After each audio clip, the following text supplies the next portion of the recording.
can't be canceled, there's no way that you can stop me. I'm fully independent, there's no label who can drop me. Y'all been starting rumors, let me help you with some. Yeah. I'm a racist, I'm a sexist, I'm in love with Donald Trump. Y'all can't cancel me, my life is scandal free. There ain't no sponsors taking losses cause the brand is me. My hands are clean, my family and my fans agree. Y'all can't cancel me for facts because you're mad and weak. Go ahead and tell the world I'm ugly and racist. I braid my hair and I don't care about cultural appropriation. I lived in the ghetto, lived in South Central, there's no Caucasians. And still I loved every single one of my neighbors. How's a man say I'm clickbait if he gonna use this face to get clicks on his page? Y'all hypocrites are bitch made. But I ain't tripping about these bullies, it ain't 6th grade. Go ahead and diss me trying to sell a couple mixtapes. I'm not afraid, take my face and my name, paste it on the front page. I'm already famous and you'll never change it by hating or claiming you'll take it away. My grind wicked, write my rhymes different. You could try to quantify defying limits as a dying gimmick and denying winning. This is pure fire, this ain't white privilege. I do what I want, get all the Gucci and Louis Vuitton out of my closet, out of my crib. I do not want it, that is for kids, that is for rappers who ask you to produce their beats for free, pretending online like they rich. I am not playing it safe, I said what I said, it is what it is. I don't care if you mad at me, okay? Go ahead and change the channel. Don't waste your time trying to cancel me, okay? They love me cause they know that I'm an asshole. Say what you want, I guess it is what it is. Haters can talk, but they can't cancel the kid. Go ahead and go on, try and say this is it. But I swear to God, you can't cancel the kid. Everybody knows my name, from local folks to global fame. I'm vocal about the social justice movements. I expose the fakes, turn rappers into ghosts and graves. Make no mistake, they bones will break. I'll throw them in the wolf enclosure, slowly turn and close the cage. Acres full of sheep, you know that I'm the only goat. I'm great, they spoke my name to mostly hate. I don't complain, I'm woke, I wait. A total focus soldier, wrote the art of war. Know every page, I'm numb to all the dumbness. Smoke tobacco laced with Novocaine. I won't behave, I stoke the flames. I'll choke their throats with golden chains. Use vocal cords as skipping ropes and jump till I am soaked in brains. From open plains to coastal waves to solar rays in open space. Can't find nobody doper unless you poke your veins and snort cocaine. Whoa, y'all can't cancel me. Just get mad that I'm the man until you smash the screen. Like whoa, I can handle heat. I walk through hell in open sandals drinking gasoline. Yeah, I could've been a star, could've had a mansion and a car and a Grammy album on the charts. I'm a savage, Randy with the bars. I don't rap about Xanax, goddamn it, can't cancel facts. We need answers, championing trash to the masses actually massively damages, yo. Keep trying to cancel me, yo. I own the masters, so yo. I make the beats, I write the songs, I own the cameras, yo. I could've been famous, dumb my music down till it's basic. Get it on the hottest Spotify playlist, modify my catalog and go mainstream, yo. I don't care if you mad at me, okay? Go ahead and change the channel.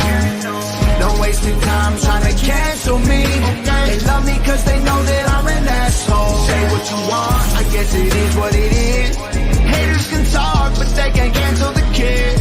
Go ahead and go on, try and say this is it. But I swear to God, you can't cancel the kid. I feel like all these rappers lately on a mission.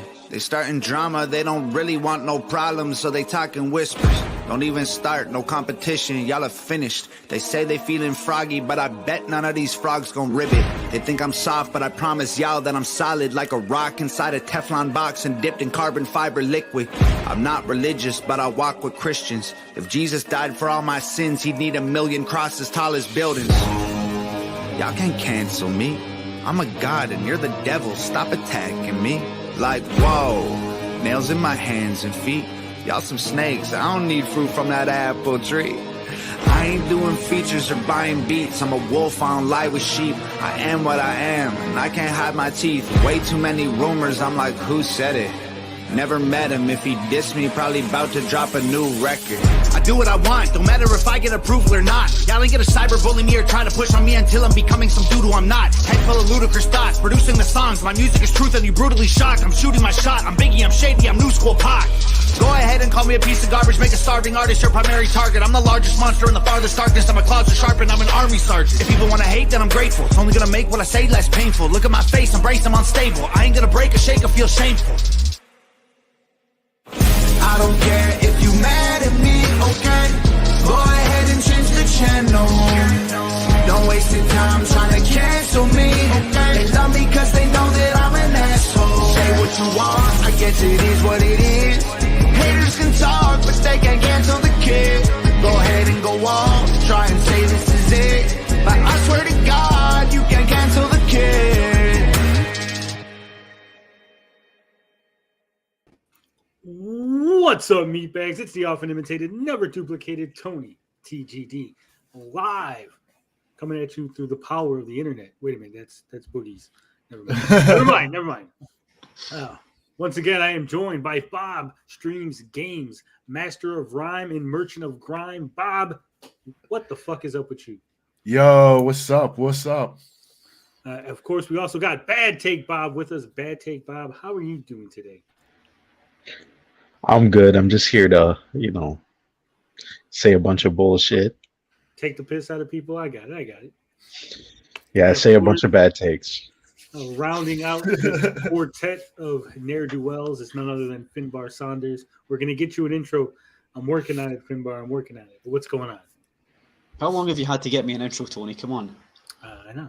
Well, I got to figure it out. We got to get your essence boiled down to a nice 2-minute, two-line intro. We'll get it. Yeah, I'm doing fantastic. Thanks for asking. Yeah. All right. So we got a lot of things to talk about this week, like we always do every week. Do we? We're talking about Bungie wanting people to stop playing on the PS4 for some reason. EA's got a new gameplay patent. We're going to take a look at that. Sony going in the gutter with their profits, as well as losing 1.9 million PS Plus subscribers. Oof. Embracer Group, they just bought that Square Enix Montreal, and now they've shut it down. How does that work? I don't know. We're going to find out. And, of course, we're going to talk about Hercules, the live-action movie being based on a TikTok. What the? And, of course, we got that footage of Kojima's new game leaking. We'll show it. We'll talk about it. We'll discuss it. And we got some polls and some other stuff. Maybe we'll talk Amico. Who knows? With that said, I think it's time to see how these gentlemen have been. Do a little intro. Do a little introduction. Bad Take Bob, blinded Braille in disguise. First off, are you really blind? We were having a discussion about this last night. Are you truly blind? No. Not at all? Not even the slightest. I remember when Days brought this up, and it was funny. He's like, are you really blind? Because I had Bob almost convinced that you were blind. Not in the slightest. I was like, but how does he do the thumbnails? And how does he edit the... I was like, because... No, that was my... How do I play video games? I was like, it was text to speech. I was like, Blinded has an assistant. Blind people play games. They have visual impairment assisted modes. Street Fighter 6 has a very good visual accessibility mode, which gives sound cues for blind people to play. I only get this because my name is Blinded, but like no one thinks Finbar is actually Finbar. Oh wait, that's not. No, a lot of people said they did think I was really called Finbar, even though it's fucking fairly obvious stolen this image. Well, maybe for UK people, I didn't know. Well, Bob didn't know, so I had to remind him. Yeah. I'm sure this is going to come up again in a couple of months where it's like, oh, I thought Blinded was actually blind. So maybe I should just pretend I'm blind. You are. I'm like He's got a guy that yells at him, "No, that looks dumb. Go left, Blinded." You fucking lost. So how's your week been? We haven't seen you around. What have you been up to? Nothing much. I've been playing Fallout 76, which is actually good. I'll stand by that. Ooh, bad take, Bob. Bad take. No, it actually looks quite fun. I've seen Kev do it, playing a lot of it. It looks good. Yeah, I mean, I don't know how it launched, but it's actually pretty decent. I'm surprised. So that's one that maybe needs a second look, needs people to see how it's been after all this time. Yes, especially if you're a Fallout fan. If you're not a Fallout fan, then I would just ignore it, but yeah. Nothing else going on? Nothing special in the works? Not right now. Maybe in a week or I know so. you're a horror fan. Have you seen that new Terrifier movie yet? I have not gotten to watch that. I've been watching some other horror movies. I don't know. That one to me, I know it's got a lot of hype and stuff, but it didn't really like captivate me. I was like, eh. A lot of people hype up some weird horror movies nowadays, so I mean, the first one looked pretty gruesome. I seen a review of it. It looked pretty decent. yeah. I don't know. To me, it always came across like shock value, so I'll have to see for myself. Finbar, how's your week been? It's been okay, yeah. I'm halfway through night 2 of a 4-night set of shifts, so I'm pretty fucking tired, I'm not going to lie. But and also, I'm a lot more calm than I was last night. So, You got it all out last night? yeah, it was good. It was cathartic. I felt good after getting all that out. And that's why we do it. You know, once a week, it's good to let all the aggression out. Yeah, bottle it up for 6 days and then fucking release it all on Friday. Good. That's what she said. Ooh. Anything special you've been working on? Any plans for the future? I've been thinking about having a go at Destiny 2. Bob, you're playing that, aren't you? Yeah, I'm loving it. Are you on PC or on console? Yeah, but I'm on PC, but it's cross-play on all platforms. Is it? Yeah. Yeah. We're going to talk about that later on. We're going to talk about how they don't want you to touch the PS4 version anymore, but I only have a PS4, so I want to know if I can play with you, Bob. Oh, yeah, I think so. I'll have a go at that then. As soon as my daughter leaves me alone for 10 minutes, I'll probably install it and get it on. Oh, that might take a couple years. Yeah, it's It'll probably take quite another big. 10 years, to be honest. Okay. Because 10 years is as long as it's going to take for me to kick her out that front door and send her all away. And Bob, how's your week been, Bob? Yeah, pretty cool, pretty creative. Just been playing lots of Destiny 2, been making some tunes. I've just reached nearly 100 hours. Well, it should be 100 hours now of Destiny 2, so I'm going to do like 100-hour review, kind of a review in progress kind of thing, with some of my viewpoints, opinions, and advice to new players on what DLC to buy and not buy. And aside from that, just chilling. I watched Andor. Just been keeping up with some YouTube stuff, and yeah, nothing really too exciting. Sounds good. My week has been very lazy. I finished up Batman. What was it? Arkham City. Nice.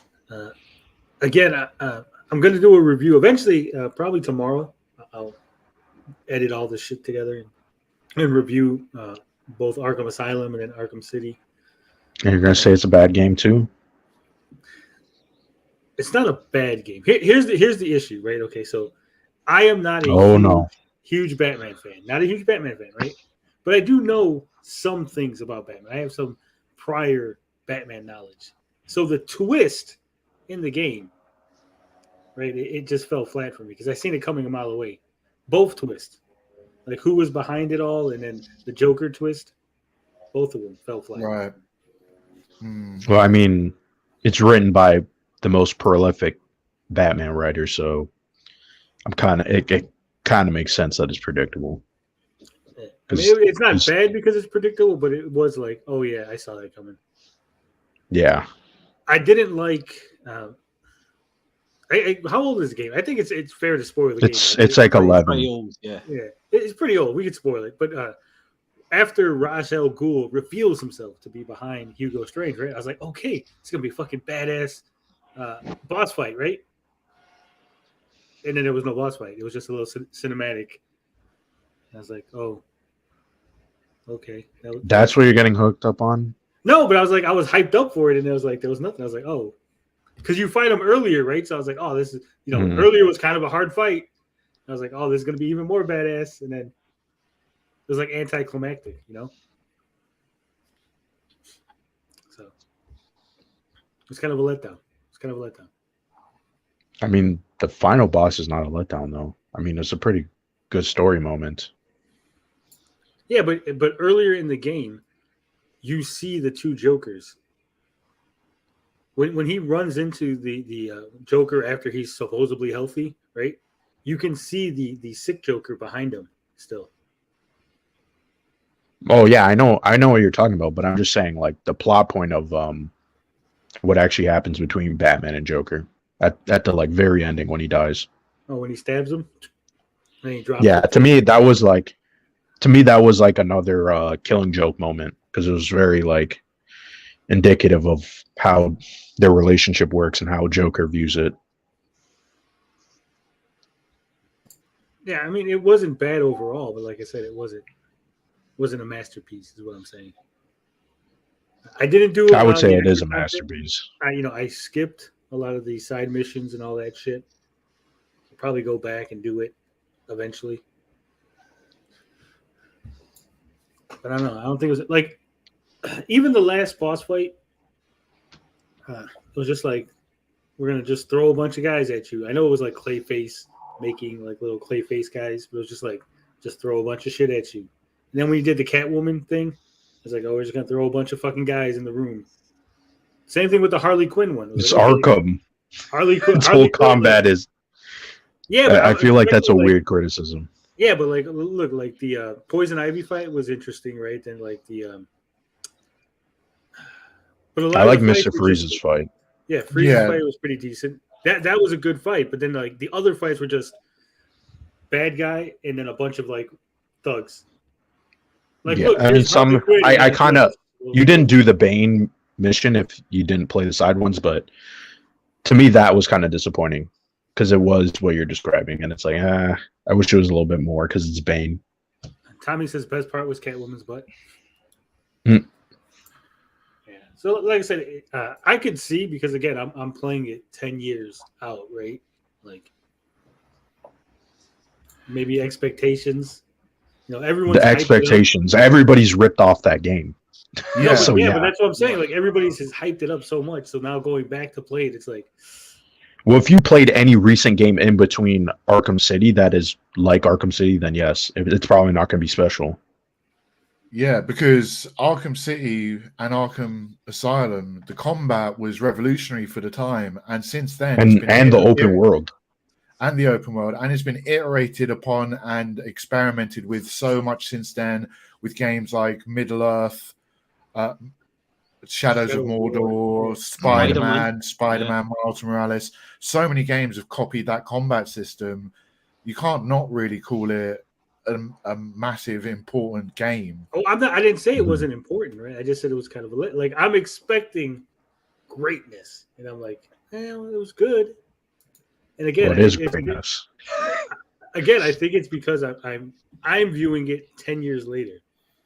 Right? If I was there, I still think even if you can view something in the past, you could still see what makes it good. I can see what makes it good, but there's a difference between I can understand why people love it versus but I don't love it because I'm past it now, right? Like people used to love silent pictures, right? And then you go, this is not that good. Like, am I watching? I mean, there's still good silent pictures, though. Yeah, look at Charlie Chaplin shit. That stuff. I don't really agree with that. I mean, you kind of already established that you weren't a big Batman fan, which I feel like that is also another reason why this works so well, is because it takes a lot of the concepts of Batman, like his gliding, the gadgets, the villains, and his dynamic, his relationship with, the Bat family too. Yeah, I mean, those are also. There was good parts of it. I liked it. The Penguin. I liked it. His whole thing.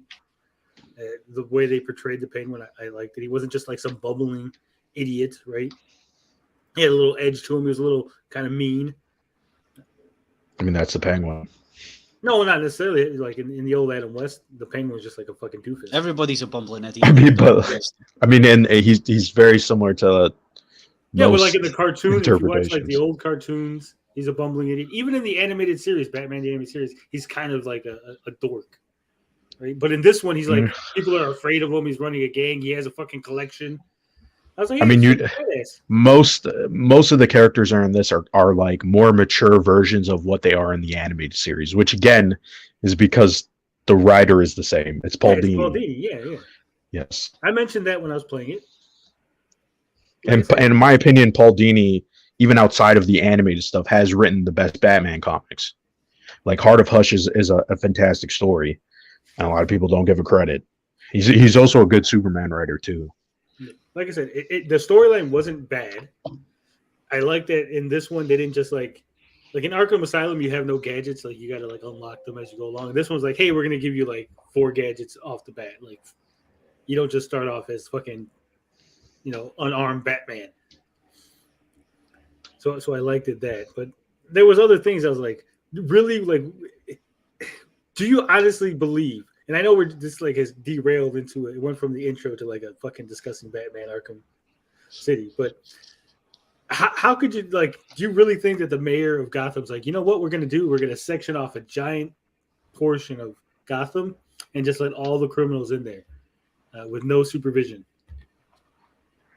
Is that even legal? No, but does it matter? Yeah, it does. For the real does it really matter? I mean, the thing is, it's not really. They did the exact same thing. I wouldn't really say Arkham. The Arkham games are supposed to be realism. It's more like it's gritty, hyper realism. No, I would not say that at all. No, I feel like that's an idea that's been planted into people's minds because of Christopher Nolan. Well, I know that there's silly Batman stories, but there has to be not even silly Batman stories, like a gritty, like stuff like the Tim Burton. You can kind of view that as gritty, but it's not realistic. What, penguins with rocket launchers. No, that wasn't Tim Burton. Yeah, that's Batman Returns. Yes, it was. Batman Returns is, and that was even more Tim Burton than the first one. Yeah, but I thought the second one they had the studio. No, it's the third one. The third one was one they Batman. Yeah, that's Joe Schumacher. Yeah, but I'm pretty sure in the second one the studio was like, hey. The studio let him do whatever. Yeah, for the second one. They regretted it. They regretted it afterwards.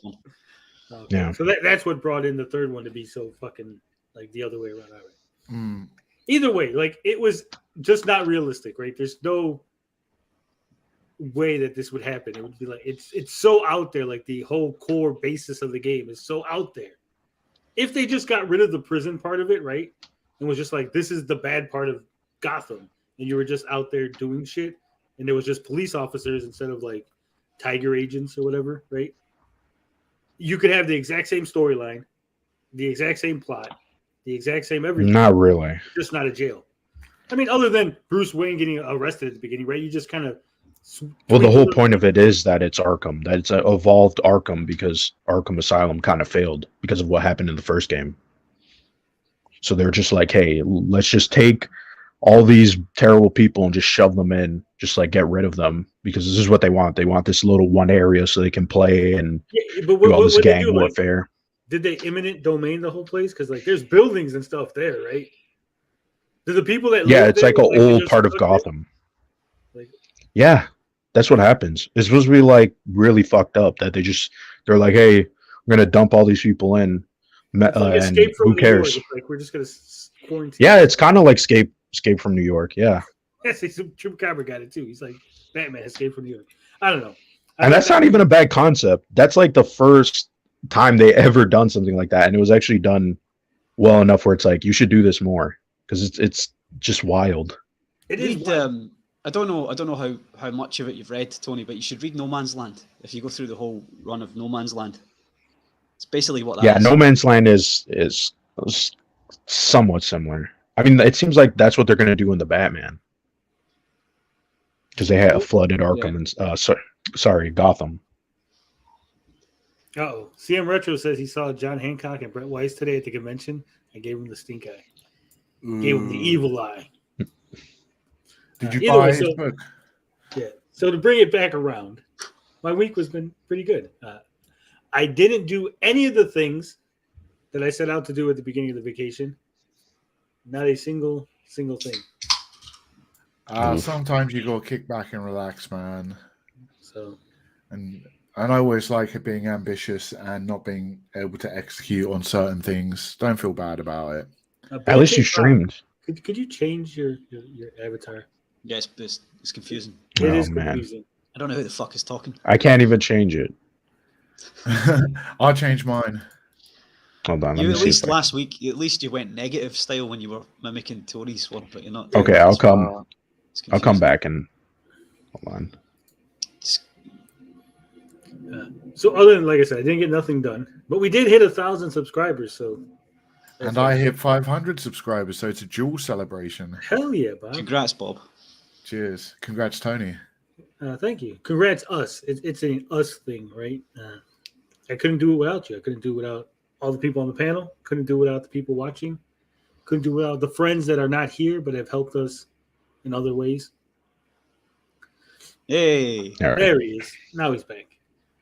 So, yeah, we're going to celebrate. I held off on the celebratory stream because it was yo-yoing up and down a little bit.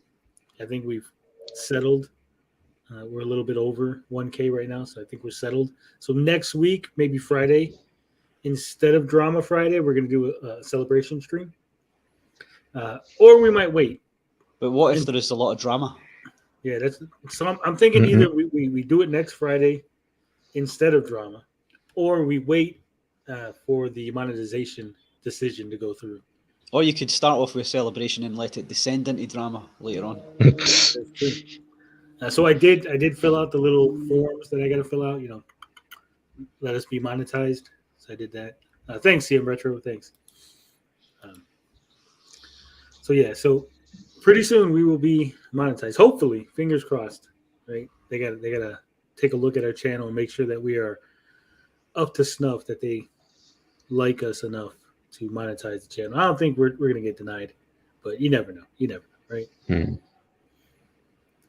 Other than that, I did those daytime streams. I loved it.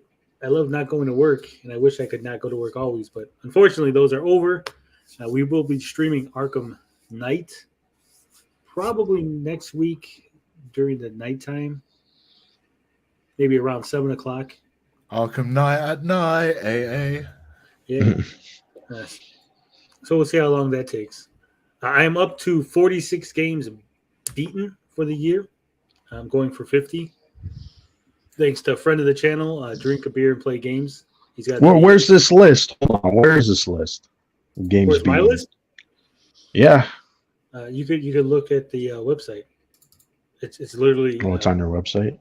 It has all the games in my backlog, and then it has all the games I beat. And every time I beat a game, I'll say beat this game, and I put the date on it. Ah.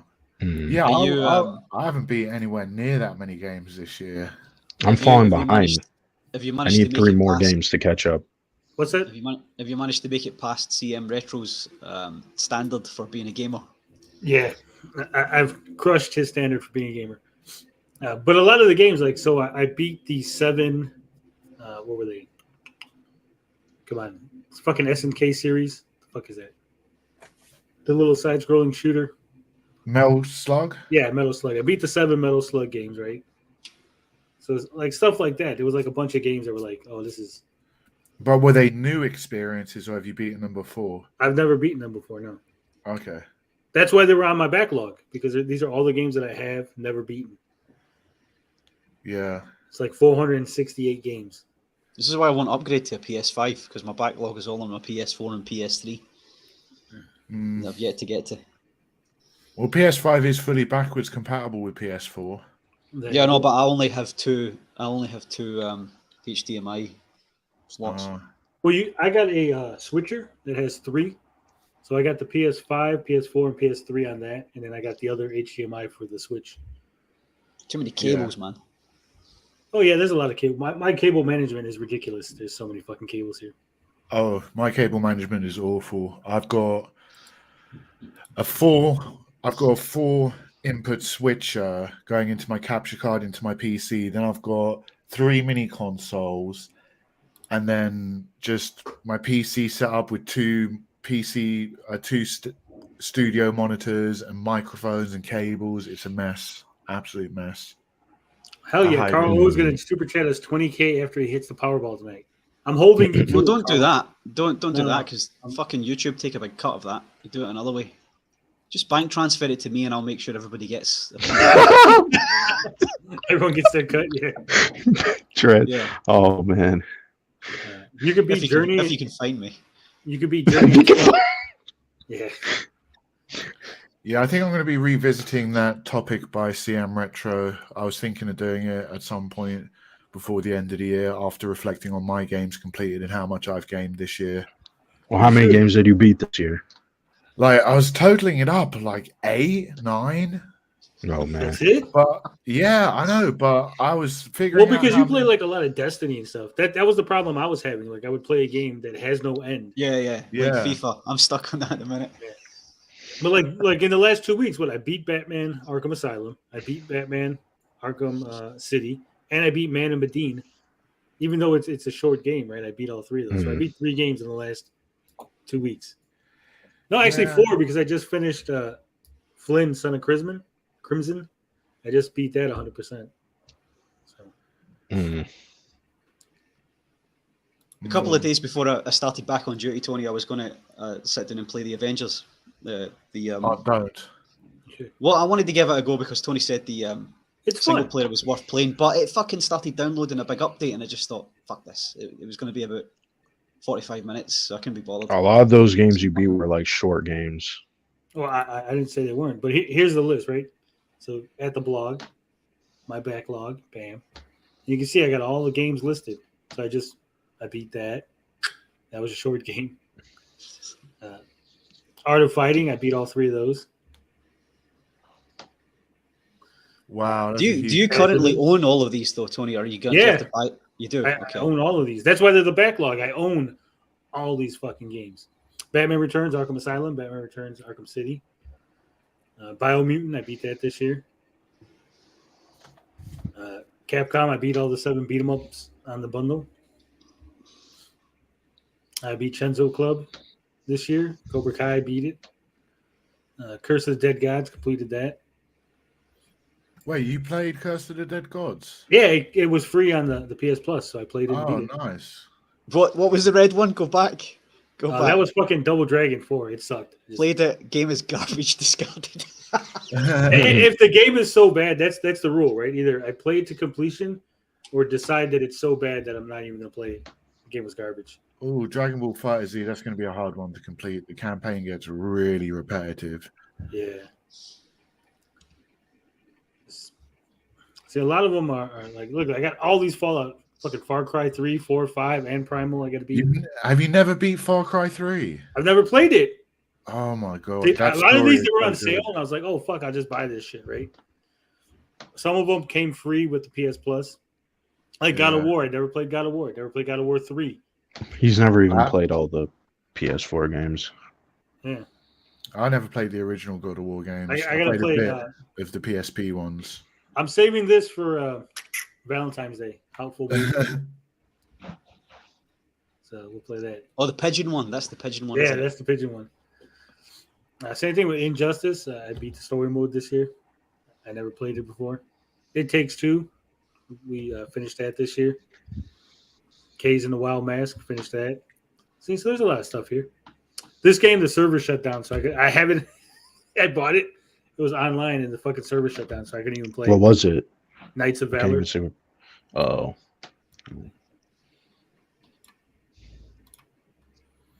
So yeah.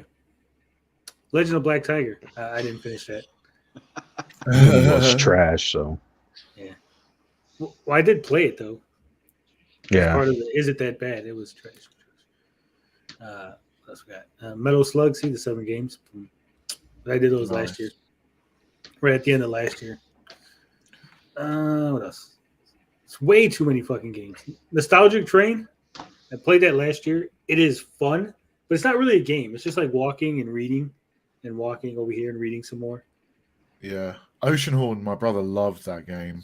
Yeah, it looks good. It looks good. So I got to play that. I don't know if he was It's just memeing me though.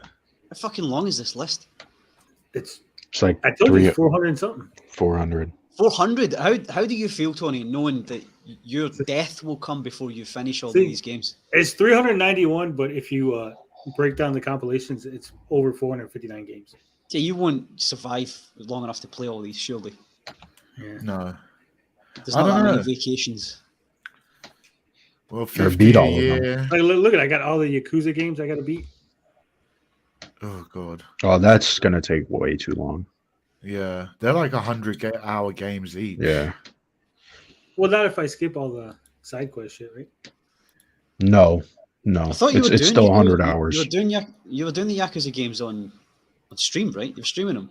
I started the Yakuza 0, and then it just petered out.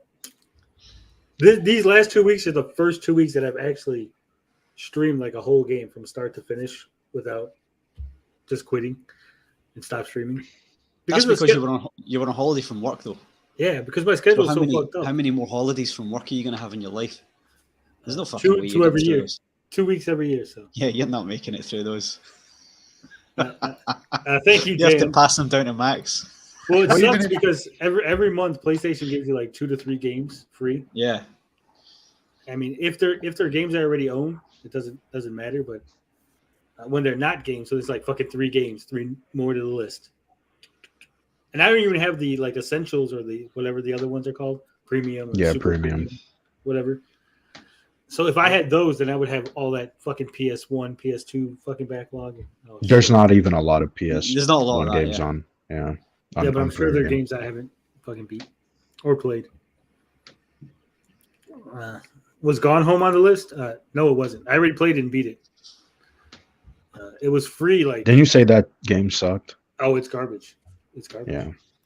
You just walk around. You walk around the house and, oh, look, my dad left a note, and it says Oh, that yeah, he's that cheating one. on my mom. Oh, Oh, that's look, a my shitty, mom that's a left a shitty note. game, that. Yeah, it's garbage. It's garbage. All right, I think we've wasted enough time. Week was good. Also, I was talking to a friend of the channel, Genovi. We are working on a game. It's going to be like a Amico simulator. It's going to be like you can play as the CEO, a shill, or a reporter / critic. Right. And so we did have a mock-up, and I showed him. We went through it. I'm using RPG Maker. It's going to be like text-based. We're working on it. We're working out some of the bugs. I will show the mock-up for the CEO screen. Remember, these are placeholder graphics, so please bear with me. Okay. Don't get too excited. It's not so flashy. I've always been tempted to get into RPG Maker, but I don't know how flexible it is, and I don't know how constrained it is. It's pretty flexible if you fuck with it. Like, it depends what do you want to do with it, right? So this would be the basic screen, right? So right here would be where all the events happen. So like after you tweet, then something like it'd be like, oh, you tweeted for 3 hours. You got into a fight with a journalist, right? And then these would be your bars that show the different levels. Like, so this is how well your shill are loving you, right? So it's like your shill love. This is how much investment capital you've gotten. This is how much cash you've put in your pocket. So this would be investment for the console, and this is cash in your pocket. And then this is the FTC, how much they're sniffing around. TC. Oh, Man. So it's like a panic bar. Right. So each bar, like if you fill up the shill bar to the top, then the game ends, right? And you get the shill ending. If you fill up the investment, You get the shill ending. yeah, you get the investment. So it's going to have 4 different endings depending on which bar you fill up. And that's Which the one? game, right? Which one Yeah. is a good ending? Well, it depends on what you think is good. So that's what I'm saying. Like, so as you do different things, so like tweeting, it might fill up some shill, but it'll like get FTC also, but it might drain your cash depending. There's gonna be random events and stuff, and as you can see, these are gonna be folders. You're gonna have a hater folder, a shill folder, a staff folder. Surely you left need a content, hater bar. games. No, that's basically the FTC, Bob. Okay. Because the haters can't destroy the console, right? Remember that's what Tommy said. And then Right. this will be your clock. This will just tell you the time. That would be in here. Obviously, you have the date, and then you also have a time. So there's 5 endings actually. Filling up a bar gets you an ending, or if the days until launch runs out, you have a different ending. Well, that's not accurate, is it? Because this fucking saga's just dragging on and on, so there is no end. Well, see, You should put a secret ending. There you go, Finbar. Because You die depending of on old what age. you do, you could have a random event that's like, oh, you've delayed the launch by X amount of days. Can't believe you're making this. You're making this in MS Paint. No, this is just the screen. This is the screen. It's going to be made in RPG Maker. If you want, I can show you the game, how it runs right now. Yeah, please. Hold on. Give me a second. Talk amongst yourselves. Have you got RPG Maker on PC or is it on console? I got it on PC. I got it right now. I'm bringing it up. Is it the same? I was fucking about with it a few years ago. Is it the same old one that looked like an old NES? Sorry, an old Super NES. They all look like that. The one I got right now is MV. It was shit. I didn't like it. It was too limited. But maybe that was just a really old version. Maybe the one you've got is a new version. Well, they're not limiting. It all depends on, like I said, it depends on what you do with the software. Yeah, it's. Right? So here's the screen. I'll share the screen with you. This is a sneak peek. You know what? Let me change the. Hold on. Let me change the banner because we're past the intro, and I will add a new banner. I've always wanted to make a game, but one of the biggest hurdles for me is choosing what platform to develop on and how far I want to learn and what I want to learn and what I want to do. You should start simple. Yeah, because it gets hard. All right, we're getting a sneak peek, and yes, I spelled it wrong on purpose, just like Tommy would. Amico. Sneak.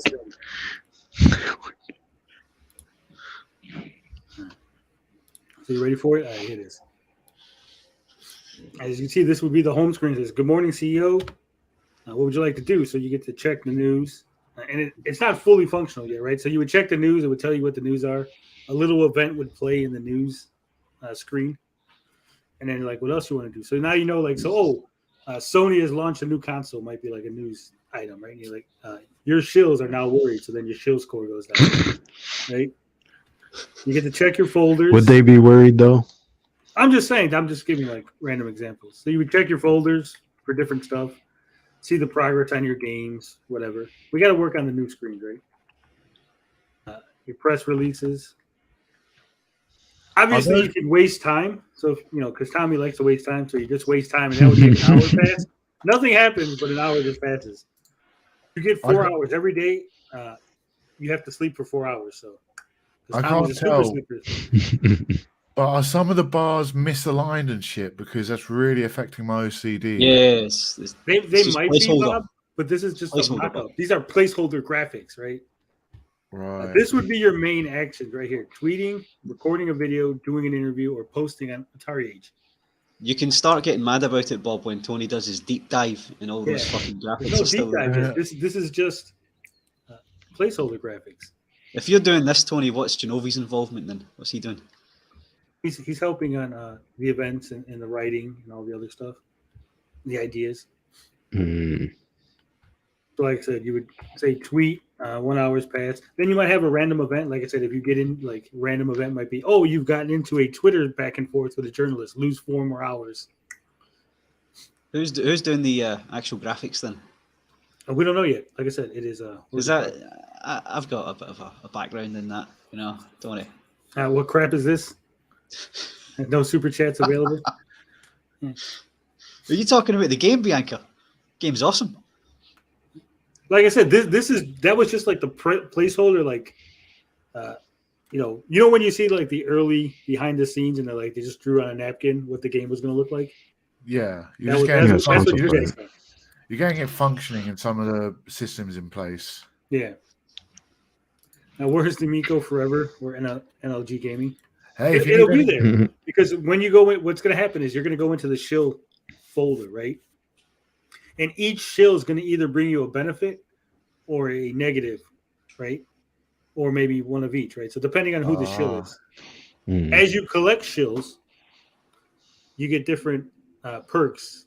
And then as you collect haters, you get different things, right? So depending on your actions, different things will happen. So it's not going to be exactly like you're just Tommy Tellerico. So you might, you posted on AA, unlocked secret shill Relic Gamer. Oh no! Haters are now annoyed. They'll leave you alone as Relic is bothering them, right? Please tell me you're reaching out to people and getting them to endorse it. I know obviously you can't use Tommy in television, but you're reaching out to. No, it's going to be all tongue in cheek, so it's going to be like it's not going to parody. Yeah, it's not going to be Relic Gamer, but it'll be like Ancient Gamer. So we all know who it is. It's gonna be one of those like, oh, you know who it is, but The retro brother. The retro sibling. then you'll be like, oh no, retro brother has flipped. He's now a hater. Review what, Bianca? What you asking? Review Finbar. If you're talking about that anime, if Bianca, if you're talking about that anime, it's very good. We're up to episode 4. This fucking name escapes me now. Yeah. But my daughter loves it. So there good you go. suggestion. You got the sneak peek, and like I said, we just got the CEO portion started. We're gonna do the other ones, obviously. And like I said, obviously the screen's gonna be better. There's gonna be pictures and text that go in that big TV section. I gotta rearrange things, make sure everything's lined up. But that is the basic look of the game. It's gonna be like almost like a Wall Street Kid type thing. Hmm. Jim, he says, I'm confused. In the Amico events, there were more than 2 consoles featured. Why were DJC and Mullis the only people to receive a 10th console? Why not cash? I don't know. We don't know. Allegedly, more units have gone out to people we don't know about. Yeah. Allegedly. So maybe. Yeah. Maybe they're the only 2 willing to sign NDAs. We don't know. I don't know. Is this game going to be on the Atari VCS? No, it's probably going to be free on the RPG Maker. Yeah, but on itch.io. I'll probably put it up on there. So yeah. Like I said, we gotta go over things, get everything worked out, all the different haters and shills and different events going on. If you need any music or sound design. Yeah. So I'll that's help it. out. Hopefully, we'll launch it 10/10/2023. That's our launch date. Bob's gonna do the Tommy Tallarico part, the music. And I was even I was going to try to get voice clips from the internet of Tommy. So when you like say you tweet or you like say you post on AA, then you get the voice clip. Gaming racist. Like you tweet like different things will come out like so it'll be a little interactive, little fun. But that's that. That's your sneak peek behind the scenes. Yeah, I was just thinking I could like get some. Damn, Bob, you got really loud. Oh shit, that's weird. I was thinking I could do some music, like take the Terminator theme and do a remix of that, and stuff like that. Stuff Tommy's already done, and then just remix my own versions. And I don't know how much it's going to cost. I don't want to say. I don't want to speak for Genovi or anything, right? Laws of gravity melons. Yeah. That's a good one. So we'll see. I'm guessing it's going to be free, but maybe it'll be like 99 cents. Start writing all these down, Tony. Come on. Oh, they're in my head. Don't worry. I got a good memory. I'm away. All right, Bianca. Take it easy. 1 Inch Biceps is ready. He's pre-ordering. Put your pre-orders in, gentlemen. So yeah, I whipped that up actually. Like that was like 10 minutes of work. So yeah, we can tell. Thanks. Just for that, you don't get a copy. You don't get a signed copy. Why? It's constructive criticism. I ain't shelling for your fucking game. I'm telling you the truth. Transparent.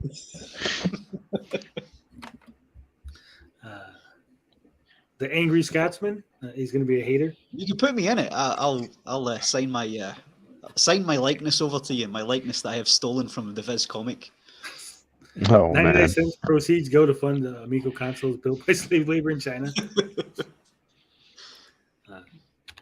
Someone asked earlier. I didn't see. Forget who it was, but no, we haven't received any super chats or anything. No tips since we hit 1K. That's okay. We're not looking for it. We're not e-beggars here. But please give us money. Chilling and chilling. Oh, So man. that'd be like another one. Like Julie Uyamiko has made a new song. FTC is now watching. Isn't shilling like a UK currency? Is that why they call them shills? Shilling. No. What the heck? That's an old currency. All right, now that we got 22 people here and we got you all warmed up, and somehow we've wasted an hour. Fuck, that Batman discussion was way too long. It's okay. We have an extra hour tonight. Oh, yeah, that's right. Oh, you do. If we're here long enough, the time will go back. We'll be fucking in a time machine. travelers. Mm-mm.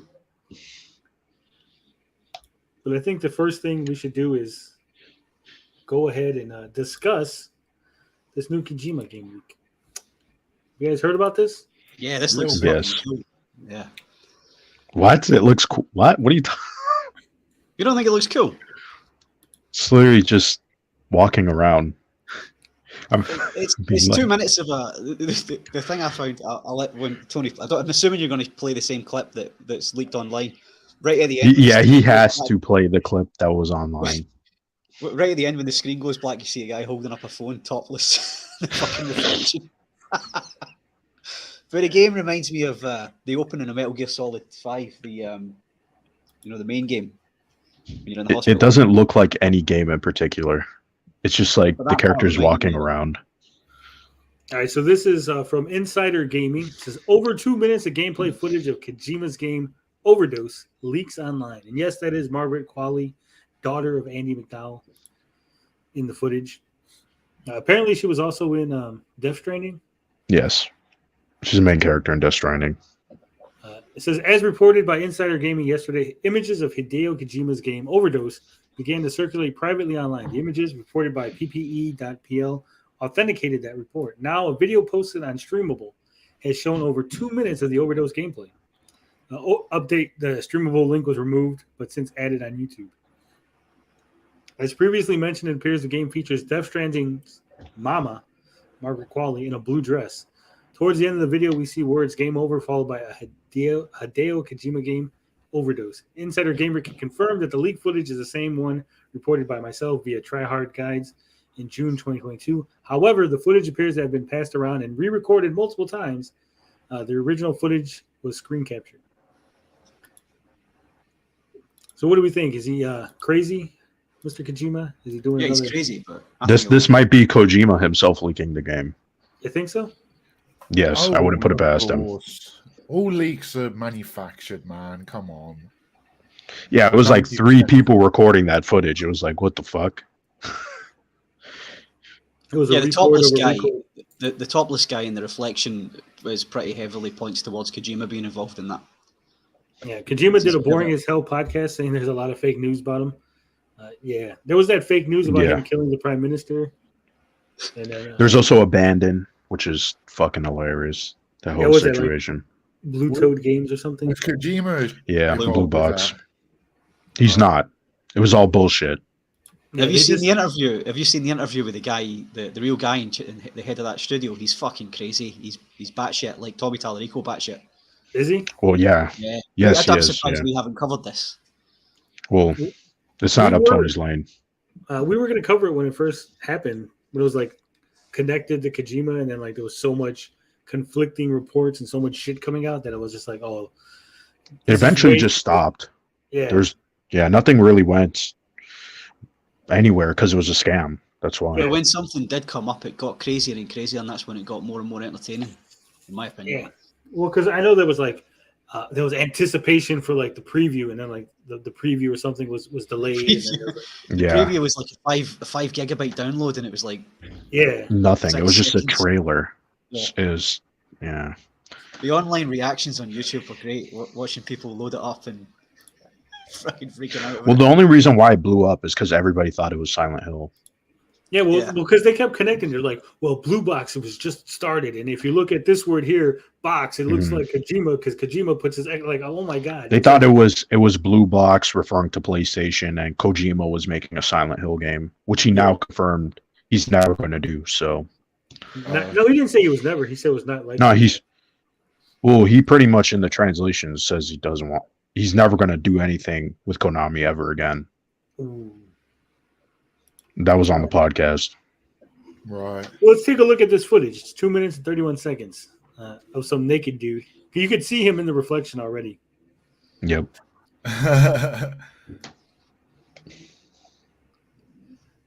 Right, this is riveting gameplay. I mean, the detail on the model of Margaret Qualley is good. Also, apparently, It looks like a. Polio Squad. he's got a phone call or something. It looks like a PS3 early PS4 game. I mean, this needs some polish still. He's recording it on a phone though, blinded. You can't really see the detail. Yeah. I mean, you could kind of still see the textures. It's not like most crisp thing in the world. Well, he's watching it on a laptop, recording it on his phone. Yeah, being recorded by somebody else. It's like 3 people recording. It's very weird. I mean, she's just Also, walking around. as much as I defend Death Stranding, I mean, like, is anybody really going to get excited for this?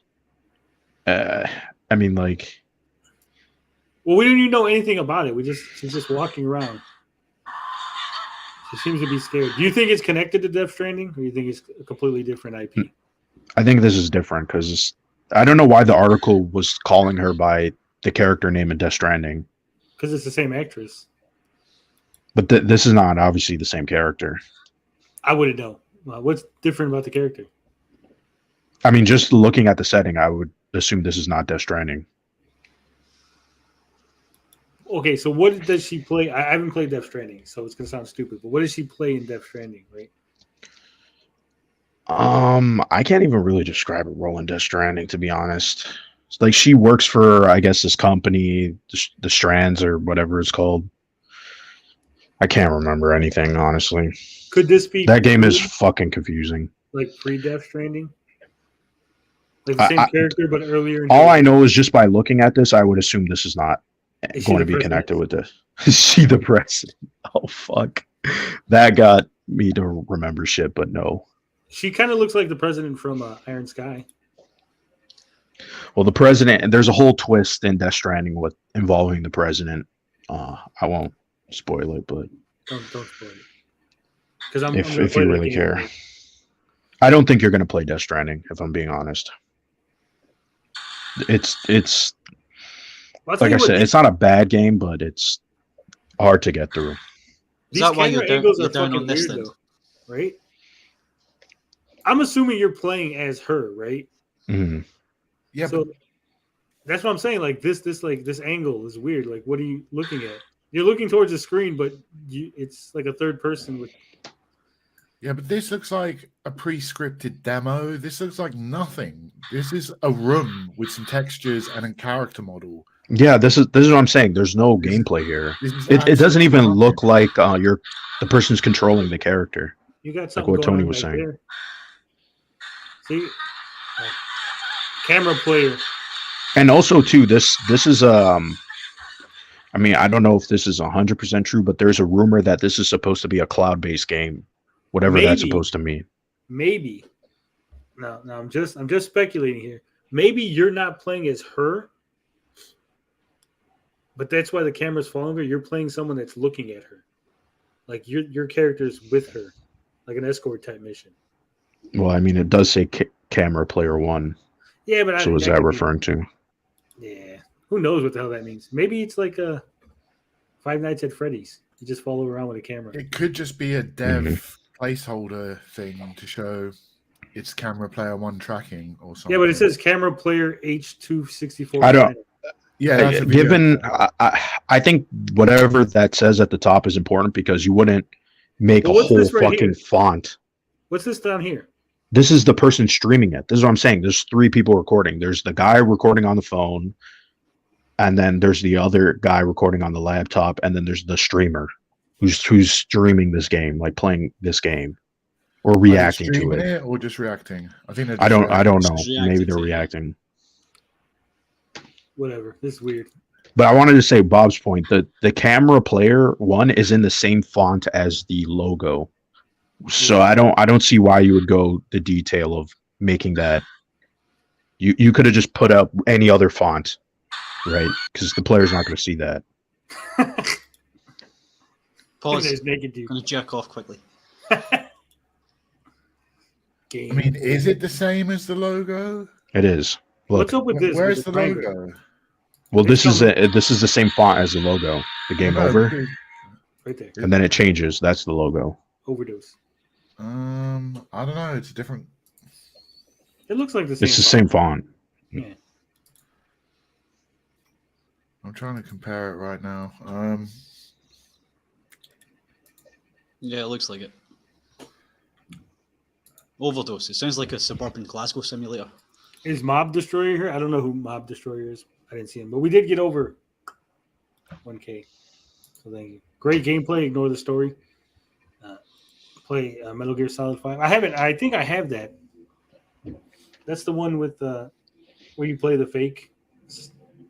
Yeah, you will have it if you've got PS Plus. Yeah. And we lost 5 viewers just by showing that footage. Thank you, Kojima. Is that right? People don't really like Kojima. I'm not surprised. Well, his games are so fucking out there. I mean, I give him credit for his ambition and his creativity, but he's one of those people who I think they need to go and fucking rewrite every single thing he does. You know what I mean? They need to go. They're like, all right, just put all your craziness on a paper, and then we're going to send that to an editor, and he's going to fix it. Yeah, pretty His much. ideas start off coherent, and then they go absolutely mental. Bad shit, insane. Yeah. Yeah. Yeah, Death Stranding is the plot is all over the place. That's the big spoiler. Even Metal Gear Solid. Metal Gear Solid 2 was fucking crazy. It got crazy. Sweet Nintendo says people don't give a shit about anything but Amico. I'll be the first 1 minute. What are you talking about? We got a lot of people. Unless you're a boomer. Yeah. I think he means people in the chat because I said that 5 people had left. No, because Bianca said she was leaving. People care. People care. 1,008 people now, I think we're up to. They give a shit. I mean, if you like the Amico, you're probably not going to like whatever Kojima's making. Probably, because Kojima, like I said, he makes crazy, bad shit, insane stuff. Yep. Who made that PlayStation beep? It was an Xbox beep. I This don't is a play games PlayStation while beep. I'm on stream. When I'm on stream. That's a PlayStation beep. It is. Unlike Bob and Blinded, me and Finbar focus on the stream. I don't know. I keep focused 100% on the streams now when I'm streaming. Who said I was playing? To I be just fair, press a button.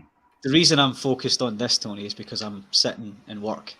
Yeah. Otherwise, I'd be fucking playing. I'm slightly distracted because I'm kind of eating at the moment. Bob's with cash. Is that what you're telling me? What? I said, are you Bob's with cash? Yes, I was doing a Bob's for Cash, but I'm muting my mic when I'm eating, unlike Geeks does. You don't want to hear me going. Yes, we do. That brings the experience up. Yeah. I'm That's why it sounds like I have a wet mouth, because I'm just eating constantly. But he stays visible on camera, though, doesn't he, even though he's muted? Does Geeks even mute when he's eating? I don't watch him. So has everybody watched Andor? Yeah. Yes. Ball. What? Oh, Apparently Bob's already shitting on the episode. Yes. And I'll explain why once we get into it. Bob, hold on. Do you like Obi-Wan and Book of Beta Fett? Oh, Beta Fett's, I didn't even watch Boba Fett. And I liked Obi-Wan. I thought it was okay. It was good. Okay, yeah. Your opinion is irrelevant. We're doing Your Andor now, opinion's yeah? irrelevant. Why did you hate Obi-Wan so much? It's boring as shit. There we go. Nah, man. I thought Obi-Wan Nothing was going on in that. okay. It wasn't great. Definitely wasn't great. The ending was kind of stupid. Yeah, with, but there was some Uncle sick, Owen in them. yeah, but there were some sick moments. That fight between Darth and Anakin I was fell sick. asleep. No, it was shit. The whole thing was shit. I am enjoying Obi-Wan this was infinitely terrible. more than Obi-Wan. Obi-Wan was terrible. This show is much better, leagues Yeah. better. Yeah, I but this look was forward to showing watching this every how week. this bridged the gap quite heavily. Obi-Wan bridged the gap quite heavily Not from really. the prequel series to the modern day, because it showed after the prequel trilogy how Obi-Wan had lost his way, completely given up being Didn't a you know Jedi. that in A New Hope though? Yeah, but in A New Hope, he was lightsabering against Darth Vader, and he was still quite a positive person. But it looked like he Well, lost yeah, all because it's hope at the years. beginning Because it's of years later. Obi-Wan. I think Obi-Wan was unnecessary. Yeah, it's pointless. Exactly. Yeah. It doesn't add anything, and it doesn't Yes, do it did. anything new. It added plot holes and continuity errors. Okay. Unnecessary bullshit. That's what it added.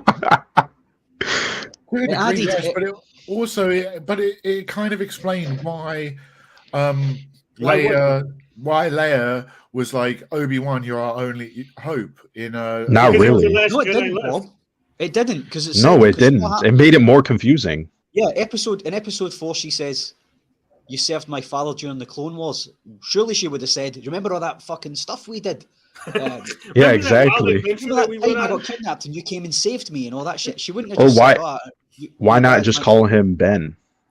Yeah, I mean, surely his death as well would have affected her a bit more than it did, rather than just Luke being affected. Also, by it. she probably would have been like, "Hey, remember when you rescued me and then you fucked off for the next 10 years and never wrote me a letter?" Contacted me. Yeah.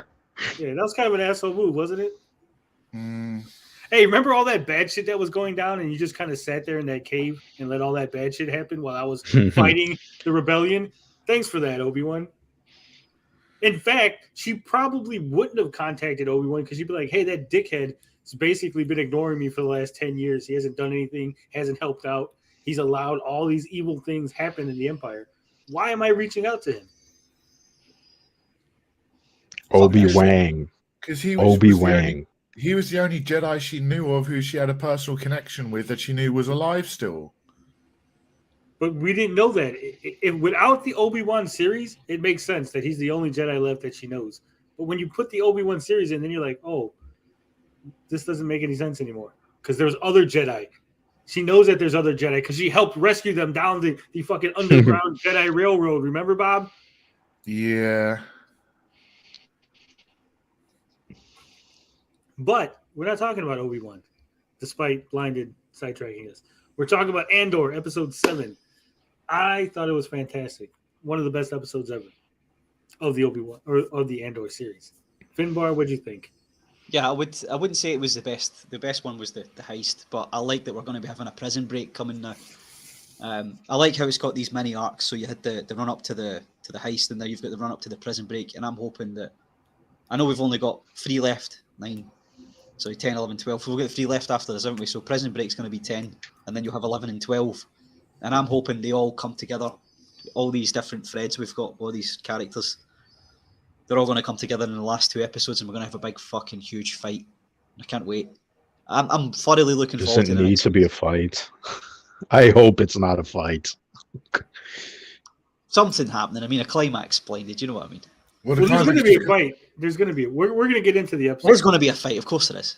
Yeah, I mean, but next surely episode, they yes. did 6 episodes building up to the prison heist, and they're going to do the heist. money heist, and they're going to do 6 episodes building up to the prison escape. So No, they're No, I escaping don't next think week. so. Well, Bob, Yeah. what do you think of this episode? it was all right. It's pretty much Andor. It was kind of a wasted hour. It was like, why? What happened in it? Are we doing A lot of spoilers yet? stuff. Not yet.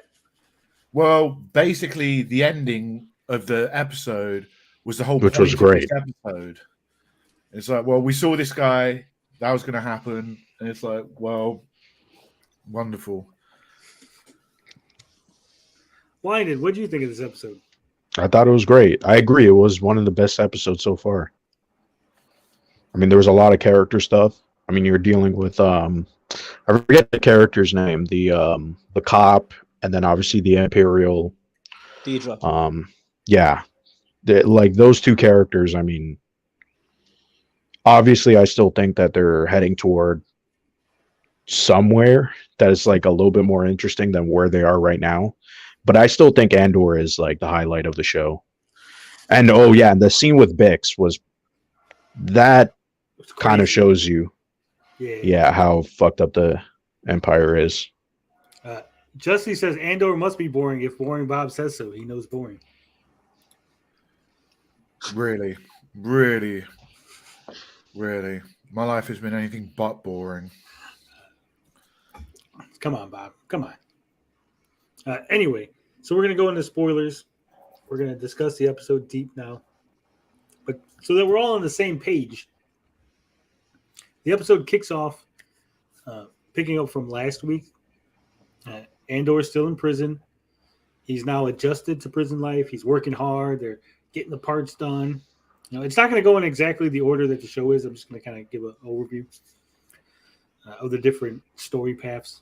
So Andor is working hard. He's building whatever the fuck it is that they're building. They don't really explain what they're building, but they're pieces. I'm assuming it's from the Death Star.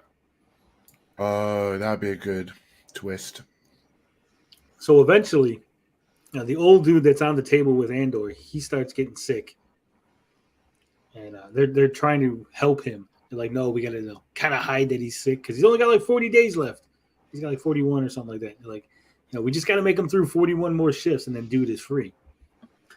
And eventually they find out that there's some kind of commotion on one of the other floors. Shit's happening, prison communication is slow. And they're like, the main dude, Andy Serkis, is like, hey, don't worry about that shit, right? By the time we hear it, it's been days, you don't worry about this shit. Focus on getting the parts built and just doing your shifts and not causing trouble.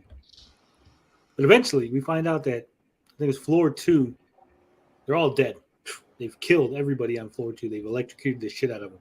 Because it turns out that the Empire has not been releasing prisoners. What they've been doing is shuffling them off to other prisons.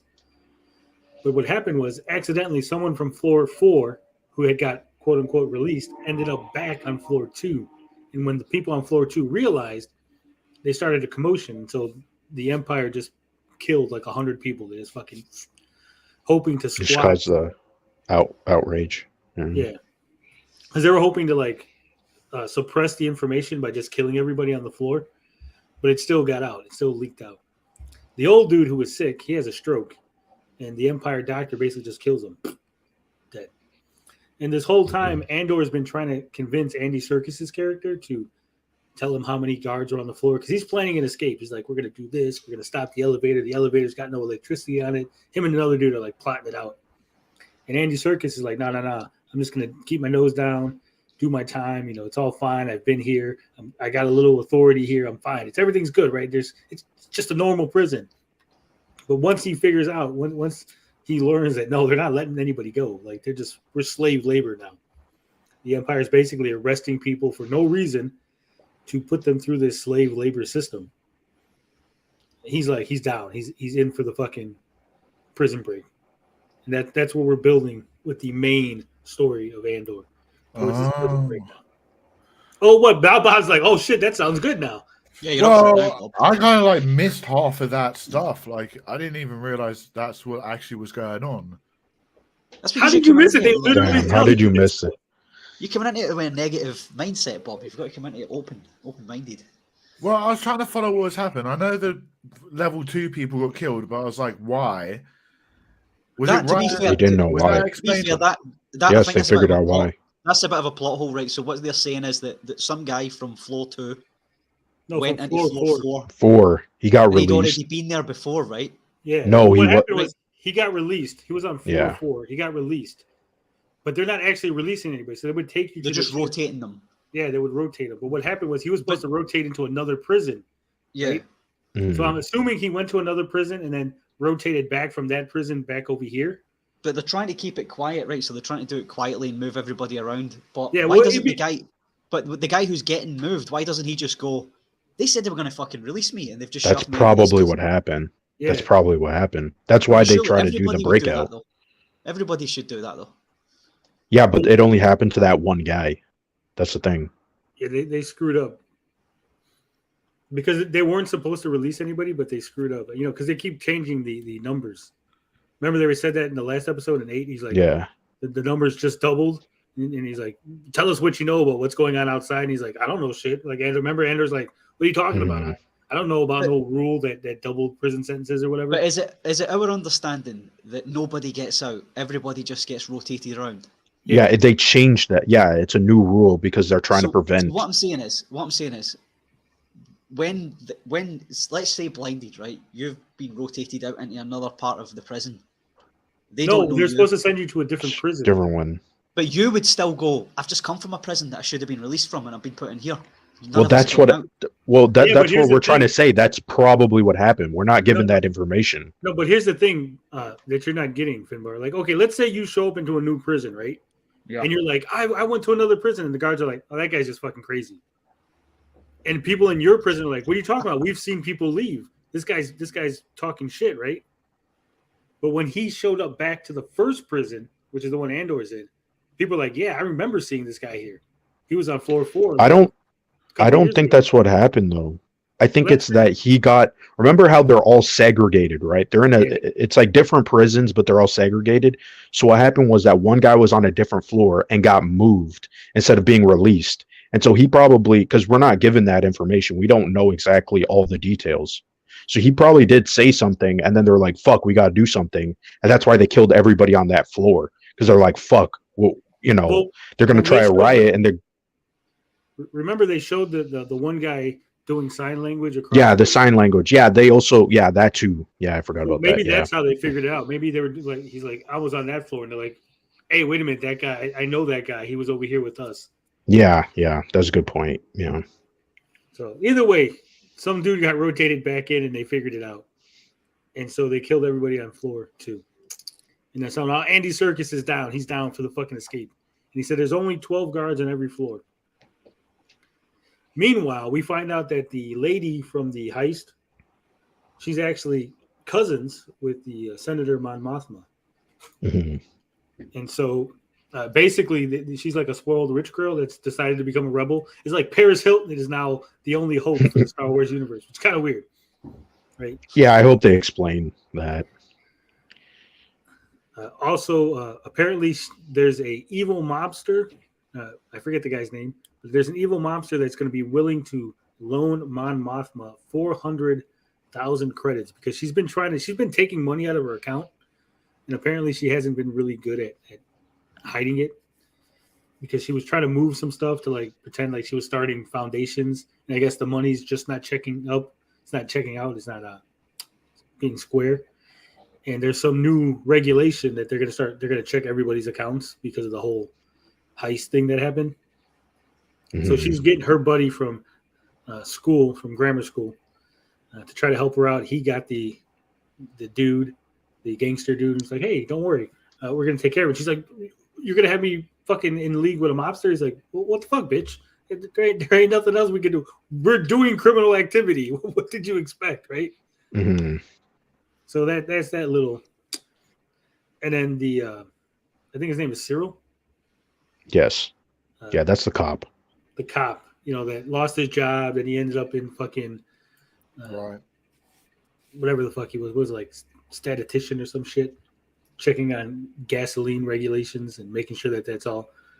He's still trying to investigate Andor and do all the thing. So apparently he's been stalking the ISB agent, the Mhm. female agent. I don't know if he was obsessed or in love, but he's basically like, you have reignited my love of the Empire. I was going to kill myself, but I saw you and how determined you were to catch Andor, and you knew that he's such a threat to the Empire that you've inspired me. And she's like, dude, you're kind of being creepy. Being creepy stalker, dude. Chill the fuck out. But she didn't arrest him. So I think she's got something. I think she got a thing for him. Because I think that she's been so dedicated to her job, she's never even considered like fucking dudes. But didn't she Yeah, have they're all some- creepy weirdos. Didn't that ISB lady have a connection to Andor or something? No. No. Well, in this episode, she might have gotten to that point because we haven't even talked about what she did with Bix. Okay. So then the last story fragment is Bix was arrested. ISB ladies questioning her. She said, hey, that dude that we had here? I forget what the fuck his name was, but he basically spilled his guts. He spilled his guts, told us everything. we know that you've been contacting this guy, the buyer. There's a radio. We know you're the only one that uses it. We know that he went to some meeting of rebels. We're going to get you to talk. Now, if you talk and tell us everything, we won't have to use this special device that the doctor has. But if you don't talk, we're going to use the device on you. And she's like, well, if I talk, you're probably not going to believe me anyway, right? And she's like, yeah, no shit. You figured it out. So they put the device on her. And she explains that apparently there was some rebellion. The doctor's like, there was some rebellion on some planet. And they fucking murdered everybody. The Empire just went in there and fucking killed everybody. And apparently, for some reason, they were recording the massacre that they did. They explained it better, but they killed everybody. There's a massacre. And as they were going over the tapes, like, you know, they were going over to make sure that everybody's dead, I guess, or doing an accounting. These sounds that these aliens made when they died had driven the people that were checking these tapes insane. They were like hiding. They were like all balled up and fucking some like cubby somewhere, like all scared because of the fucking sounds. So they said, hey, we figured out that these sounds that these aliens made on their deathbed, you know, as they were getting slaughtered by the Empire, they affect people in like weird ways. And so we've cut out a section of it, of when it was like children getting murdered. It's fucking dark, isn't it? Yeah, it's like, these children were being murdered, and we took these sounds, and then we tweaked them a little, and we put them in these fucking headphones, and now we're gonna make you listen to it. It's gonna drive you fucking mental. I had to try and explain this to my 8-year-old when we were watching it. Oh my god, it was fucking difficult. They murdered little kids and recorded it, and then they made the lady listen to it. It's fucked up. So Bix just spills her guts on everything. And then the other dude, they basically say, hey, they're going to hang the other dude in the town square because fuck it, why not? That dude was all fucking crazy, like, hey, can I hang that guy? Because I really want to hang somebody. And she's like, yeah, sure, go ahead, hang that guy. I don't give a fuck. I was like, damn, this finally showed like the Empire is just being like fucking evil assholes, right? Like, yes, I just want to kill people. Like, hey, no problem. Like, we just went into a fucking star system and just murdered everybody and recorded the sounds that they made. It's like, fuck. Yeah, psychopath shit. But it's also showing it also shows the when they're in the Imperial Senate and it's starting to fall apart. You can see everybody turning off the light and disappearing, and it leads into episode 4 when they all turn up in the big control room. Mm-hmm. I can't remember. I think it's Wolfie Larin maybe says. I can't remember who it says, but he says the Emperor's dissolved the Senate. So this is showing it step by step how it falls to pieces and how Mon Mothma has to escape from there. Yeah, and get in with the rebels. So it's good. I like how it's building it towards that, which is it does a lot more than what Obi-Wan did for episode 4. So I'm excited. I think now. One of the things that they mentioned, they were in the like ISB meeting, right? And they mentioned that using this headphone technology of dead children sounds, they had captured some freighter that had like wandered into space, and they captured the dude. Turns out, dude was a rebel, had some stolen Empire technology. They headphoned the shit out of him. He gave up that. I forget which one of the guys. One of the rebel leaders is going to like attack some base or something. A power station it was. I think this is what episode 10 and 11, 12 is going to lead into. Well, that's why I said there's going to be a big fight, because they said, hey, this power station is going to get attacked. So they set it up where they're going to kill the dude, put him back on the ship, make it look like a ship malfunction.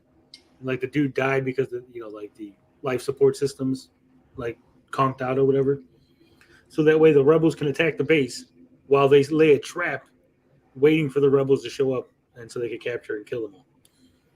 So I think after the prison escape, Andor's gonna have to be like, hey, we need you to. He's gonna find out, or they're gonna end up over there somehow, through some convoluted plot convenience, and it's gonna be a big shootout where they gotta help the fucking rebels either defeat this power station or at least escape from it without the leader getting captured. I feel like I hope it fails. I feel like I'm watching a completely different show, man. Oh, Can you just maybe watch it all again from the beginning, please? I'm gonna. You're wrong about this. I'm sorry. The only reason I can kind of believe is there's a lot of exposition, so I can kind of understand why. Yeah, That's maybe why you I like zoned this. out, Bob. But this is what I've been wanting. I don't like that I have to wait week to week, but I do want a slow burn Star Wars story like this. I don't want that fucking 5 episodes. And this is the one thing that I don't understand, right? Everybody complains about, oh, Star Wars is the same and yada yada, and then they give us something entirely different that's, you know, for a niche audience, and then everybody goes, what the fuck is this shit? This is boring and blah blah blah. And it's like, come on, like, so you want the same garbage that they've been feeding us? Seriously? Yeah, Like, that's the thing that infuriates me. JWD says, is romance in the cards for Cyril and Deidre? I think it is. is. Romance. It's I going to be hope not. S&M. It's going to be dominance. Here's what I think is going to happen. My prediction: Deidre is going to end up at the battle, and Cyril's going to rescue her because he's stalking her so much that he's going to follow her there and save her. He's going to get killed for it, I think. I don't think he's going to get killed. I think he's going to survive. He's going to rescue her. You know. Nah, most of these motherfuckers are dying. Well, he's not going to die yet. Is dying. Maybe in most the next of the crew are dying. I don't think Cyril's died. They're building him up to something. I don't think Cyril's died. Didn't Andy Serkis do the Snoke? Yes, he did. So maybe this is a Snoke origin story. He said it's not the same character. I know. Please don't even suggest that. Maybe I got like triggered for a minute. I was like, oh. What if Cyril is Snoke? Oh god. Because they're focusing on this character for like. Wasn't Snoke just a failed clone of yeah, that's what they said in like the supplementary material. It's kind of insinuated in Rise of Skywalker as well. You see a tube of loads of Snoke clones. Yeah, there was a theory at one point that Ezra Bridger was Snoke. Who? Remember that? Ezra Miller. No, the guy from Rebels. From Rebels. Well, there was a theory at one point because Snoke had a like a hole on his head, like a bump, that they thought that stormtrooper that bumped his head in Star Wars. Oh my like, god, that's Snoke. But either way, I do think that there's going to be something more. I don't think that this Cyril character is just going to die at the end of the season. I think they're going to carry him. I'm not Tony. I don't necessarily think he's going to die at the end of this season, but he's going to die before Andor finishes. Before the 2 series. Well, did you hear what they said? There's only going to be another season, and that's it. Will they cut it down again? They cut. No. Yep, they cut it. They cut it down to 2 a while ago, didn't they? They said they were going to do time jump from. Yeah, but they said it was going to be. Well, they said it was going to be 5. They originally said it was going to be 5. It's been a while ago since they cut it to 2. No, it hasn't, because they cut it. It was 5, then they cut it to 3, and if it's 2 now, they've cut it again. No, I'm fairly sure they said they were going to do it 1 year, encompass 1 year for the first series, and then the other 4 and then they're going to skip. Well, yeah, it was supposed to be like 4 years, because there's actually like supposed to be a big distance in between this show and Rogue One. Yeah, like 5 years or something. Yeah, there's 5 years from now until Rogue One. Yeah. Well, actually, no. Yeah, there is. Okay. Because it's only time jumped 30 days since he went to prison. Okay. It was 25 shifts or 30 shifts or something at time jumps. So it's only 1 month. Because I was remembering something else about the 5 seasons, but yeah.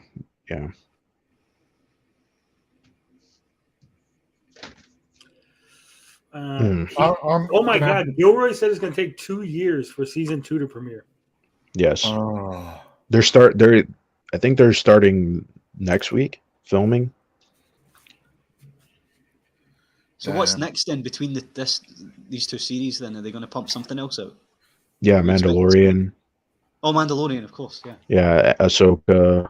There's a couple other stuff coming next year. So is there going to be another season of Book of Boba Fett? I hope not. They may as well just hijack part of the Mandalorian and put Boba Fett in it. Yeah, it would just be the Mandalorian season 3. Yeah, they can cross over. Well, because I mean, the Book of Boba Fett, those 2 episodes really fucked it up. I think. I know everyone liked those 2 fucking episodes that were basically a Mandalorian episode, but I think it really fucked up the pacing of that show. The whole show was already paced poorly anyway. Like right from episode 1. I can see that. Either way, Yeah, Andor and no episode 9, clue. I thought it was fantastic. Blinded thought it was good. Finbar thought it was good. Bob apparently missed half of everything that was going on in the Bob show. must be asleep for most of this. You've got to No, watch man, it. I was watching it, but you got to be so hyper focused on this show. If you miss like a few seconds, you missed. What do you do while you're watching the show, Bob? Are you playing Nintendo games? Switch. No, I'm sitting on my sofa Nintendo watching the Switch. fucking shitty show. You got to turn it off. You got to turn off your phone and pay attention. All right, well, I'll rewatch a couple. I don't know if I could rewatch all Just of rewatch it. this one. Okay, I'll No, rewatch. rewatch it all from the start, Bob. In fact, fuck it, Bob. Go back to episode 1, The Phantom Menace, and watch everything chronologically up until now, Oh God, no, including all the cartoons. Oh, God. no. All the stuff It's that not that used to be much. canon. Read It all isn't the that shit much. that was canon, and then that's no longer canon. Oh, man. You've just got to watch episode 1, episode 2, all of the Clone Wars, episode 3. Does Obi-Wan come before this?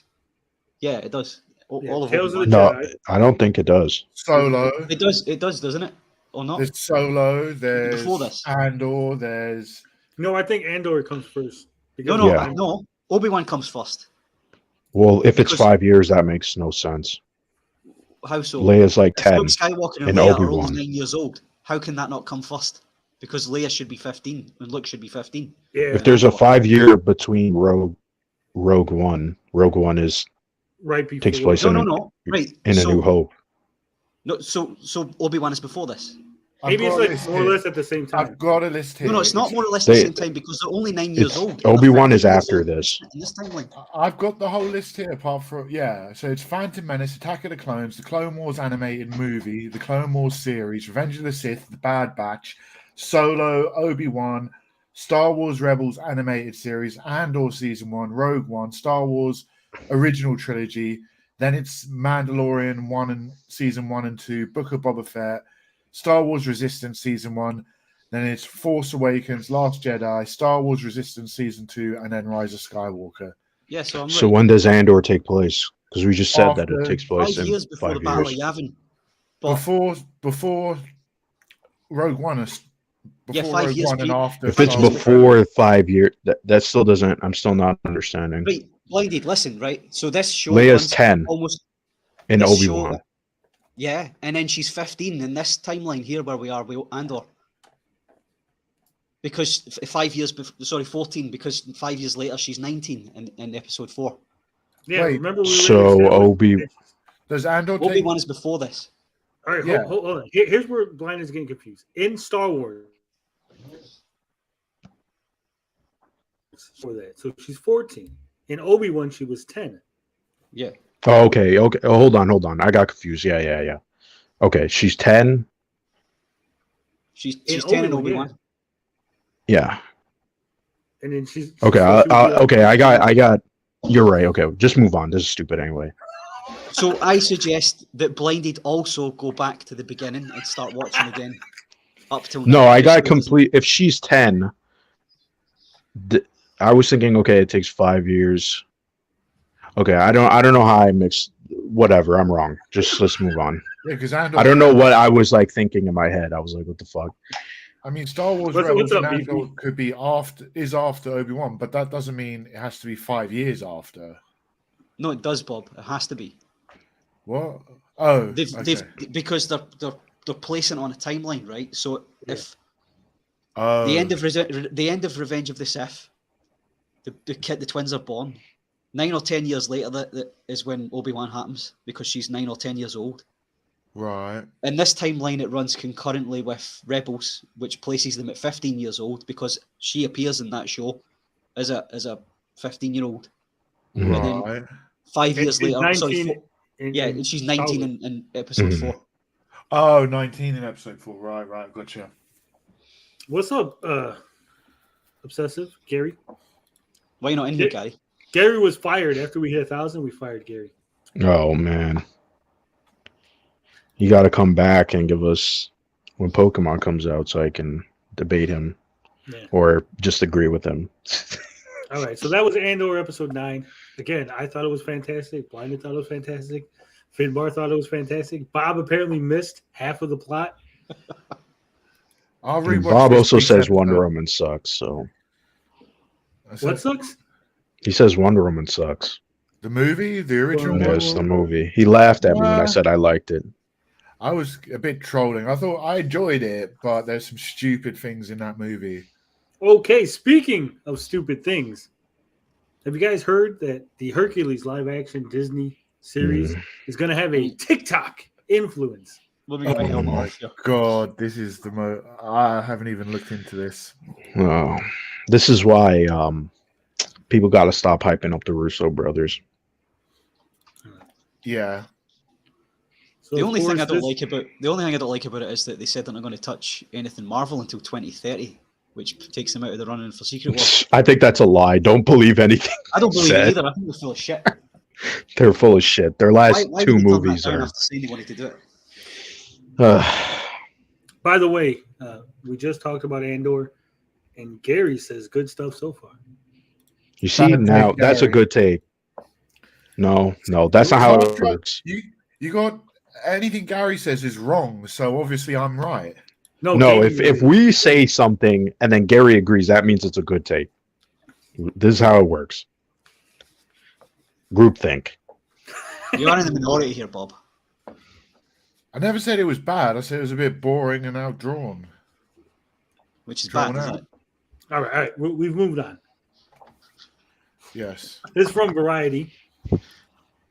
Adam B. Very says Disney's live-action Hercules will be more experimental and inspired by TikTok, says producer Joe Russo. Oh That's a my recipe for God. cancer. All right. In this week's cover story for Variety, filmmakers Joe and Anthony Russo are clear that Hacks. their dedication to their own independent studio, AGBO, means the directors of Avengers Endgame don't expect to make another movie with Marvel Studios anytime soon. Good. We won't be ready to do anything with Marvel until the end of the decade, Joe Russo says. The Russos have, however, already returned to Marvel's parent company, Disney. Through AGBO, they're producing a live-action adaptation of Disney's 1997 animated feature Hercules, with Guy Ritchie, who helmed the 2019 live-action remake of Aladdin, set to direct. We have an amazing relationship with them that we've built over a decade, says Joe Russo. I think we have a point of view on how they can stretch the limits of their IP moving forward rather than playing IP management. Whereas many of Disney's recent live-action remakes have been faulted for sticking too closely to the source material. Faulted by who? Who has faulted the live-action remakes for sticking too close to the source material? Because if anything... I feel like you got to pick which one. Because if we're talking about Lion King, then they strayed it too is. far. Well, they stray too far, but they also it's like identical, but in the wrong ways. It's very weird. It's identical in the bad ways. I mean, they took out some of the best song in the movie, first off.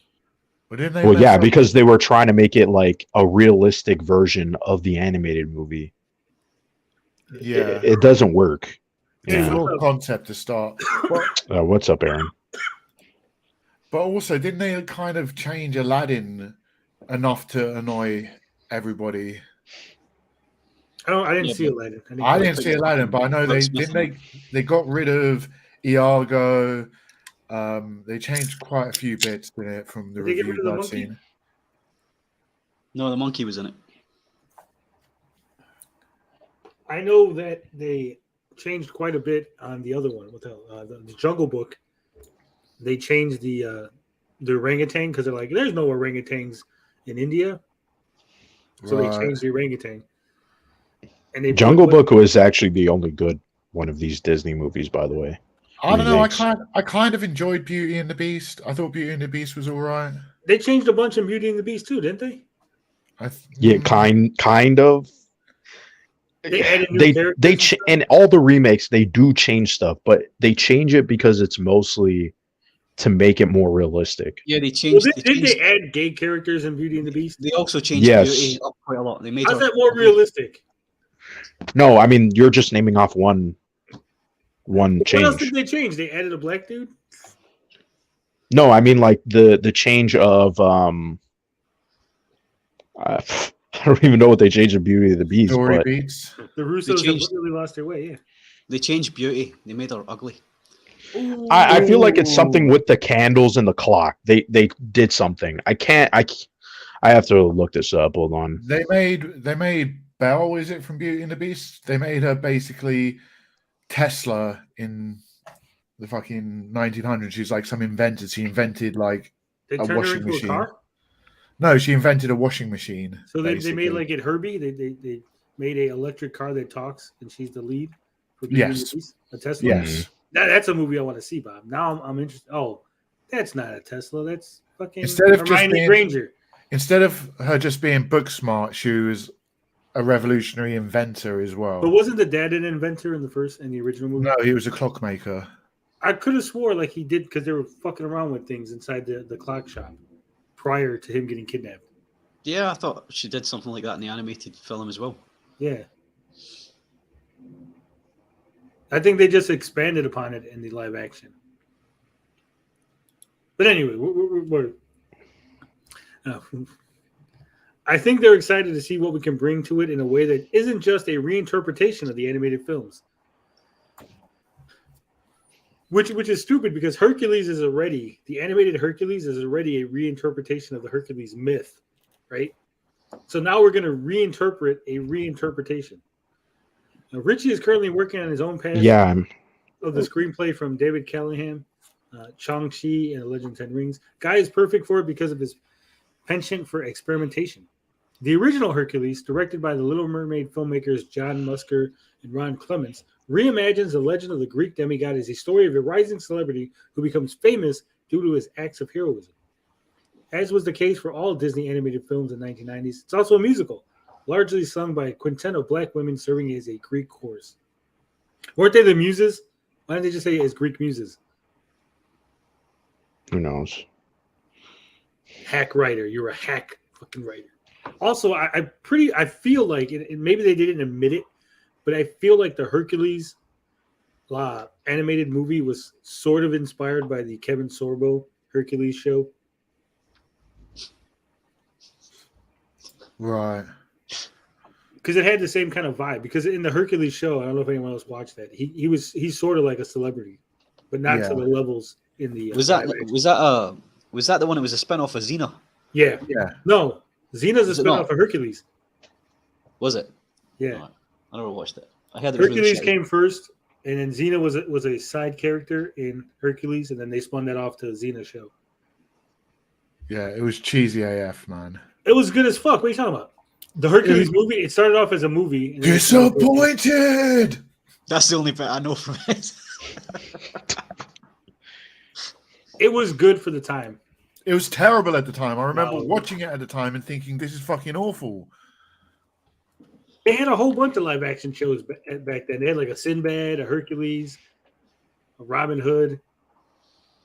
The old Sinbad was really good.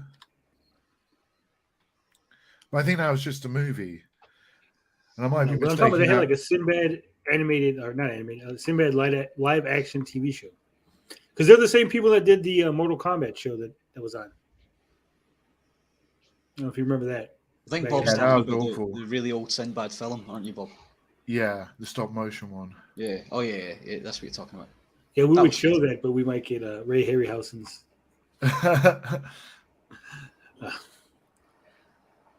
It says Russo says the live action Hercules will also be musical and share the original's unconventional approach. There are questions about how you translate it as a musical. Russo says audiences today have been trained by TikTok, right? What is their expectation of what musical looks like and feels like?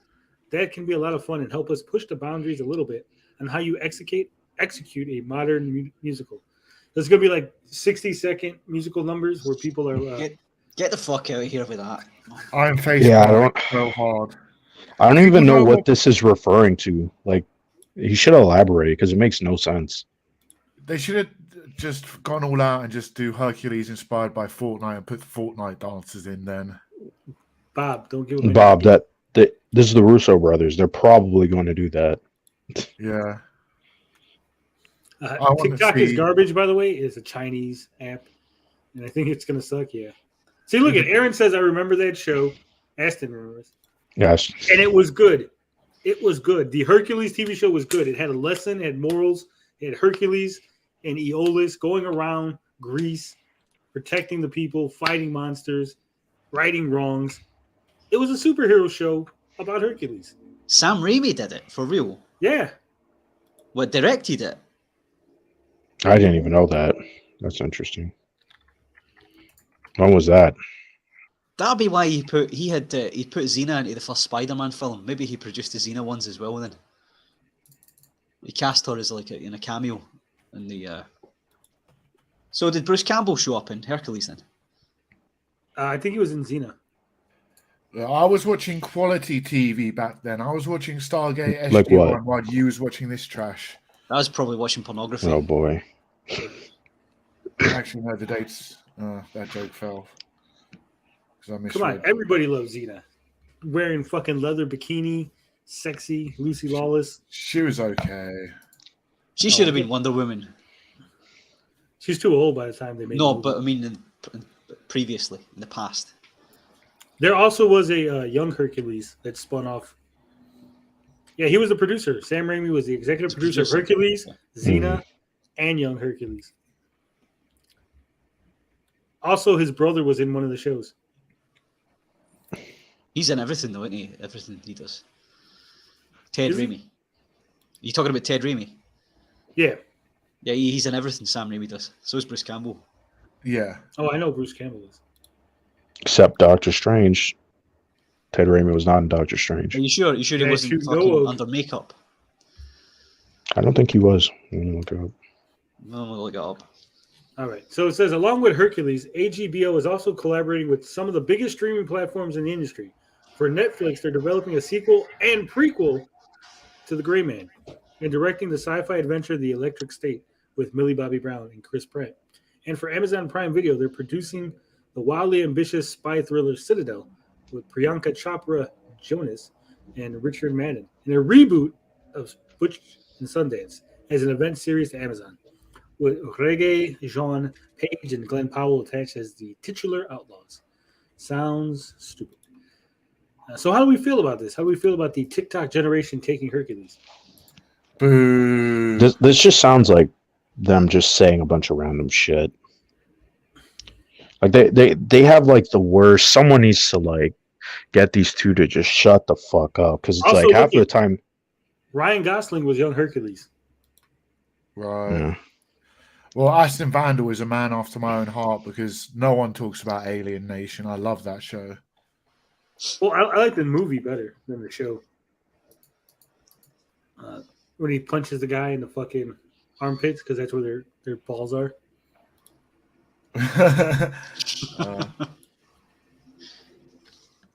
Yeah, you're right, Blinded. No Ted Raimi and Yeah. Multiverse of Madness.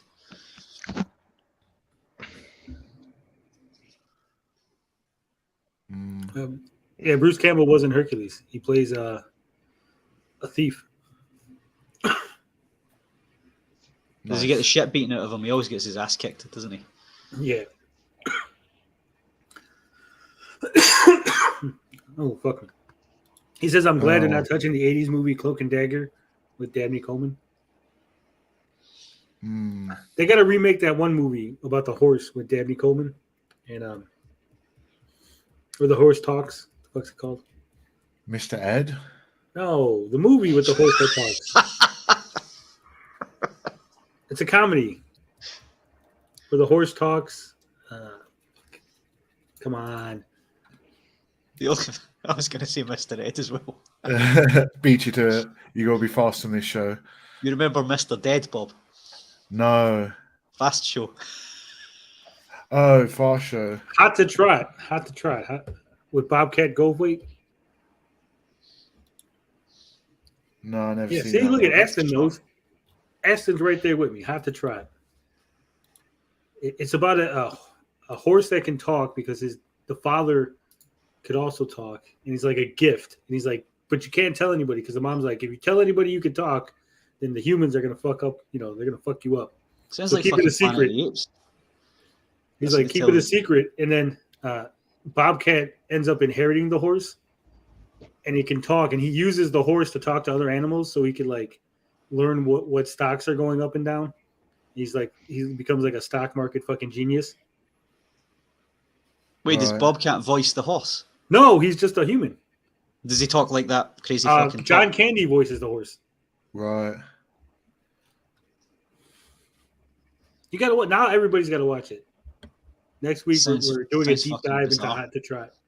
No. No. And then the climax of the movie is they enter the horse into a horse race, and he's talking to the other horses and telling them shit like, "Oh, they're gonna turn the winners into glue." So then the horses like bow out of the race.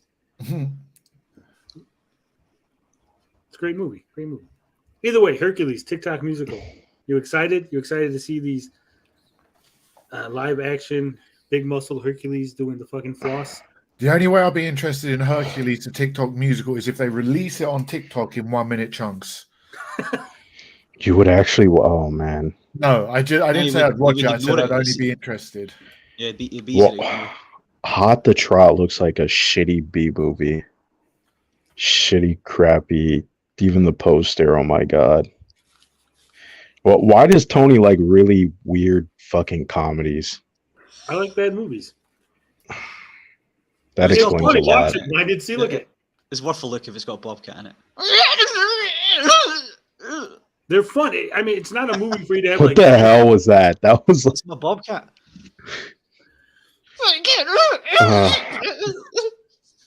someone's got to clip that. What the fuck? I don't think I can watch this. This is not my cup of tea. Couldn't watch It looks I couldn't watch schlocky, it. but it doesn't Yeah, look a 90-minute schlocky movie with enough. him as the lead. No, I don't think I could put up with that. Fuck that. Even John Candy can't save that. It's a great movie. Either way, Hercules, TikTok musical, sounds like trash. Hopefully, the Russos do another interview and clarify what the fuck they mean. I hope they Well, come they out did. and say, like, I hope they come out and say, "That's we were just kidding. Secret was." We're just kidding. They have another interview that was also hot fucking garbage and just exposes that even though they made Avengers Endgame, they have no clue what the fuck they're talking about.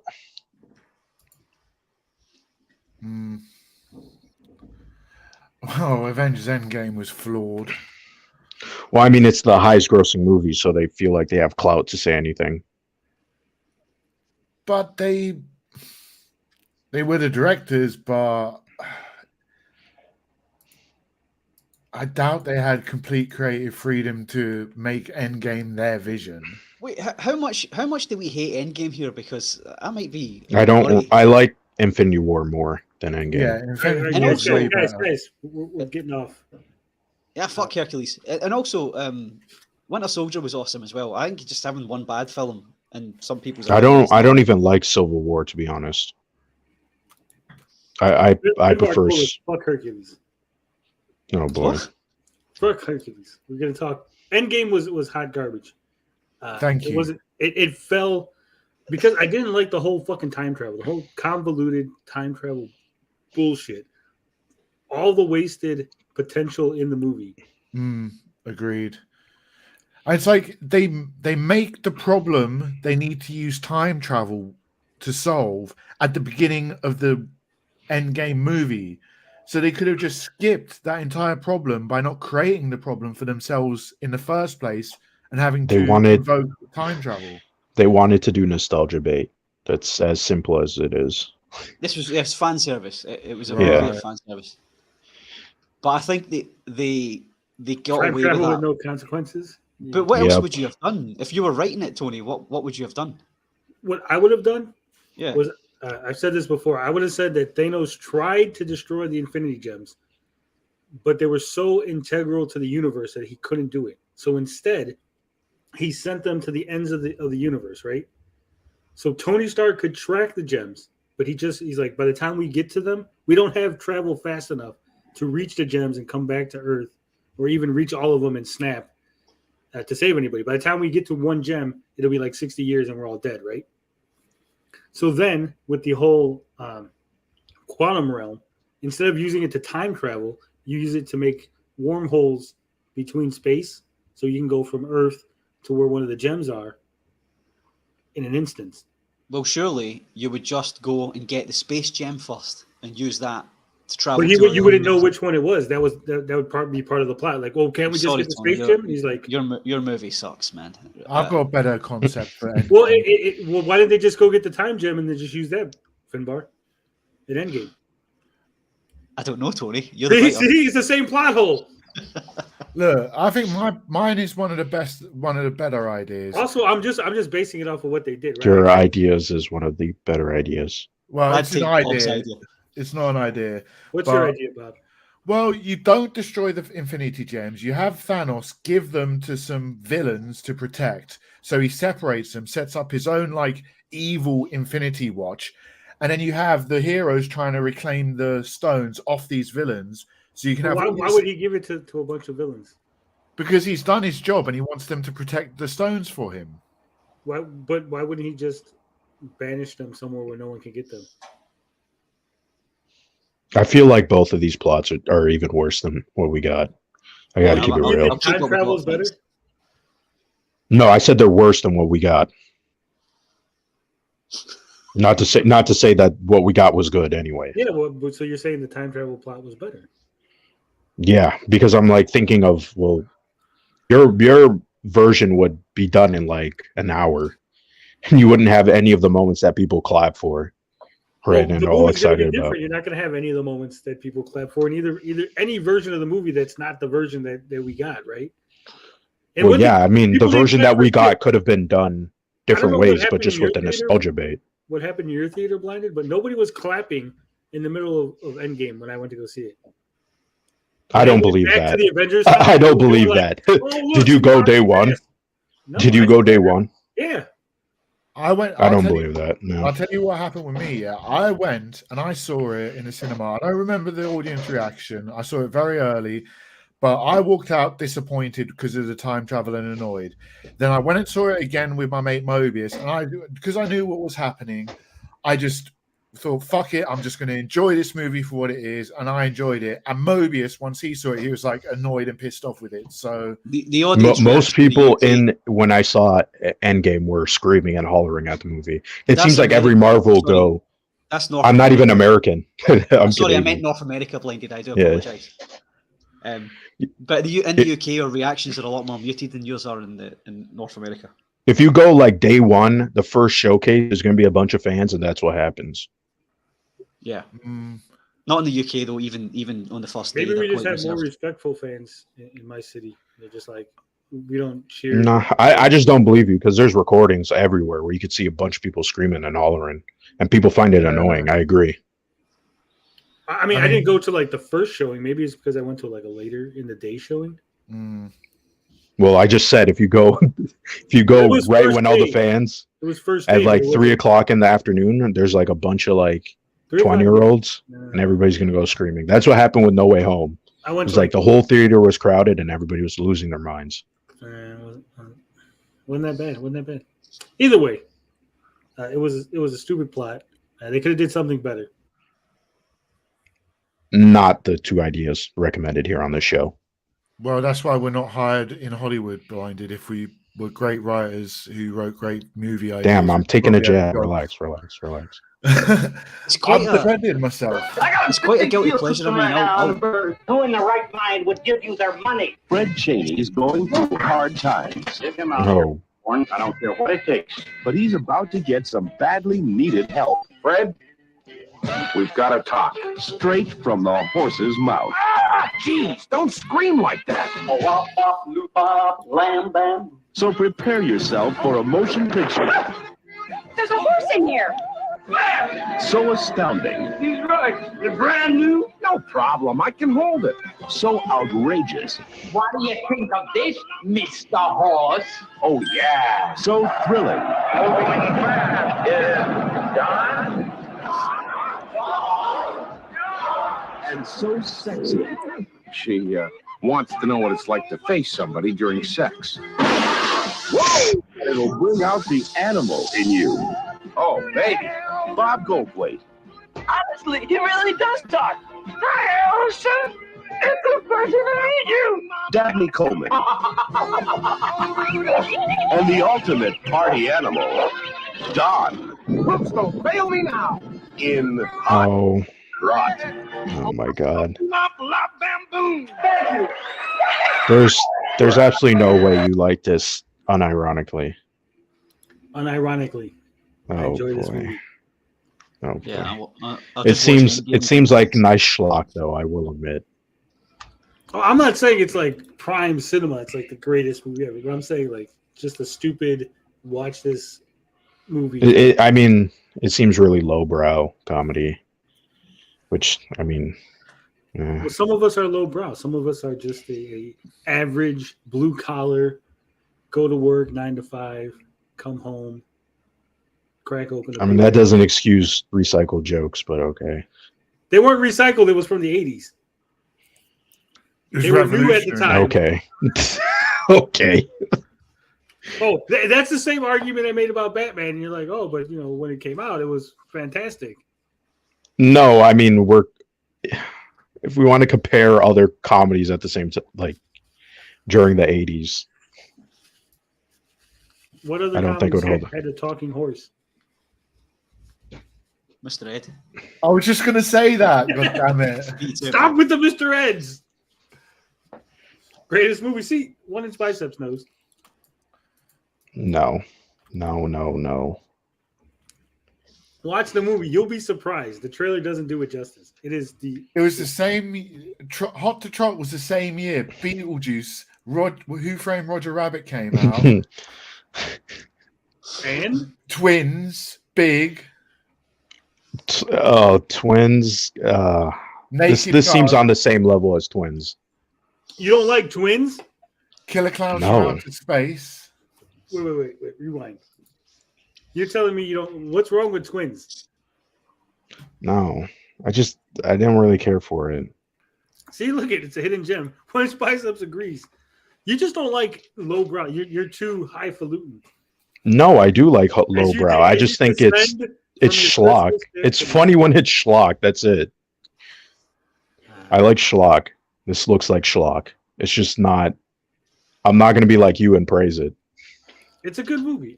Blinded. If you like ninjas, check out New York Ninja. It was done in the 80s, but finally got released in 2021. It's so bad, it's good. Yeah, like I like so bad it's good movies, right? Because they're funny, but I'm not gonna like sit there and praise it and be like, well, the comedy's actually good when it's just dog shit humor. That have you ever seen like a disaster movie? Yeah, I've seen what Mac and Me. Mac and Me is hilarious. It's fucking retarded. What else is there? What are ironic coming from a guy on a lowbrow street. That's what I'm saying. I never said oh my god. Vampire's Kiss came out in 1988. My whole thing is Tony is well, you know what? Fuck it. I'm not even gonna explain this. Oh, go explain it. No, I'm not gonna explain it. Tony is an old man, and he saw that movie as a kid, and it's just pure nostalgia. It's lowbrow humor. Like, it is what it is. It's funny that they make fart jokes, okay. But I'm not going to be like, oh, it's a fucking great comedy. I would highly recommend it. It's like, nah, I would recommend it to people who like schlock. If you like schlock and you want to laugh at something that's just dumb and it's so bad it's good, that's what it looks like. See, look at other people are saying it's good. Respect. Okay. But you like Blinded, just saying you like films that are not intentionally funny, like So Bad It's Good. Yes. Like So and Neil Breen and stuff like that. Yeah, Neil Breen is fucking, oh my god. Look at 1 inch biceps says John Candy is a talking horse, his knee slapping fun. That sounds like an AI wrote that comment. As long as as long as the John Candy horse fucks that blow up horse in that film, I'm in. I think it is. Watch that. I'm telling you, it's not great. It's by no means a great movie, but it is a. I just want to know if it's schlock or not. Is it good? Is it so bad it's good? Because then I can understand. How could it not? How could it not be so bad it's good? It could just be mediocre. I don't know. And then I don't laugh at anything. It's just I don't want to set any expectations other than I like the movie and it's fun. Watch it. It's 90 minutes out of your life. That's a big commitment. Yes, Aaron, schlock. TikTok. You tell me to watch a movie. Recommend a movie that you think is good that I think isn't shit, and I'll watch it, and you watch this. I highly doubt that. I highly doubt. All right, I'll give it a go. Here's another trailer that we watched the other day. I want your opinion because Blinded is the film buff, and Bob and Finbar didn't see this trailer. We all thought it was pretty good. We were watching this trailer on Mad Max's stream. Oh, I already seen this. You saw my comment on this already. Oh yeah, that's right. You were Finbar and Bob. Let's see what you think. Okay. This is also, yeah. I'll just shut up. Once in a great while, a film is so important that it captures the attention of the entire world. Yo, what's up, bro? This is not one of those films. What's the No. My big fat independent movie. The Hitman. Daddy's a little confused here. Why'd you have to break down Daddy's door? The Swinger. We're pulling the botched robbery in Vegas, so get your guns out of that guitar case. Let's hit the road. The Not So Good Girl. I'll have sex with you if you don't tell my husband. Your husband what? You want to have sex or not? Together. Why are we taking her hostage? She didn't do anything. We're gonna forge an unlikely bond with her, idiot. They'll discover action. Hell yeah, frogs. Oh, God. That's wrong. Culture. ¿Hablas español? Parlez-vous français? ¿Qué? ¿Qué? Mystery. Have I told you about my condition? Yeah, but what are you doing? I thought you were only supposed to have one of those. I also have this memory thing. Romance. Lick the creases. Lick the crease. Oh, you know. Oh, hit that knob. Oh, lick my little hole. Oh, no, you didn't. Oh, and did we mention lesbians? It's not sexual. It's artistic. It's artistic. It's artistic. It's artistic, Bob. Say lesbians. Better than email. This Hanukkah. Oh, Jesus Christ. We're taking the highbrow world of independent film to all new lows. Oh, no! A midget in a fantasy sequence. It's so cliched. Not to mention degrading for the midget. Dwarf. Little person. I'm sorry. My big fat independent movie. Oh, this is bollocks. I thought this was a Guy Ritchie film.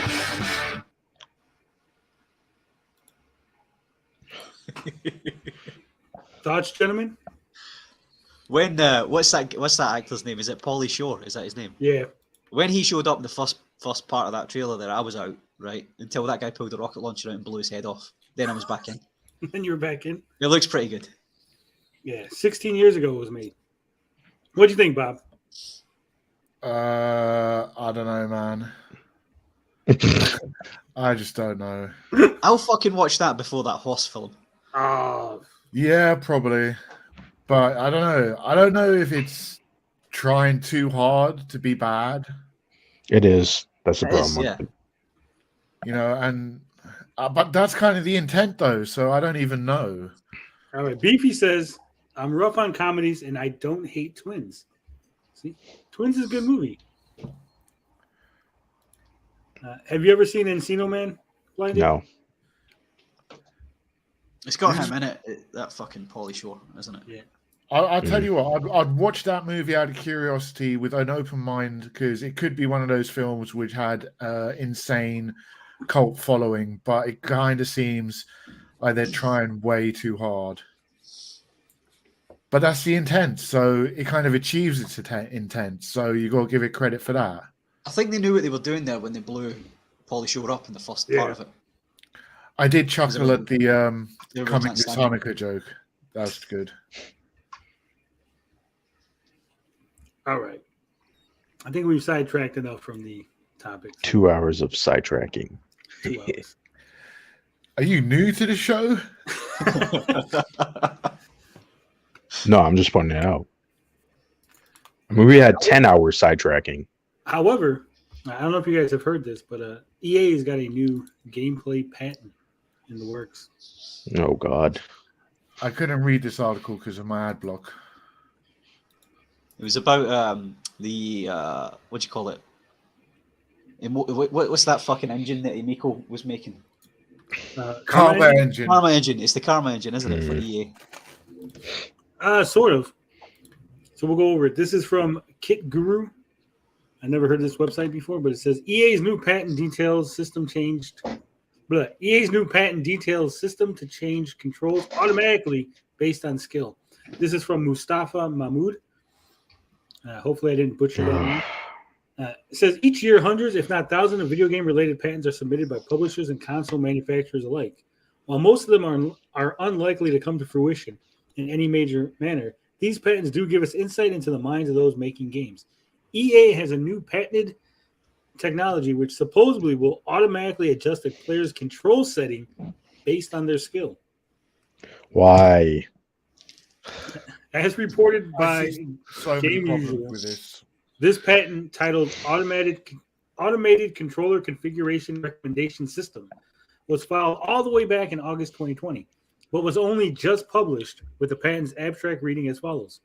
If you're playing too good, it's just going to scramble the controls to make it harder. No.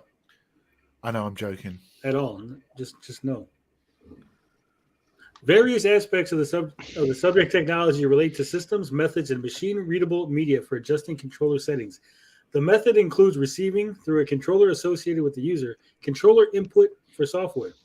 What this patent seems to suggest is that EA titles could include an automatic controller configuration recommendation system that adjusts controller settings based on the player's current skill level. Here is the patent details.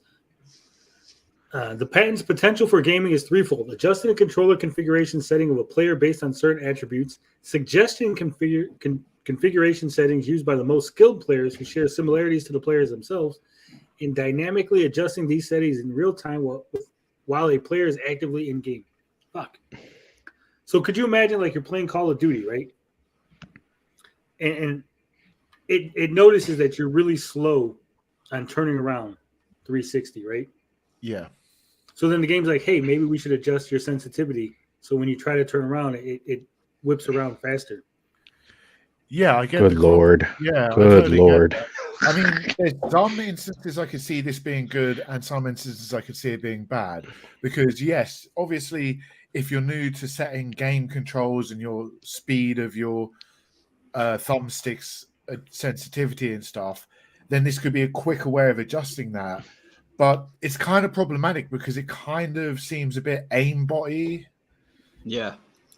You know, That's well, it doesn't say anything about aimbots. That sounds like a totally different thing. It's got axes, so it shows the Y. It's got the Y and X axis. So I think it's like if you've got the crosshair and it overcompensates or undercompensates depending on whether you're going too quick past the target or not quick enough to it. That's when I think it would help. Well, I don't think it's going to adjust. I don't think. Yeah. It's just going to adjust your controller sensitivity. So say, hey, you know what? You keep hitting the wrong button. Obviously, you're trying to throw a grenade, but you're hitting the X button. Let's remap. Maybe let's suggest that you put the grenades on your X button instead of the fucking right trigger. Right? But it says controller. Okay, that doesn't sound as bad. Okay, that doesn't sound that bad. Because it did say suggestions, right? It says either suggesting settings based on by the most skilled player who share similarities to the players themselves, adjusting the controller based on certain attributes, or dynamically adjusting while playing. Those are just the three suggestions that the patent could be used for. But there's also well, why is this titled gameplay then? Because that doesn't affect mechanics in the game. Because we're clickbait. It affects the. Because we're clickbait. I mean, to be honest, the more that you explain it, the more I think it's a better idea, because there are a lot of games. Well, that is gameplay. Like, I mean, your controller sensitivity is you playing the game, right? I feel like that's more controls than gameplay. Yeah. Fair enough. I'll take that into account next time if I clip this out into a section. I mean, I think it could be good as well, because as a new PC gamer, one of the things I'm struggling with is getting used to mouse control. And I don't know if I need my sensitivity higher or lower to improve my targeting skills. So having an automated system to do that for me would be pretty good. It says this patent could offer a whole range of benefits, but one of the core focuses by EA seems to be improving accessibility in games, especially for players with disabilities like Bob that struggle with current accessibility features. So there you go. Sneak shade. That was so much shade. I can't believe. can't believe you. Grandma will be hitting 360 no scopes. That's what I'm saying. Yeah, she'll be shooting people through walls as well. Oh man. I think it sounds good, especially like if they're like, hey, the top players have their controllers set like this, right? You'd be like, you know, maybe I should try that. Maybe I should try what the best players in fucking this particular game. I said Call of Duty, but it could be other games too, right? I mean, as long as they Street Fighter, they're going to go, here are the top player strategies for like Street Fighter, right? So wouldn't it be nice to know, hey, here are the top player controller configurations for fucking Fortnite or Call of Duty or fucking I don't think it would make that much difference though.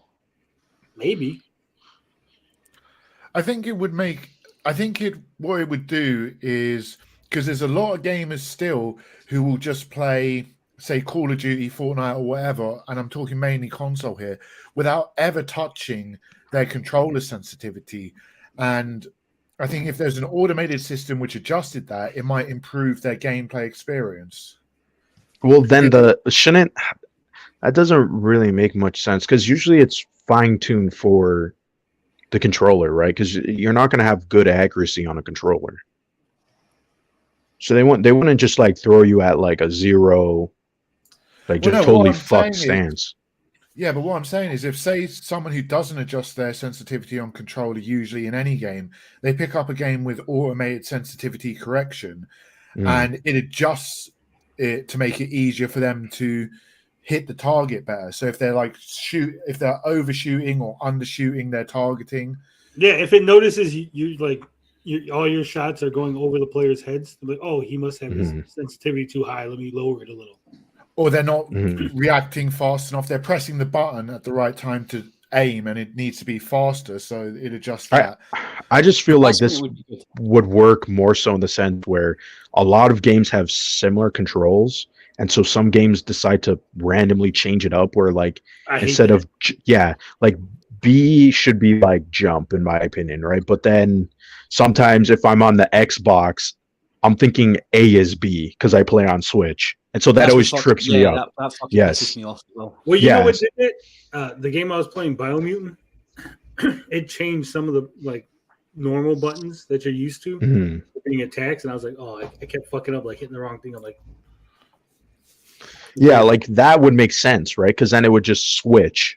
Oh, okay, you're pressing A instead of B. If Amico had this, then DJC could jump better than Finnegan Fox. If Amico had this, fucking DJC could put his hands on his head and just rub his bell end on the touchscreen and complete Finnegan Fox. Jesus. Yeah, clip. How do you know he isn't doing that already? Well, I think this is also a bit of a game design problem with knowing which buttons to press, because they show you the letter of the character. I saw a screenshot of someone showing where they just showed you which button on the controller to press. So it just homogenizes the whole what button you got to press. Instead of it being like X, it's just like the bottom. Look, here's the problem with that, okay, Bob? Certain things become ingrained in a gamer's gameplay vocabulary, right? Like you see a red barrel, you know that it will explode. Yes. And then so you can't have a game that has red barrels that don't explode, right? Yes. And it's the same way, like we've established the X button or the button that's lowest is your jump. Yeah. And then when a game doesn't have that as a jump, it throws you off because it throws you. Yeah.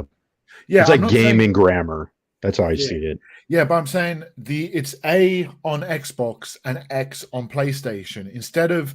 Well, that's why I said the bottom. That's why I said the lowest button. Yeah, but for a game developer, why not just have it as the bottom, like just to show on screen? The bottom prompt for that button shouldn't have an A or an X. It should just be that. Well, because button. you should. That would get way too confusing. Way too confusing.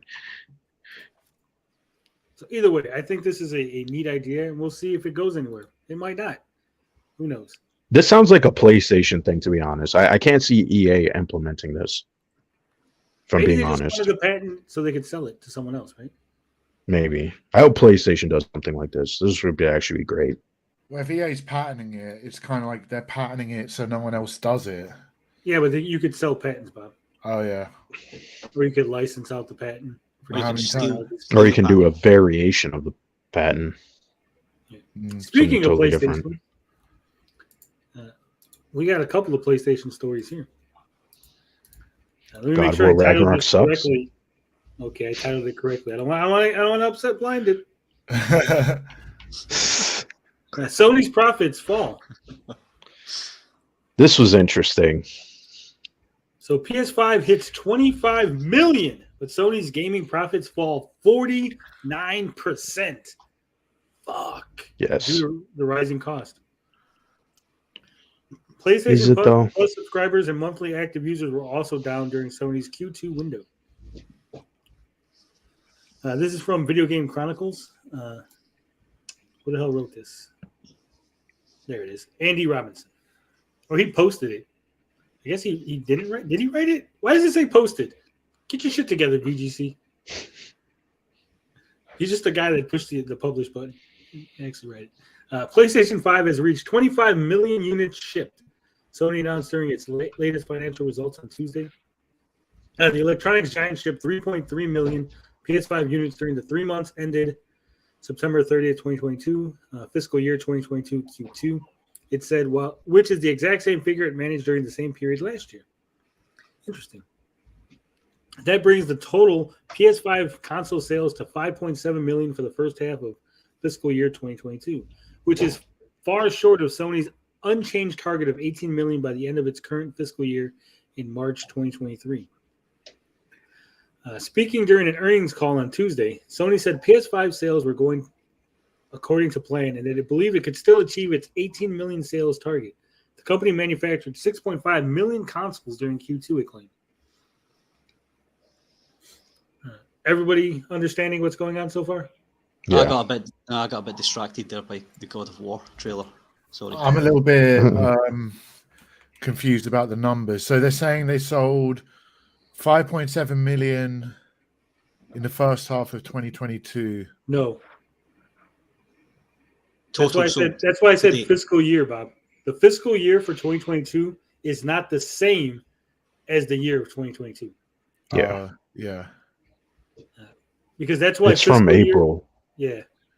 That's why September 30th was the end of quarter 2 of the fiscal year. That's what confused me as well, yeah. Okay, right. I'm up to speed now. While Sony's game and network service division reported Q2 revenues of 720.7 billion yen, or 4.88 billion US dollars, up 12% year over year, and a record Q2 in terms of Japanese yen figures. Profit fell significantly by 49% at 42.1 billion yen, or $284.6 million. Man, Xbox going to dominate. Xbox taking over. Supposedly. I know we were joking that no Sony games are going to end up on Xbox, but I don't know, Bob. I'm worried now. I'm worried. Sony said its declining in-gaming profit was due to an increase in game development and acquisition costs, including its purchase of Bungie, as well as a negative impact of foreign exchange rates reflecting a higher ratio of USD cost. The increase in gaming revenue was partially attributed to an expected increase in hardware sales due to recent price increases for PS5 hardware. Sony's Game and Network Service division revised its full-year forecast down by 12%, citing lower than expected sales of third-party games. That's because Xbox is giving it all away for free. Sony's like that high-class Bunny Ranch adult entertainer. And then you got Xbox just giving it away for free, $5 hooker on the street. How can it compete? Yeah, and Sony doesn't do anal, and the other one does. Oh my god! Why'd you gotta make it dirty, Finbar? I was trying to I was keeping it classy. He's not wrong. The controller vibrates on the triggers. The triggers. Yeah. So you could shove that in new places. Oh yeah. Haptic anal. Haptic anal. But no, it does kind of make sense because a lot of people buy PlayStation, Sony, PS5 for the exclusive first parties, but a lot of gamers these days will have both consoles. Did they say this is just like overall, right? Yeah. If you wanna, okay, because I was thinking that this might have been because of the changeover with PlayStation Plus, and we'll get to that specifically. Oh, okay. Profits for Sony overall increased by 8%, 344 billion yen, or $2.32 billion, as strong performances by its music and imaging business offset the declines in gaming. Surely a bit of Spider-Man in there as well. Yeah. Software sales increased during the quarter at 62.5 million units, up from 47.2 million in the previous quarter, but down from the 76.4 managed during last year's Q2 window. Digital software accounted for 63% of quarterly game sales, up from 62% a year earlier. For the second quarter in a row, the company saw a decline in the number of PlayStation Plus subscribers and PlayStation Network monthly active users. And we got a nice little chart here.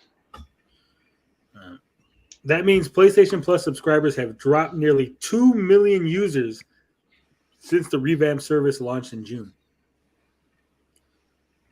The They need to start putting. So there's your answer. They need to start. Is it what's the Xbox one? Game Pass. They've got like day and date releases, haven't they? If their new release comes out, it goes on Game Pass. Sometimes, right? First party from first party. It doesn't matter though, because they own so much things now that everything's fucking first party at this point. If Sony doesn't start doing that, they're going to lose even more subscribers, I think. I don't think so. I really disagree. Microsoft only had one first party game this year launch on Game Pass. Okay, so it's not as frequent as I'd like to believe it is then. No. Okay, because I was actually leaning more towards going after. Also, it could be every month you would get one, but they haven't even done 6 months in a row. So, also, I'm pretty sure we had an article last week saying that the Game Pass subscribers was not on track to hit the target they were looking for. Yeah, and they weren't making as much money as they projected they were. This, I feel like, is just one of these. They're victims of the cost of living at the moment. I think these things are just things people are letting go. No, here's what I think, Finbar. And I could be wrong. I could be way off base. But I think that Microsoft has enough money that they could afford losses, and that they knew, despite what they're saying, they knew that the Game Pass was going to cost them money. But they were hoping that it was going to cut into Sony enough that they were able to basically overtake Sony as the number one gaming company. No, I don't agree with that. You don't think so? No, because I mean their actions and what they've said say the total opposite. That they don't even really want to be a competitor to Sony and Nintendo. They actually want to be on their platforms. Yeah, they have. It's just Sony and Nintendo doesn't want it. Yeah, they've said it about Call of Duty now, haven't they? That Call of Duty is going to stay on PlayStation as well. Yeah, but I mean, like, they want Game Pass on PlayStation and Switch. I want that as well. Yeah, but putting Game Pass on PlayStation is pretty much would kill PlayStation's own service. Not real. I don't think it would kill PlayStation. I think it would. I said its own services. It would. Oh yeah, it would kill. I think it would kill their own services. Yes. But I think we're almost one step away from speculating is Microsoft trying to get out of the console making business because they're losing. I think so. $200 I think everybody should be, except Nintendo. No, I think PlayStation and Nintendo, they're the market leaders. There's no way that they're going to disappear from this. I think Microsoft has put so much money into just getting the Xbox originally onto the fucking console scene to like all these years later, like, you know, we're just abandoning it. But that's what was going to happen, though. They said, I think it was during, not the 360, maybe it was like the Xbox One, that they said that they just wanted to get rid of Xbox entirely. Because it's like, it doesn't really matter to them. That's not even their main source of money. It does nothing to their business. I don't know. I think ego of the Microsoft owners not going to let it happen. Not really. Microsoft doesn't care about Xbox. That's why now they're like, well, we see that it's viable. And so now they're like, well, let's actually make some big moves. But I don't think these big moves are really going to do much, to be honest. And I think... What if Xbox becomes like a Steam? I could see that happening. But I don't think it's going to... Like, let's say you still need not like a $300, $400 Xbox, but like a $50 just like... Well, that's what they're trying to do. Right, because remember that rumored console? Yeah, that's been in the works for. Would that be? Would you still consider them in the console business if they're selling like a $50 box that you plug in that gives you cloud gaming access to Game Pass, would you technically still consider that a console if you don't ever? If there's never an Xbox console with a hard drive or even Because digital, nobody considered Stadia a console, and it was the same thing. Yeah, that's what I'm saying. Like if it was like an Xbox version of a Stadia. I believe if Stadia had taken off, I believe Microsoft would be pushing a lot harder for cloud gaming. I don't agree. No, I think Xbox, if they have a peripheral and then they have the store, they would have to have something else. But like, it's not it's an ecosystem compared to what Google Stadia had.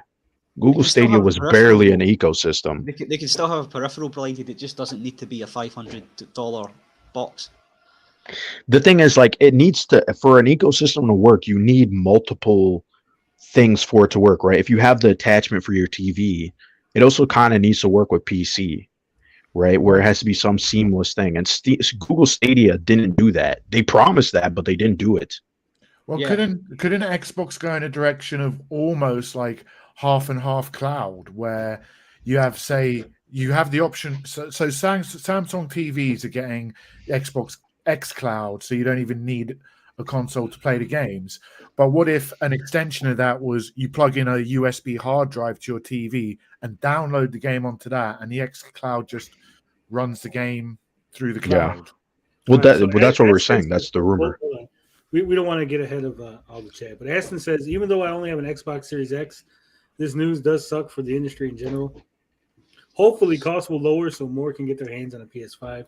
He also says that Xbox is Bridget the Midget, while Sony is Jenna Jameson. I don't know, man. Have you seen Jenna Jameson lately? Yeah. I think he means in their prime, both in their prime. He says Xbox Game Pass Ultimate is still as confusing or can be just like PlayStation Plus in its different tiers. I feel like PlayStation Plus is confusing. They need to allow for consoles to be upgraded for the customer. That would be interesting. Yeah, he says young Jenna in their prime. Well, I mean, we didn't get into that, but I think them losing subscribers doesn't really mean much because we haven't even talked about that they changed their whole system. So it makes sense that they lost 2 million because it's confusing. You have premium and extra, which are two different things and offer different things. So it's like, which one do you pick, right? And premium right now, I have it, and it's really not worth it. No. I just bought it for the whole year, so it was worth it. Blinded, it was worth it when you jumped. If you already had, no, it wasn't. If you had Essential and you jumped, it would have made sense if you stacked up. Like if you had it all the way until like 2026, then it's worth it. Yeah, but if you were just had it locked in for the year, it wasn't really worth jumping to premium. But yeah, I'd only just started my subscription though when it came round, so it was like stacking on. Do you have premium or? Yeah, I have the premium, the top one. Okay. I don't think what's the middle tier one called? Extra. That's where you get the library. Yeah, I didn't really think that. I thought it was like an extra 10, maybe an extra 10 quid or something, or 15 quid on top of that, and I thought, but that gets you all the PS3 and. Oh, sorry, is it PS1 and PS2? You get PS3 with the middle tier, right? Yeah. Yeah, PS3, the streaming, and then the legacy stuff. The way it looked to me was they were pricing the middle tier to make it look like not worth your time. You may as well just jump up to the highest one. Justy says PS5 sucks. Waited this long to play a game, God of War. Not really. I mean, I always feel like people who say that don't really care about the PlayStation ecosystem anyway. Yeah. Well, again, you could have a small box that plugs into your TV, HDMI, or plugs into the PC, right? And basically gives you access to now the Xbox or the Microsoft, whatever, however you want to frame it, ecosystem. Also, I want to bring up this point, not that it matters, but I really don't think Microsoft would go full on into the cloud, especially what they did in the last 2 years, because they were all about, we're going to bring back Xbox games and 360 games and preserve them. Didn't Microsoft also recently state that the cloud is in the future for them in the near future? Yeah. Who knows? Lots of speculation. But it says, where are we at? The total number of PlayStation Plus users stood at 45.2 million for quarter two, down from 47.2 million a year earlier and 47.3 million in the previous quarter ended on June 30th, 2022. However, despite the decline in subscribers, Sony Network Services revenue, which encompassed PS Plus and advertising revenue, actually increased by 10% from 106 billion yen to 116 billion yen, potentially reflecting uptake of the more expensive subscription tiers introduced by PS Plus. The PlayStation Network's MAUs totaled 1.2 million, down from 1.4 million a year earlier and 1.3 million in the previous quarter. This appears to be Sony's lowest MAU figure since it began reporting this data in early 2020. As we know, MAU means monthly active users. Sony says its monthly active users are the estimated total number of unique accounts that played games or used services on the PlayStation Network during the last month of the quarter. Sony said it will aim to ship 23 million PlayStation 5 consoles in the next fiscal year, which begins April 2023, which would put the console ahead of PS4 during the same stage of its life cycle. So what do we think? Is this bad news? Not really. I don't. I mean, Jim Ryan was kind of damage controlling this. He was saying, "Oh, it was because people went outside." Because people, they were touching. You told them to touch grass, motherfucker. You fucked it up. Yeah, pretty much. I also kind of think we're still kind of early in this generation, so there's costs which are going to eat into their profits as well. Yeah, I mean, I guess. Hold on, just another viewers in the chat. Trying to bring up a point. I'll say this. Listen, okay. The people who continuously say there's no reason to buy a PS5, there's no first off, one, it's the best-selling console. People obviously have a reason to buy it because it's more of the promise of what's to come. And I always feel like this argument of, there's no games. Both consoles don't have games, and we're 2 years in. What console 2 years in has all the best games? Can you name me one? It's very few. Yeah, I would say the Switch is probably like one of the few consoles that had like 2 years.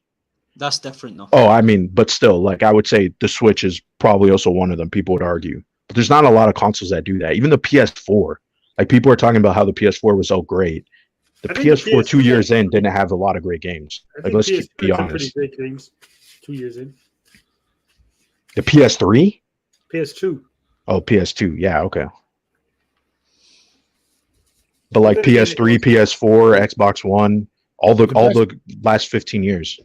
The best games for every console always come out towards the end of its life cycle, though. Well, here's what I don't get. Here's what I don't get with this argument. Okay, when the PS2 came out, right, the selling point was that it was backward compatible, right? Mm-hmm. And they're like, even if there was no launch titles for the PS2, you could still play your PS1 games, and that was like everyone was like, "Oh yeah, it's fucking fantastic." PS5 can play the PS4 games, and everyone's like, "No, that's shitty. Why do I want to get it?" And it's like Blinded said, it's for the promise for the future, right? Maybe right now you don't have must-play games, or you have cross-gen games. Yeah, and we're getting patches for PS4 games which are pushing the games beyond what they were capable of even on the PS4 Pro. Yeah. Plus, I mean, if anything, you buy a PS5 and you get that whole legacy PS4 fucking collection, right? That's like 20 games. Yeah. 20 classic games, including God of War, which has a PS5 60 frames per second 4K mode. Yeah, I don't really understand this argument because it's like, what else are you expecting? Like, if you don't want to buy the console, that's fine. But I feel like when people go, well, what's the reason? There's a ton of reasons. That's why it's one of the highest right now selling consoles with the Switch. Like I just don't get it. That argument that Justy's making here is the thing I thought as well. I thought you were getting tons of games coming out on Game Pass. He says I already have them. Well, I don't know what to tell you, Justin. And also too, this is another thing that I baffles me. People only make this argument with PlayStation. What about Xbox? Xbox has promised us a bunch of games, and they've yet to come out. Is Starfield here? Where's Hellblade 2? None of those games are here, and they promised that since 2019. So I don't really understand this. You could say this about both of them. And like I said, it's about the promise of what's to come. If you don't want to buy it, that's fine. But like, you can't act like, well, why are people buying a PS5 or there's no reason to buy a PS5? It's like, there's a reason. Here's the problem, Justy. He said, Sony needs to end the PS4 and give us the current gen. The problem was they weren't able to, they can't do that. The consoles. Well, they couldn't even manufacture that many consoles the first year, the PS5, remember? Yeah. True. But also, like, that'd be stupid of Sony because they've got an install base of about 150 million PlayStation 4s, and how many PS5s are out there? There's more. And also, let's not pretend that Microsoft didn't pressure Sony into making that move. Remember, everybody thought God of War, when it first was announced, was going to be a PS5 exclusive. Nobody knew that some of these games would be cross-gen. They only went back on their word and said, well, we're going to make a cross-gen because, people have this problem with the PS5. And because Microsoft is offering people and saying, hey, we have smart delivery. We have all this stuff. You don't have to worry about buying a next gen. You can keep your Xbox One X. So again, like, now people are bringing up this argument when before in 2020, people were trying to say, oh, Sony's wrong for doing next gen only. Why would they do that? That's stupid. And now here's the consequence. Like, you can't please people, in my opinion. Like, there's going to be games. Spider-Man 2 is going to be PS5 only. You have Wolverine. There's probably a shit ton of games that they didn't announce. So I don't really understand this argument. It's like, if you don't want to buy it, fine, but there's a reason to buy it. Well, Justin, they haven't sold so many consoles already. That's the problem. They've only sold, like, what did we just go over the numbers? What, they said 6 million this year? They can't sell as many as they want to sell. There's not enough. Yeah. You have 150 million PS4s in the wild. And they're selling faster than they did with the PS4. Yeah. So the demand is extremely high. They just can't keep up with it. Yeah. And then when you point out some of the best PS5 exclusives, people are, like, not that game. Like Returnal. Yeah, like Returnal. I was exactly. just going to say Returnal. There are games. It's just not games that you are particularly interested in. Or you even know about. Is Final Fantasy 16 exclusive to PlayStation, or is that cross-platform? Yes. It is. That'll be quite big when that comes out as well. All right. So we're going to get off of Sony's profits falling so we can focus specifically on Sony losing 1.9 million subscribers for PS Plus, because we have an article that's just on that. This is from our favorite website, Polygon, by Ali Welsh. PlayStation Plus has lost 1.9 million subscribers since relaunch. Is the service struggling, or are there wider issues to blame? Maybe that mythical grass is causing problems. In its latest set of financial results, Sony has revealed the PlayStation Plus lost nearly 2 million subscribers between July and September 2022, following its relaunch in June. The number of people subscribing to the service fell from 47.3 million to 45.4 million after Sony added tiers to the service, which at its most basic level offers online gaming, additional features like cloud saves, and a handful of free games a month. The new tiers provide access to a large catalog of PS4, PS5 games at extra level, and to classic games and game streaming at the premium level. It's not all bad news for Sony. Despite the number of PlayStation Plus users declining and the overall monthly active users also going down from 103 million to 102 million, network service revenue, which includes PS Plus subscription revenue, increased by 10%. This is presumably due in part to users signing up for higher tiers. In comments during an earnings call, transcribed by VGC, Sony Chief Financial Officer Hiroki Totoki, that's a fucking name, admitted that there hasn't been a great momentum as a whole for the renewed service. He allowed that Sony hadn't aggressively promoted it and predicted a recovery following better promotions in the future. He then committed harikari for his offenses. In general, Sony's results and Totoki's comments paint a picture of a company weathering a tough period with, quote, more people going outdoors as the coronavirus pandemic eases, a dry games release schedule, and a constrained supply of new PlayStation 5 consoles due to chip shortages. Halfway through its financial year, the company has only managed to sell 5.7 million of the 18 million consoles it targeted for the full year. Just think about that for a second. 150 million PS4s out there. They only expected to sell 18 million in a whole year for the PlayStation 5. And the lifetime sales are like what, 25 million so far? Yeah. So they got a long ways to go. And it's not because the demand is so low, right? It's because the demand, the supply is not meeting the demand. Mm-hmm. I mean, everybody's still out there bitching and moaning that they can't get one. They can't get one. They can't get one. So I think even if there's certain people saying, hey, what's the point? There is a lot of people who want them, right? Take it easy, Mitty. Also, the PlayStation 5 controller is hands down the most innovative controller. I didn't know how much I needed the little fucking force feedback on the triggers. Yes. It feels so good, like when you're reloading guns and stuff. They actually incorporated in Biomutant on PS5 version. When you run out of ammo and you're reloading, it's got like the nice little click.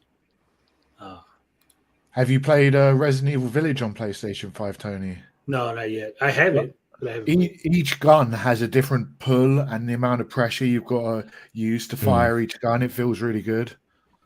Yeah, that's like Ratchet. Ratchet does that Astro's too. Playroom innovated. What else? No, Astro's Playroom. Ratchet. Yeah, Ratchet. Well, we're talking about the controller, so I'd also like to address the point quickly. Like, you're putting all of it on Sony needs to move on, and Sony's got to end the PS4. Yeah, Might what as well about put Nintendo? Well, no, what about game developers? Game developers might want to develop the games for the console, which has the biggest install base. There's always an overlap in generations, and this overlap is getting extended because of the lack of people being able to buy the consoles they want. And people this, are like, this overlap's going to be longer. Yeah, and hold also, on, just another viewer. You're complaining.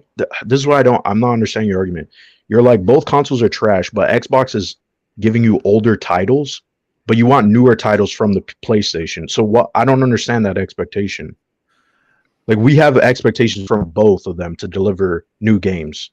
And we're 2 years into the generation. Again, 2 years. Shit's going to last for 10 years. Well, hold on. Here's the thing. The PlayStation 4, when did it come out? Does anybody know? Anybody? 2013. Okay, when did they stop making the PlayStation 3s? Anybody know? I think it was 2017. Yeah. So 4 years. 4 years into the PlayStation 4 life cycle is when they decided to stop the PS3. We're only 2 years into the PlayStation 5 life cycle, and you're like, cut out the PlayStation 4s. Yeah, and also cross-gen games. People are complaining that it's holding back PlayStation 5. I don't think you're going to be very happy if it comes to a point where, when it gets to the point we're getting only PS5 games and we're going back to 30 frames per second, because cross-gen games were actually lucky because we're getting more overhead performance when they get ported to PlayStation 5 from PlayStation 4, where we get 60 frames modes and 120 frame modes. So we're actually getting games with better performance now because they're limited by the PS4 hardware. People need to watch more Digital Foundry, man. Also, when did the PlayStation 3 come out? Anybody know? 2006. 2006. Okay, when did the PlayStation 2 get discontinued? I think it was 2014. Yeah. So again, what is this idea that like one console style, like this has not been a thing since ever? I really don't understand this point. It's only because of Game Pass. Like, okay, I see what you're saying. Just another viewer about the $70 with the Game Pass, but it's still, to me, it's like, okay, first off, one, you have, who was it mentioned? Poomfist is talking about Red Dead 2. Okay, but now we're talking about you want innovative games. Well, it's going to take a while, right? GTA 6 is not coming out anytime soon. And then after that, like, when do you expect Rockstar to come out with a big game? Like, these games are now taking longer. You guys have more demand. And it's like, well, they are giving you games, but it's not enough. Right? And I still don't understand. If you want to apply the criticism with the Game Pass, why aren't you criticizing Xbox for showing us all these games in development? They have all these studios. Yet, where are they this year? Where are they next year? Starfield, there's a rumor that Starfield's coming out next year in November. Damn. Oof. Like, seriously? And they bought Bethesda 2 years ago. But again, the big sellers, right? Your Grand Theft Autos was always multi-platform multi-generational. Skyrim, multi-generational, right? Yeah, forward. I don't know if GTA 6 is going to be on PlayStation 4. Probably will be, Bob. I hope so. I probably won't. I don't think so. Was on the PS3, 4, and 5. If GTA 6 is supposed to come out, the rumor is that it's going to come out in like 2025. Oh, really? Well, in that case, I don't see it being cross-gen, which means I'm calling it now. If it ain't cross-gen, it's going to be 4K 30. It ain't going to be 4K 60. They need to do a remake of The Last of Us. I agree. Again. They need to do a remake of the remaster of The Last of Us. Remake the remaster. Like, I want to know, some people in the chat, what studios are you expecting from PlayStation? Because it's like, if you were like, oh, I don't like Naughty Dog, I don't like Santa Monica or Sucker Punch, then you're like, well, why are you complaining about PlayStation? You just don't like Those Sony. are the... Yeah, you don't like Sony. Those are their top developers who have put out the best games in the PS4 generation, right? So it's like, what is your expectation? That's what I want to know, because it seems like you guys don't have expectations for Microsoft. Well, here's the thing. Sony went woke. And Microsoft didn't. Yeah. However, okay, let's get back on track. Blinded's yelling at the chat. He's being very aggressive. Yeah. We just Sounds lost. like you're starting to sound like a Sony employee, Blinded. Yeah, everybody's going to call me a chill after this. No, but however, by most accounts, the PS5 stock situation is rapidly improving. Sony said it has manufactured 6.5 million consoles during the last quarter and still thought it could hit its 18 million target. With the recent release of Call of Duty Modern Warfare 2 and the red-hot exclusive God of War Ragnarok just around the corner, Sony finally has some big games to sell and a steady supply of consoles to sell with them. PlayStation is likely to be reporting much better numbers next quarter. The question is whether these market conditions are at the root of the declining use of PlayStation Plus or whether the service has deeper problems. The revamped service has been criticized for its confusing piecemeal subscription tiers and weak classic game offerings. It's often compared with Microsoft's Game Pass, which most agree is better marketing. Game Pass's software catalog is consistent across all tiers, with the top ultimate tier combining console, PC, cloud, and online pay. Now, while the gaming selection is better curated and, unlike PlayStation Plus, offers new releases on day one, including some major exclusives, Sony has ruled that out. It's not going to happen on PS Plus, which I think is a good thing. Game Pass subscription set at 25 million in January 2022, which is considerably lower than the PlayStation Plus, but the comparison is not like for like. Xbox Live Gold, Microsoft's basic online play option, is not included, and the number of Gold subscribers is not reported by Microsoft because they know the numbers are so low they can never compete with Sony. Fuck Xbox. Oh, man. It was right there. It was in between these two Microsofts was what I just read. You just can't see it. Microsoft's reporting is more opaque than Sony's, so it's tough to say whether Game Pass is really performing any better. I mean, whenever a service doesn't report numbers, there's always a reason, right? Because you always report when it's good. The only reason not to report something is when it's doing bad. The true test of the revamp PlayStation Plus will be to see whether subscriber numbers bounce back in line with expected increases and overall active users in the near future. We'll find out in 3 months' time. Hell yeah, let's play Can Jam, Overboard Summer Camp. I don't know. I think people were expecting way too much. I don't understand why people are saying this stuff. He goes, PumaFest says, I agree. The remaster crap needs to end. Everyone says this shit, right? Like, it's the same argument. Why are they releasing Skyrim on PlayStation 5 and then it sells fucking like a Last of Us remake. I just want to know, like, okay, if it's all remasters, right? These are all remasters from PlayStation. What do you expect from PlayStation? That's all I'm trying to ask. Because, like, right now, you guys in the chat aren't giving me an answer. So it's like, what am I supposed to work with? Right? Because then I can understand where you're coming from. But right now, you're like, it's trash. It's trash. Okay, what does that mean? I think I understand the problem. The problem, and Justy says, how many times can I buy Skyrim and GTA? The problem is you're old, Justy. You are old. PlayStation, when they re-release these games, they're not free to rebuy them. That's not the point. It is to get a new audience who hasn't had the chance to buy them, right? Little Billy, whose first console is the PS5, is going to be buying Skyrim. He's going to be buying GTA. Or maybe this is their second console, right? People like us who are old, who have been playing since the 80s, right? They know we already own it. We're not supposed to be buying another copy of GTA or Skyrim necessarily. They re-offer it because, hey, this is a really hot-selling game. We know this generation of gamers are going to want to play it too. That's why they remastered Last of Us, because it was such a good game. They're like, hey, we want to offer it to people who are just getting into gaming now. And because there's a TV show. Which is going to draw more people into wanting to play the game. And I've never played Last of Us. So someone like me who's never played it, maybe watches the show, is like, hey, maybe I should give that game a chance. But I don't want to buy a PlayStation 2 or PlayStation 4. I just want to know, you guys say there's no new games. What games do you want? What studios do you want games from? Do you want it from Naughty Dog? Do you want it from Blue Point? What studios, what games are you expecting to see by now? Right? You guys are talking about remasters. Okay, well, we had Ratchet and Clank. There's still, even though it's cross-gen, there's Forbidden West. There's God of War Ragnarok. Spider-Man 2, Wolverine, not to mention Sucker Punch and Naughty Dogs have new games in development, of course. So what are you expecting? That's my problem and why I'm getting so hooked up on this, where it's like, I can understand where you're coming from as long as you give me something to work with. You mentioning Metroid Prime 4, we aren't talking about Nintendo. Nintendo's a totally different case. They haven't released a next-gen console. So why mention that? All right, sorry. Hold on, Bob. Hold on. Because I want to put this argument to bed once and for all. Gary's defending this too. Gary, you haven't even bought a PS4 or an Xbox One. When so what is going to make you want to buy one?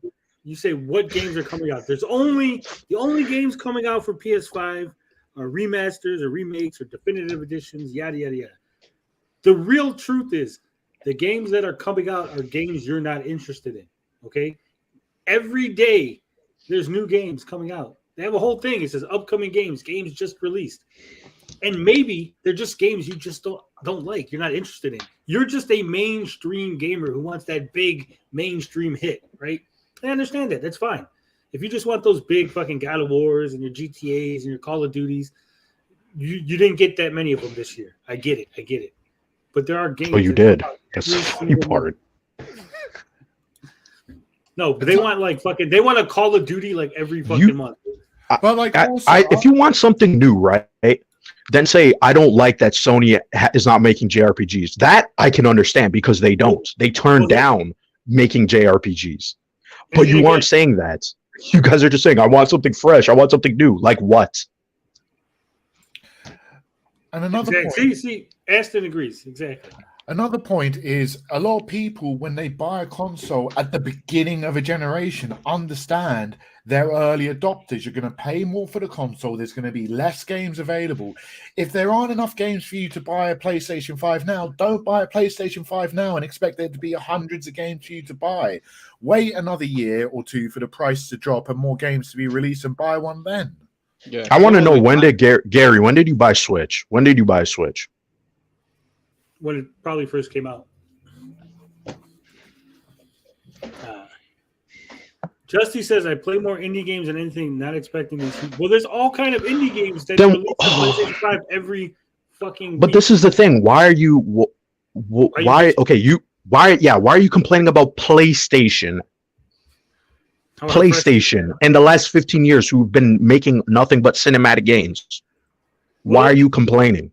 It's not your forte. Like, that doesn't make any sense. That came out on PlayStation 5. Some of them are PlayStation 4 and 5, but you got Battle Brothers, Blackwind, Rainbow Six, Windjammers 2, Gunvolt, Uncharted Legacy of Thieves Collection, Life is Strange Remastered, Dying Light 2. Gunvolt was PS4 only, though. Yeah, I seen that after I said it. Thank you for pointing out the thing that I was trying to avoid. Ali World. Seafood. I'll keep you fucking right, don't you worry. Unbound Worlds Apart. No, that one not. Dynasty Warriors 9, King of Fighters 15, Horizon Forbidden West, Destiny 2, which Bob loves. Yes. I don't know what this is, but Assetto Corsa. It's a racing game. It's Competizione. Same kind of vein as Gran Turismo. Yeah, Martha is Dead, Elden Ring, Grid Legends, Elex 2, Far Changing Tides, Shadow Warriors 3, Babylon's Fall, Gran Turismo 7. And yes, some of these games are on PlayStation 4, but they look better, play better on the PlayStation 5. All your Spellforce games here. Assassin's Creed, Valhalla DLC, WWE 2K22, Grand Theft Auto 5 Enhanced Edition. What is this? Stranger of Paradise just came out. Final Fantasy Origin. Ghostwire Tokyo exclusive to the PS5. Tiny Tina's Wonderland. In Nightmare. And we got Lego Star Wars Skywalker Saga. MLB The Show 22. Chernobylite. PS5 exclusive. I'm really confused what's going on with. I mean, there's a bunch of games. They're trolling us. I feel they're just he's saying one thing. Okay, just another viewer is saying he doesn't care about the AAA because he cares about indie games, and therefore all these AAA games are trash. Okay, but you were just complaining before about how there's no new AAA games. Just these very hard. Everybody in the chat, all the people who are opposing, right? Puma Fist 2. It's like I really don't understand the expectation. Like this seems to me like a fairy tale expectation that has been set up that doesn't actually exist in gaming. Well, right? Puma Fist says there's no innovation. Hold on. And Gary, you haven't bought a PS4 or an Xbox. So we've had this discussion quite a bit, and it's my understanding that how long are we into the new consoles? Over a year now? 2 years. 2 years. 2 years. So they now have to start making some quality content. It doesn't matter where it comes from. I don't understand why there's hold on. Well, it is. Hold on, stop. You said now they have to start making quality content. So what you're saying is there isn't a single quality game for the PS5. I don't think not to go out and spend $500, not an experience that you couldn't get on another console in some form. For you guys are also you have to consider that you guys are also making the argument that there's no point. Like you're trying to say, oh, you want a PS5, don't buy it because there's no point. Okay, so if I play Spider-Man on PlayStation 4? whatever the earliest version is, PlayStation 1. Does Are you that talking game about the not? PS4 version or the PlayStation 1? Yeah. The PS4 version runs at 30 frames per second. On PS4, on a base PS4. I like Bob. Did you not grow up on things like Nintendo? And are frames that really a big? Would you?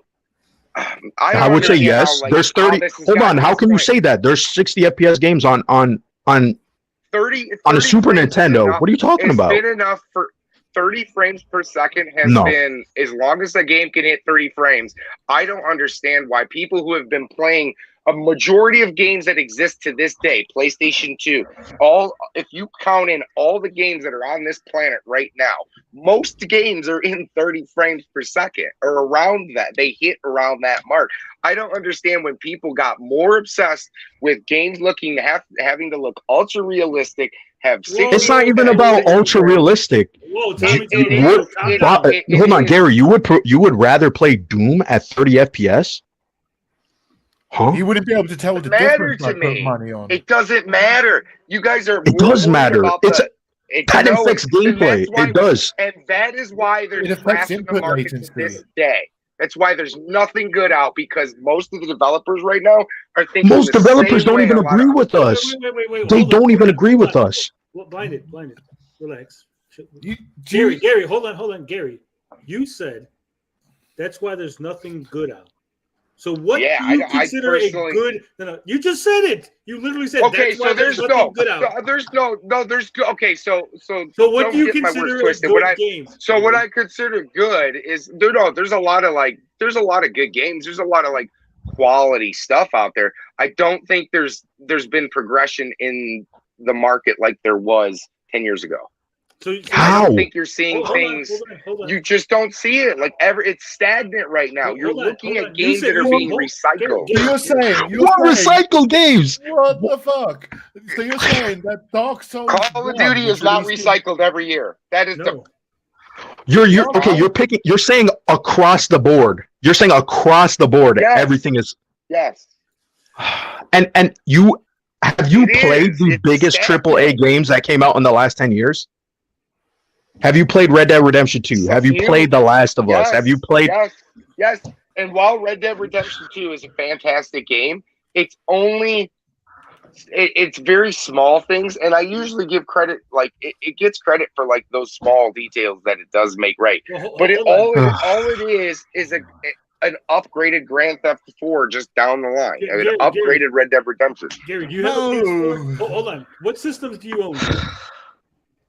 What systems do I own? I own everything basically except for like new next gen shit because you have a PS4. And I don't have my Xbox. No, I don't have a PS4.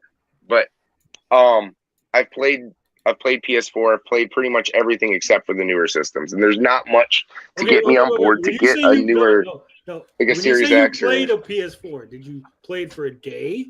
Play for a week? How long? Oh, my brother had one, so I mean, if every time I he doesn't own it though, if you don't own it, I don't think it really matters. What do I have to? Here's the thing. I feel like you should own it. That's like me. Do you want to review from someone?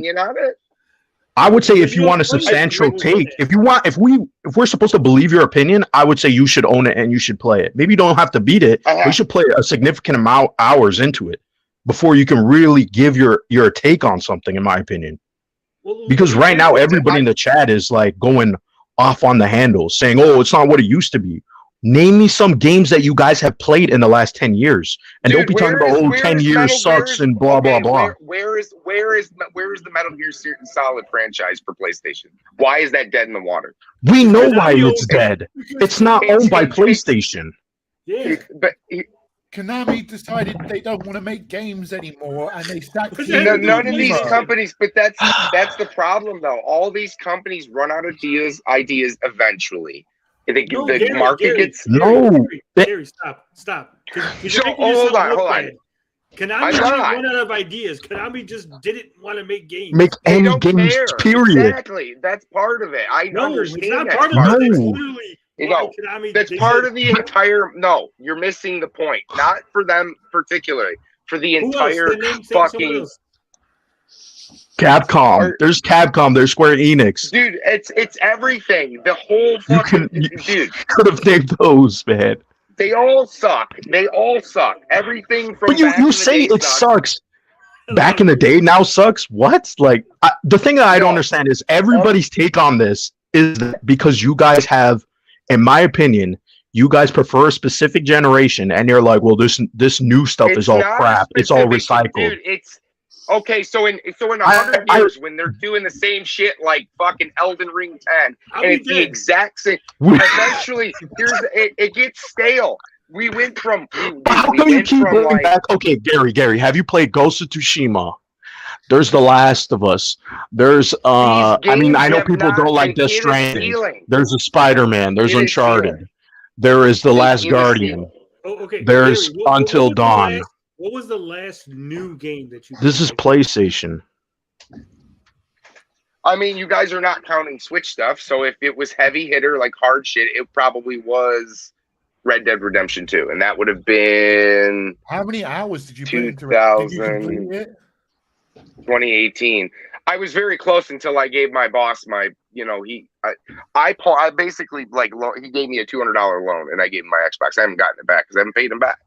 That was back in 2018. I was very close. I put a lot of hours in it. The game was great. There's no doubt the game was great, but it wasn't. It was the little attention to details were fresh enough to make it like really wow. Like it was like wow. There was a lot of wow moments in that game. But essentially, it's just an upgraded version of Grand Theft Auto or Red Dead Redemption. I mean, let's really call it what it is. I mean, Gary, games have not progressed since 2018. Are you kidding me? Blinded. Hold on. We're going to get to this issue. Gary, what was the last great game that you played that you said this is super innovative, never been done before? This is the greatest experience I've had gaming. What was the last one? If you say a Playdate game, I'm going to kill you. Come on, you're saying nothing is innovative no more. It's all recycled. This is what I said. They never gave me an answer. They keep saying, "Well, it's not for me." Why are you complaining? I don't understand. Good game, great game, non-recycled gameplay game that you played, Gary. Crickets? I think we've lost Gary. Otherwise, he might have responded. Anything, Gary? You there? Oh, my phone went off. Hello? Hello. I'm literally like at 1% here. Sure you are. After I asked the hard question, my phone's dead. I've been talking and like the phone went off. But seriously, before I like die out here, look, you don't have to absolutely like love a game. A game can still be a great game, even though I might think it's not. No, Gary, but your argument is that the games nowadays are recycled, and that's why they're not as good. They are. So then I asked you, what was the last non-recycled gameplay game that you played that you thought was really good? Probably Borderlands 2. It's been that long. Borderlands 2 is basically Borderlands 1, Gary. It's not basically Borderlands 1. No, it's not. It's way different. There are a ton of different things. I played them both too, and I put hundreds of hours in both games, Tony. Those are not. It's not a recycled game. Yeah, but Borderlands. It's so different. It's so different. How is Borderlands 2 so different from Borderlands 1? The graphics are better. The frame rate's better. I'm not going to go on the small. I'm not going to go on the small. The story's dude, better. it's a way different game. The way that they handle, handle the story is.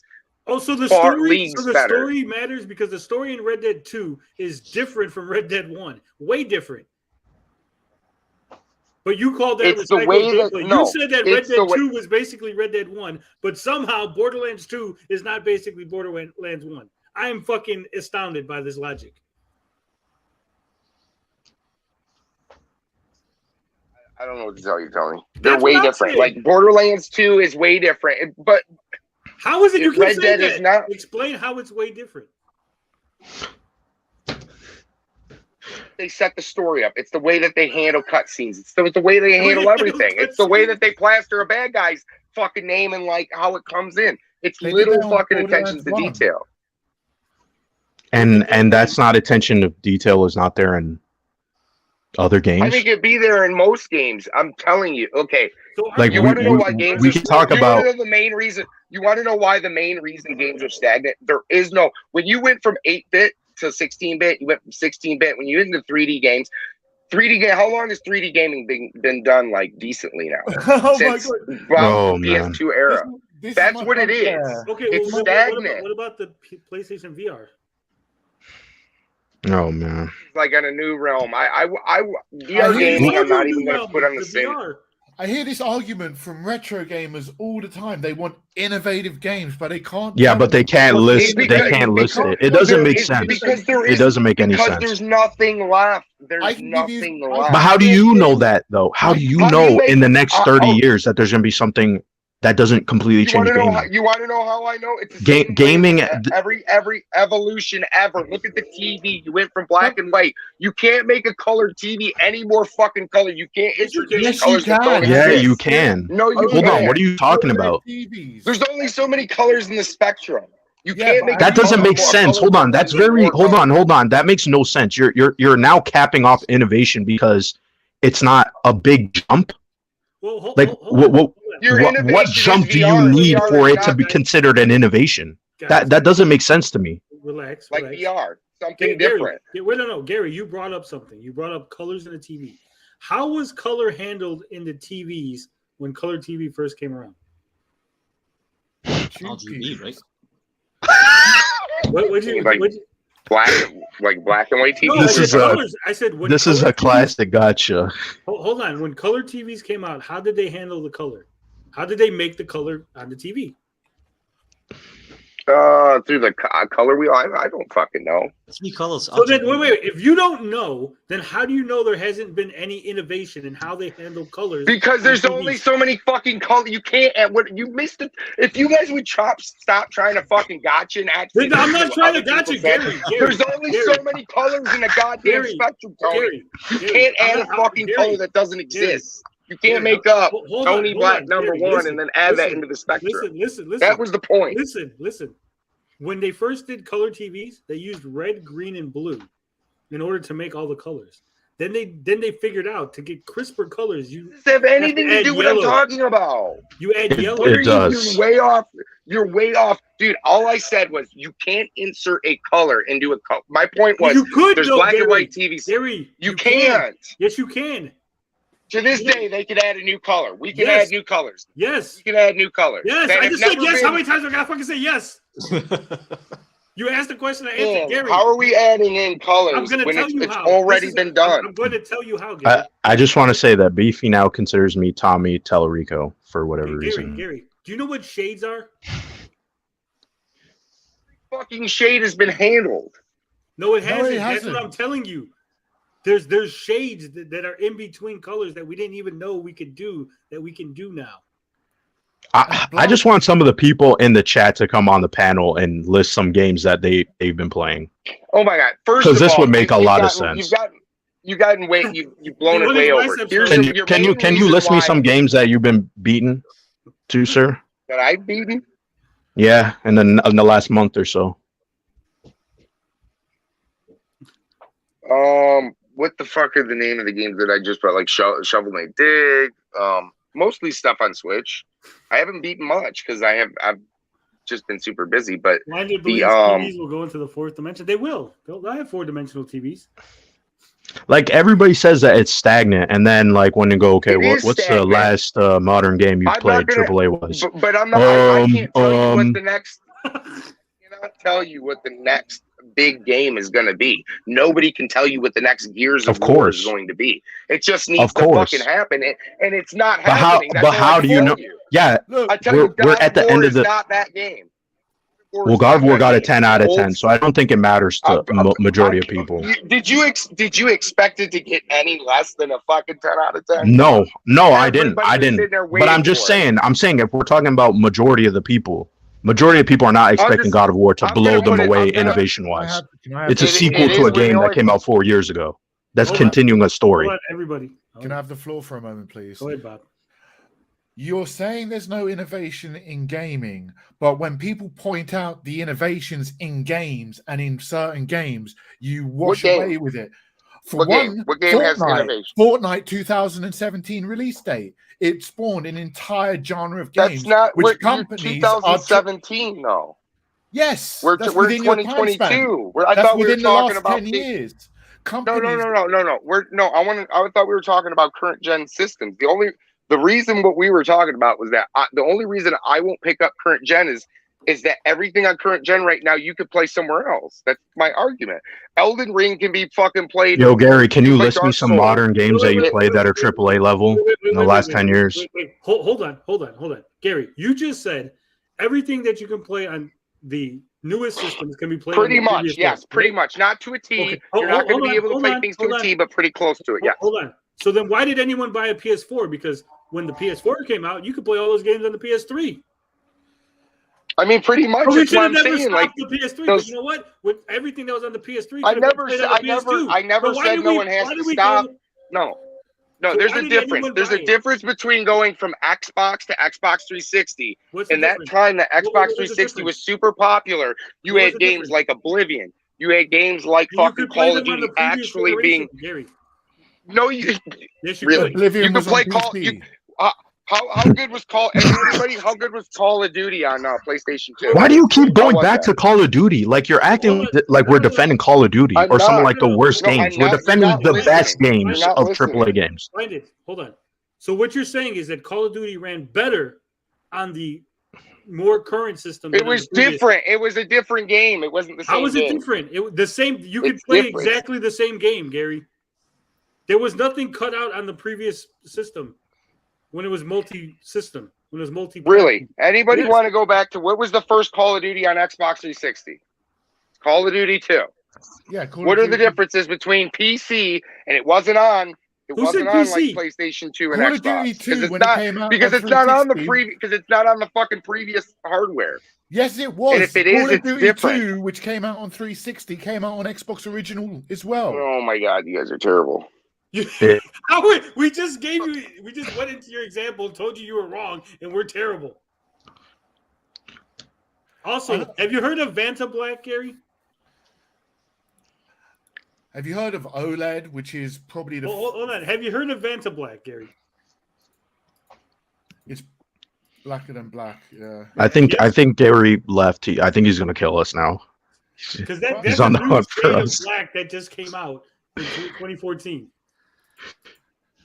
It's just, I think it's funny that these people want innovations, but they ignore the innovations which have happened within single game franchises, which influence other games. For one example, I'm thinking of, and also something else I want to say to Do wrap you want into in on this. the panel, Puma Fist? Because we can. Yeah, he said Uncharted 4 sucks. Uncharted 4 is the highest rated Uncharted game. What the heck? Like, what the fuck? Like, you guys are conflating your opinion with what everybody else is expecting. The industry, majority of fans. Game development cycles have increased. It takes longer for new innovations to be copied by other games so that it can iterate on it and improve and take it in a different direction. Look at Doom 2016. From Doom 2016, we go to Doom Eternal, which incorporated a grapple hook mechanic. Then you get Halo Infinite, which has the grapple hook mechanic, which is implemented in different ways. Then you get Destiny 2, which is just now implementing a grapple hook mechanic. So new mechanics and new innovations happen within games and gaming all the time and get copied by It's games. just Bob. Shut up, Bob. You had a hard on for the VCS. So what? If you remember Beefy's my trolling. coverage, Beefy's trolling. I know He's fucking with me too. Yeah. I know, but I just want to say my coverage on the VCS, I was positive about the VCS because I wanted to give it a chance. And also a lot of my coverage, I was talking about how I thought it would be interesting as a small set-top multi-emulator TV box. I mean, I just want some of these people who are opposing us to come on the panel because I just don't understand the points that they're making, because it's all over the place. They don't like AAA games, but yet here they are complaining that nothing's innovative and gaming is stagnant and blah blah blah, and how this game that everybody is a beloved game, it sucks ass. And Sam Retro says a grapple hook. You mean like Zelda Ocarina of Time? No, it's not even the same, but I know. Yeah. We're buying it. I think he's trolling with that He's one, just but fucking with us, yeah. All right, so I sent the link to Puma Fist. If Puma Fist wants to jump on, if not, we will move on because we've yelled at Gary enough that he left. See you later, Gary. It's nice talking to you. This console war stuff is because I'm talking about gameplay mechanics, because you guys obviously have no idea about the technological aspects of the evolution of consoles, because you're saying the PS5 is the same as the PS4. Which is it's just got a different number attached to it and can do 4K. Which is insane. That's insane. You know? Like when people who know their tech stuff understand. Yeah, Beefy, let Beefy on. That PS4 was a Jaguar mobile chipset by AMD, and that the PS5 is Zen 2 architecture, which is a massive improvement. Hold on, CM Retro is right. The grappling and the other Tomb Raider games before the reboot was very similar to the grapple hook. Yeah. But I forgot about that. Was there a grapple hook mechanic implemented in first-person shooter games before Doom Eternal? I know that's a bit of a risky thing to say. I have no idea. I couldn't answer that. I don't think that. I think it's probably no. Beefy has the link, so if he wants to get on and yell at us, where's Justy? Get Justy on as well. I want all three of the people who are like opposing us. What's up, Mick Laggy? Hey, you say quit whining, boomer. You're a bit muffled. You're a bit muffled, Beefy. Say quit whining, boomer. Yeah. There, I just had to be it. asshole. All right, tell little Beefy we said hi. Hey, can you tell everyone hi? Hi. Hello. Video gaming in every area is great. Video games are great. Say like and subscribe to the Geek Getaway. See you later. Oh no, just weighing in. I don't have a Series X or the PS5. I can understand why people would want one for me. Now, my take on it would be that I usually don't get next-gen consoles right away because I need to see what they have and what I want. About the only exception I had to that was an Xbox One, but that was because they had the new Battlefront on it, and so I got it for that. But otherwise, I see both sides of it, if I'm being honest. But I will, so... Yeah, I assumed that was. I thought you were mostly poking fun because that's what I was like. Because y'all are all getting riled up, so it's kind of. But you were interested in the Amico, Beefy, so I don't know. I was. He was. But I can tell you why. I like simple games too. It's like I have no problem with simple games. I don't have to have AAA games. So like I have Red Dead Redemption, but I never finished it because it was so big. So like it was kind of fun watching you play Batman Arkham because I have that game on the Wii U and I started playing it and I had fun, but it was so big because I got caught up on trying to do all the side mission crap. And so hold on. Just another viewer just posted. Come on. I will agree. I do not like Deathloop. I haven't played Psychonauts 2, but a lot of people like it. Ninja Kitty like it, so I'm not going to comment on that. Guardians, Life is Strange, Ratchet, Metroid Dread. I mean, Returnal. I mean, yeah. I think he's saying those games are good in 2021.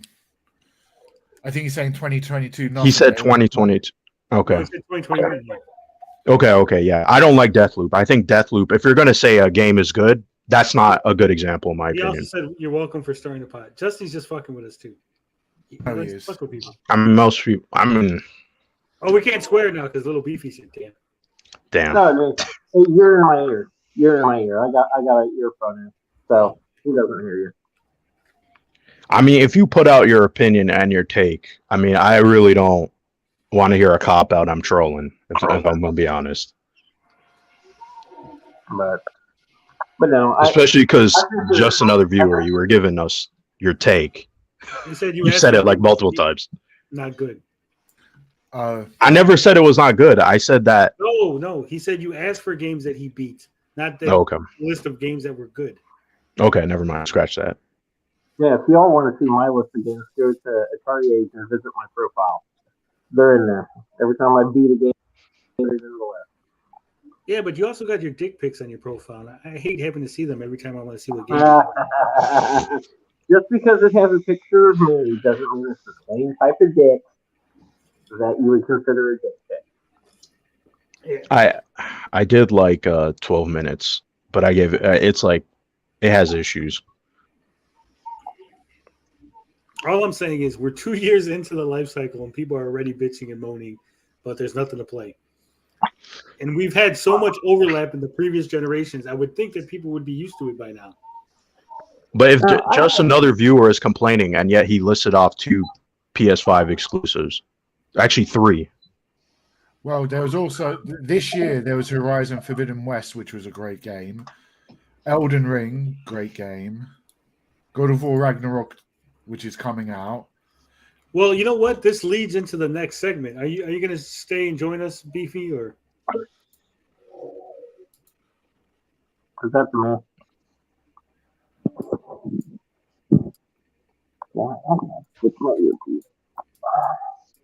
Are you staying, Beefy, or are you leaving? Sure, I'll stay. I might not have much to put towards conversation. I'm sure you'll have enough because Bungie wants you to stop playing on the PS4. See, Bungie agrees. You guys need to play fucking PS5. This topic makes me an Xbox shill now. Yeah. All right. So Bungie, if you don't know, are the people behind Destiny. Bungie tells PS5 players to stop playing the PS4 version of Destiny 2. This is from Zach Wieswin. Bungie offered a PSA for PS5 players in a blog post on the studio's official website. Bungie, the studio behind Destiny 2 and the older Halo games, has a public service announcement for all its PS5 Guardians. Double check that you're actually playing the PS5 version of the game and not the PS4 version. Don't feel whose bad fault for is playing that? The wrong version, though. Sony has done a terrible job with all of this stuff. Destiny 2's next-gen ports launch alongside the PS5 and Xbox Series X/S consoles back in 2020. While they weren't new games, they were improved versions of the old-gen originals. Improved. You hear that? They improved the games. With higher resolution and 60 FPS support. They even loaded faster and felt snappier overall than the PS4 or Xbox One versions. Maybe I got to get back into Destiny 2. Yes, you do. Also, Yeah, I'm going to give it a go as well. So most players made the free leap to the next-gen editions of Destiny 2, assuming they owned a next-gen machine. On Xbox, this was easy. You just downloaded Destiny 2 on your Xbox Series X, and that was that. Over on the PlayStation 5, things aren't as easy as it seems, as a notable number of Destiny players on Sony's fancy new console are still, in 2022, actually playing the old PS4 port and not the fancier PS5 version. I think Sony really needs to get rid of any game that's both, right? That has just do what Microsoft does. Yeah, just give you the PS5 version. Yeah, I think that's the main takeaway from this article. Yeah, they don't have smart delivery, and I think that's just because, well, I mean, their PS4 games are not really optimized for PS5. Only some of them. Yeah. In its weekly blog post this week at Bungie, the studio included a small PSA about the situation, explaining that a notable number. What the fuck? Notable number of PS5 players are not playing the next gen port, but we're stuck playing the older, slower PS4 version of Destiny 2. To remedy this, Bungie pointed users toward a specific web page created by Sony to help explain how to download and install the right version of your specific game on PS5. While I'm sure this PSA will help some folks out, it's another reminder of how Sony is far behind Microsoft and its Xbox smart delivery system. I and many others joked about smart delivery at the time. What a silly buzzword. Who cares, we said. Now it's become one of the best things about the Xbox ecosystem. On Xbox... said it was dumb. They did. They said it was dumb when it first came out. I know. I'm like, why would you... Well, it's Kotaku. They are dumb. Yeah. On Xbox, I never think about this stuff. I just hit download and the correct version of the game installs on my machine, and all the saves and everything just work. On PS5, I have to dig around to install the correct version, or in some cases, I have to install both games to transfer saves between them. It all feels like it's held together with duct tape. It doesn't seem like a good way to handle any of this. It shouldn't take 6 steps to play the right game on the right console. Yeah, that is a pain I've experienced when I have to download, like Marvel's Avengers, when they did the PS5 version and I wanted to load my PS4 save. I had to reinstall the PS4 version so I could transfer my save over. It's a pain in the butt. I didn't have to do that. Well, what did you do? Do you have a physical copy? No. I upgraded to the PS5 version, right? Because you hit the little button, upgrade to PS5, and then it cloud transferred. Oh, yeah, okay. but So you bought it in the game. Yeah. I didn't. When I got my PS5, I didn't install Marvel's Avengers straight away. Well, if you have a physical copy, it's slightly easier because you don't have to go looking. It just does it automatically. Oh shit! Puma Fist is here. What's up? Puma wants to have a go at fucking blind. Jesus Christ! I've been sitting backstage for a while now. the little noise didn't go off. Then it was like a little bloop. Yeah. What's going on, everybody? Yo, we're just arguing about these games here. Well, yeah, I mean, all right. I'm not an expert by any means. You guys are going to blow me out of the water on this stuff for sure, right? I'm a casual gamer. But going back to the PS5 and the PS4, I don't see what the advantage is of the PS5 right now over the PS4 Pro. What is it going to do graphically that the PS4 Pro 4K? 60 60 performance FPS. mode. Graphics mode. What is that? What does that matter though? It does matter. I people maybe if you're a tech nerd. No, you're like, no. It's not even a tech nerd. It's not even a tech nerd thing. But as far as playing a good game, what does it do you matter? play what FPS? Do you play FPS games? Dude, I still play on a 720 p TV. Do you but do you play an FPS game? Like, do you like Doom? Like, Boom, like those types of... I don't play any of those. I'm a single player game guy. Okay, what single player game do you like? Do you like? Oh well, I was talking about. I love the Uncharted games. I love them. Right. And you don't think Uncharted would benefit from? Like it's way more smoother because it's a third person shooter, which is important about accuracy. You don't think that would improve the gameplay and your experience? Not even on a technical level. I don't have any problems playing 1, 2, or 3. I don't like 4, but the first 3, I love them. I don't have any problems playing that. And where did you play them? Do you play them on PS4? Yeah. So you do realize both of those games are 60 FPS. 3 of them that are on PS4. Okay. And you were just saying that you enjoyed those games. Did you play them on PS3? No, I didn't play them on PS3. Just the PS4. So you got the PS4 experience, which you enjoyed. If you go back and play the PS3, I had a PS1, a PS2, and then I skipped the 3, and I got the PS4. My point is that you played a 60 FPS game and you enjoyed it. You didn't recognize it, but you did enjoy it because of it. And Uncharted 4 is not 60 FPS. You're kind of making my point here. What's the not difference really between a, okay, well, what's the difference between a PS4 and a PS5? Hold on. No, I got it. Have you ever watched black and white TV? Who, me? Of course. Have you ever watched stuff in a color TV?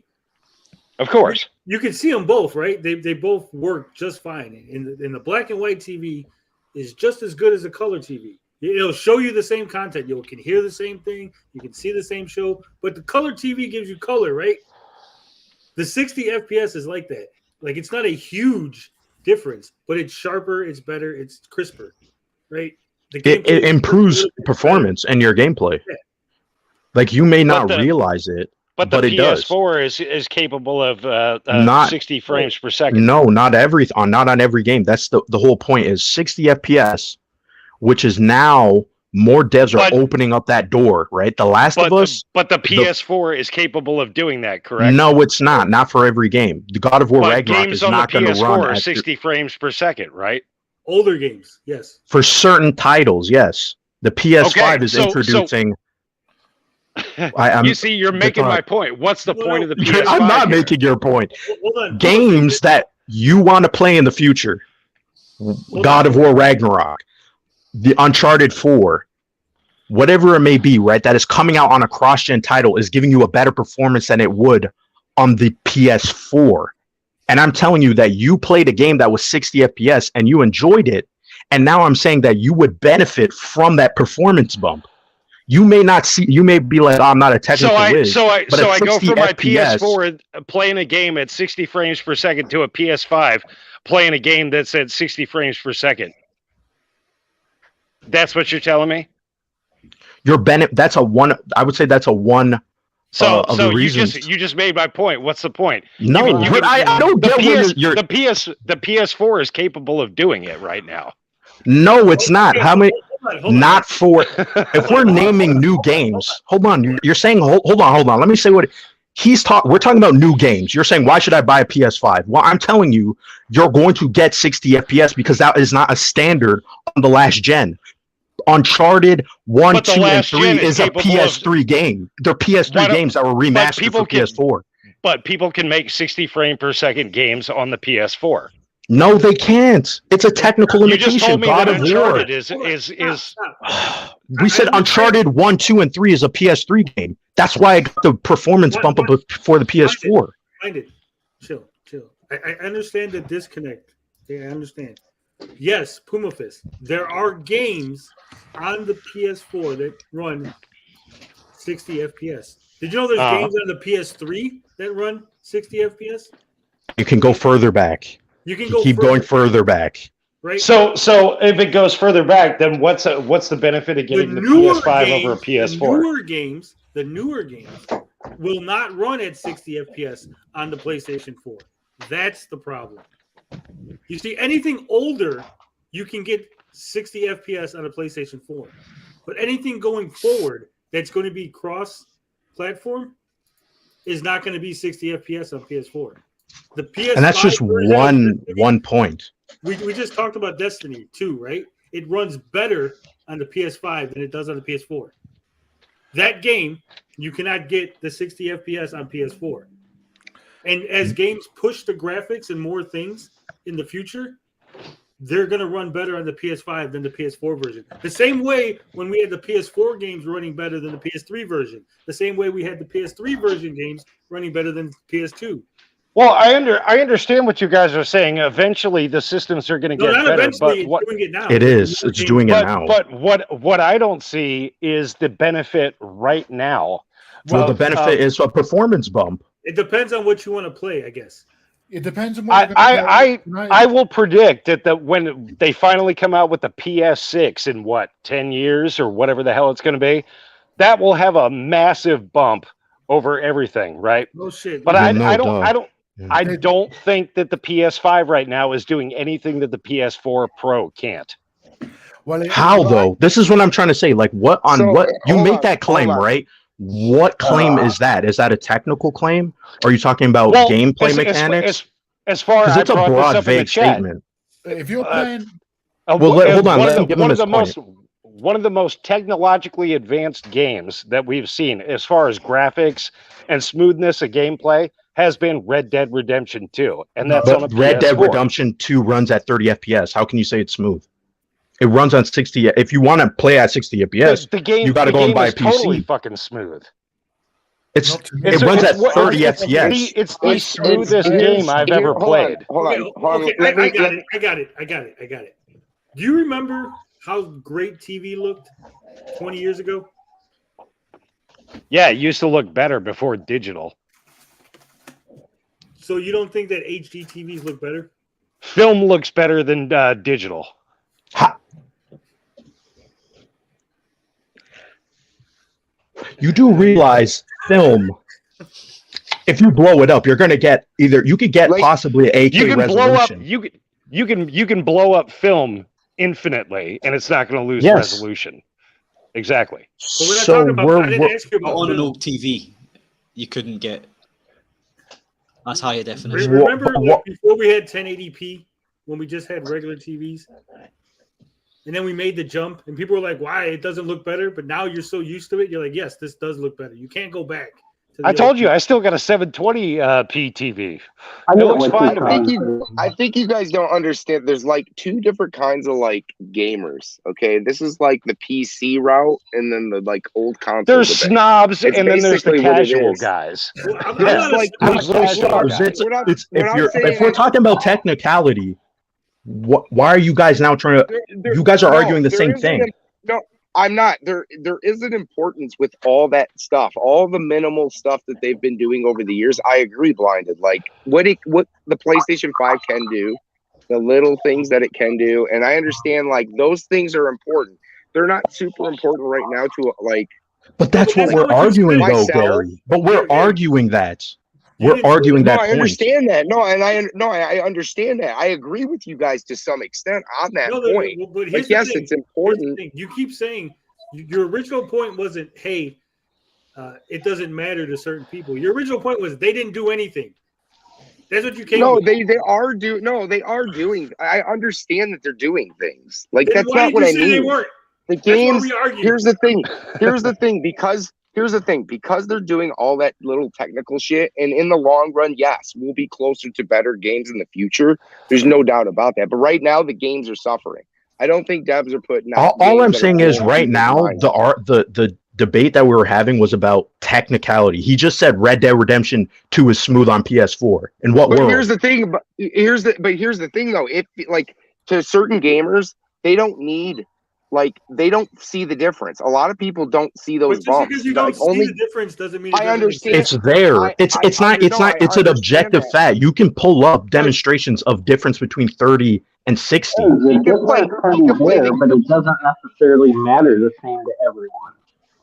But we And it doesn't matter for producing good games. But if you say that something is smoother than in 30 FPS, if you're saying that something is smooth in 30 FPS compared to 60, does that make sense? But no, it makes sense into the fact that Does that make sense? Hold on. Does that make sense? Yes or no? I'm explaining this to you. In his sense, he doesn't. When he plays it, it's smooth. The game runs smooth. There's no hitches. I mean, But you're comparing it to 60 FPS. We're comparing it to 60 FPS. There's a big difference, but certain people there's still. Let's just put it to rest right now. Red Dead Redemption. There's a big difference, but it isn't. Hold on, Gary. Red Dead Redemption 2, 30 FPS versus 60 FPS. Let's just watch the footage. I don't even know if they're going to be able to see this. I don't think it might translate. It's minimal. Because it's minimal. That's No, it's not, because we're in a 720p 30 FPS stream. You're not going to see the difference. You're not going to see it. No, Gary. I understand.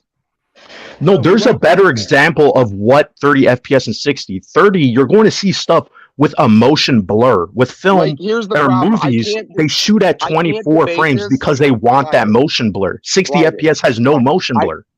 I don't think you're going to be able to see this in this here. You guys are missing the point here. No, we're not. You're missing the point. You said we're talking about a technicality. We're talking about technicals. Okay, let me speak for 5 seconds. Everybody understands the technicalities there. Okay, No, you don't. But you do. It's don't. clear. Like I do. I understand. Can I- You're telling me I don't, and I do. Well, let him finish I his totally point. get Let him it. You finish guys his don't want to hear. You don't want to hear it. Like, to people understand there's a bump, but it's not the bump that makes the difference in the game. A lot of people don't view the technicality side in it. I understand it's there. A lot of people understand it's there.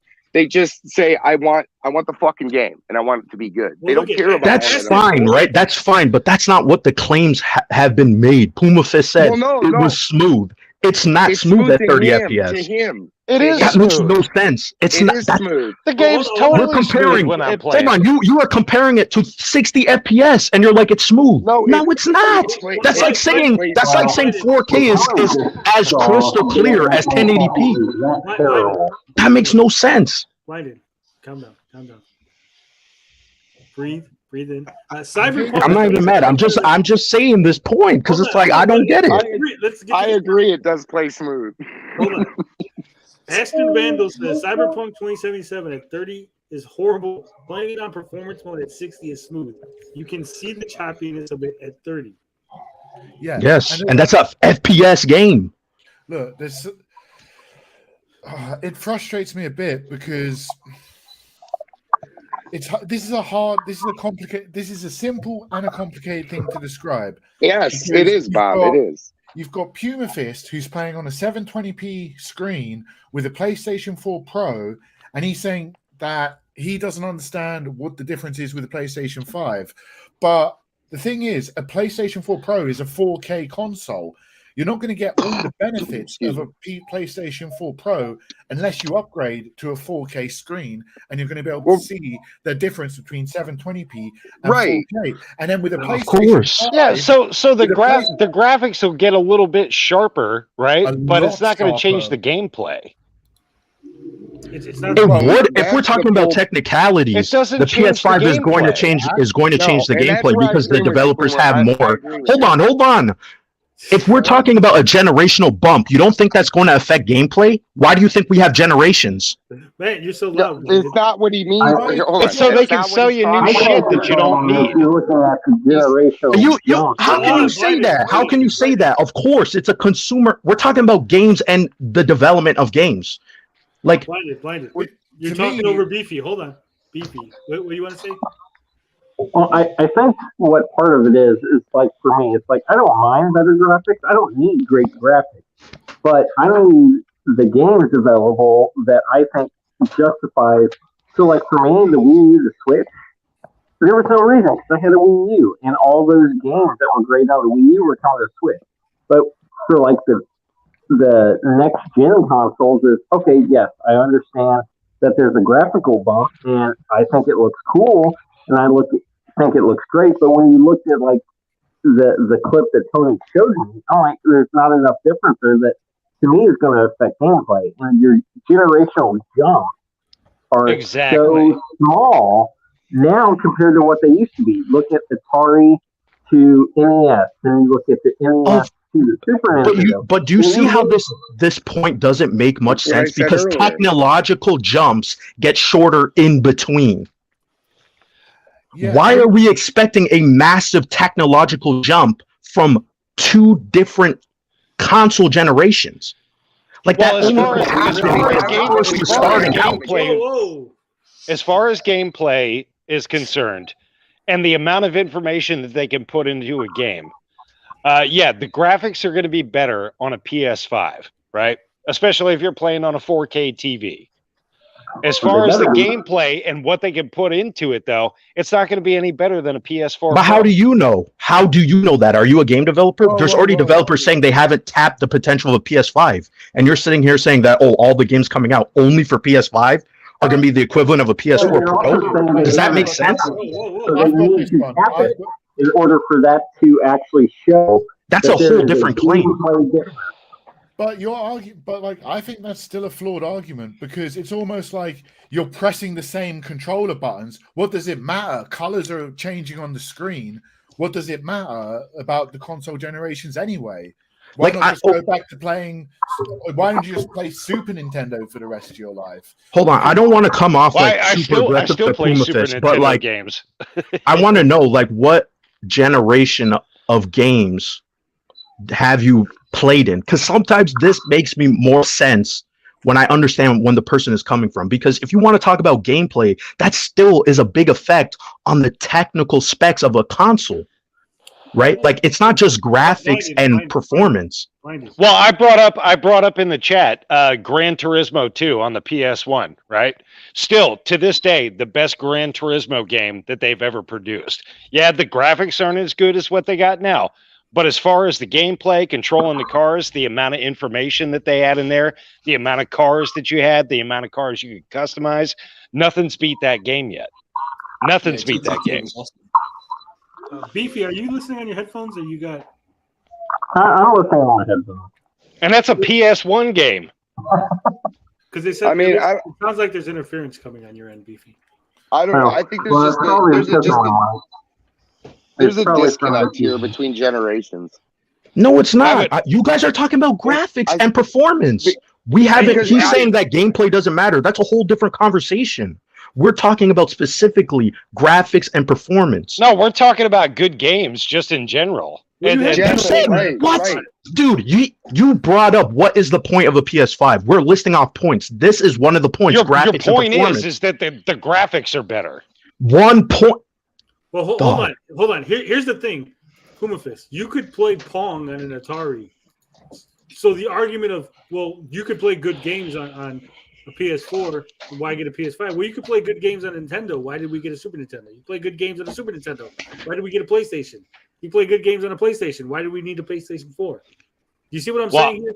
I was interested in the PS5 when they first started talking about it, because they said it was going to be completely 100% backwards compatible, and then they didn't fucking do that. It is. There's like 5 games which don't work on PlayStation 5, which are on PlayStation 4. And it's not even just backwards compatible. There's improvements to the PlayStation 4 games, which you can only get on PlayStation 5. What do you mean for all generations? Which what we're talking about, graphics and performance. There's not going to be a dramatic gameplay improvement on a game going from a PS. Yeah, that makes no sense. When has that ever happened? Part of the problem is the dramatic change is not there. So for some people, there's no reason for them to. Well, there was no dramatic gameplay change between a PS3 and a PS4, Beefy, or a PS2 and a PS4. And I agree I skipped the PS3. I wasn't impressed with the PS3. Yeah, I think the last great graphics. But yeah, you enjoyed the PS3 games. PS1 era to the PS2 era. Ever since that, it's been so incremental that unless that's what you care about, it doesn't really matter.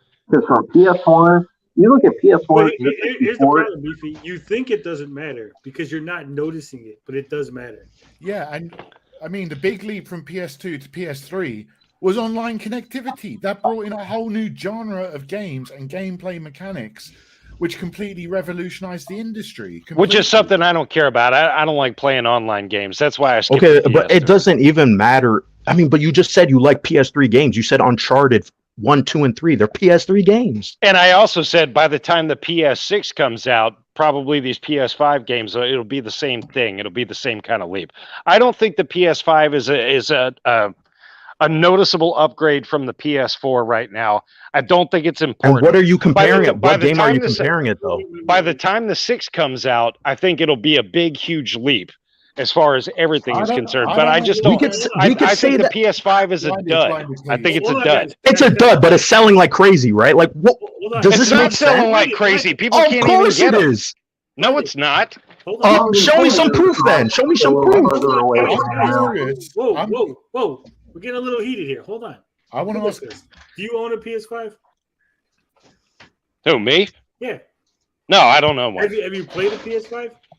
No, I haven't played one. I don't know anybody who can get their hands on one. So Hold on, but he just said objectively fact wrong. Hold on. So how can you stand here? I don't know if you're standing or sitting, but how can you be on here and say that there's no difference, there's no gameplay difference, you don't notice a difference? I've been watching people play the PS5. Watching it on YouTube. What does that mean? Hold on. YouTube compression is not the same as playing it. It really isn't. It's like saying I've seen people use drugs, so I know how drugs are, right?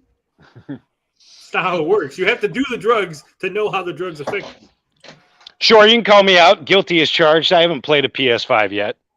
But you also said that the sales weren't selling because people can't get their hands, even though we just did a whole segment talking about it. Yeah, that it's selling extremely well.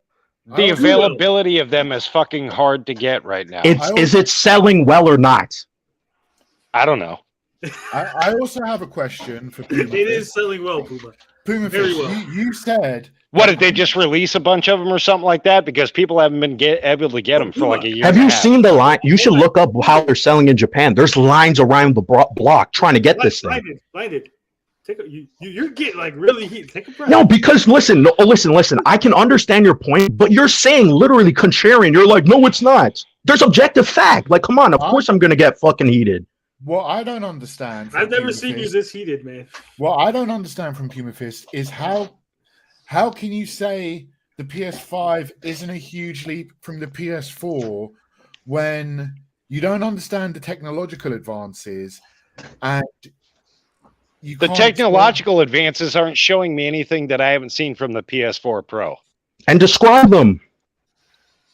Describe Watch them. any You video- just said. watch any video You of said that games you're not a on the technical. You PS4 don't know Pro. anything technical, but yet here you are saying I can't tell the difference. Well, you're not in the technical part of the cons.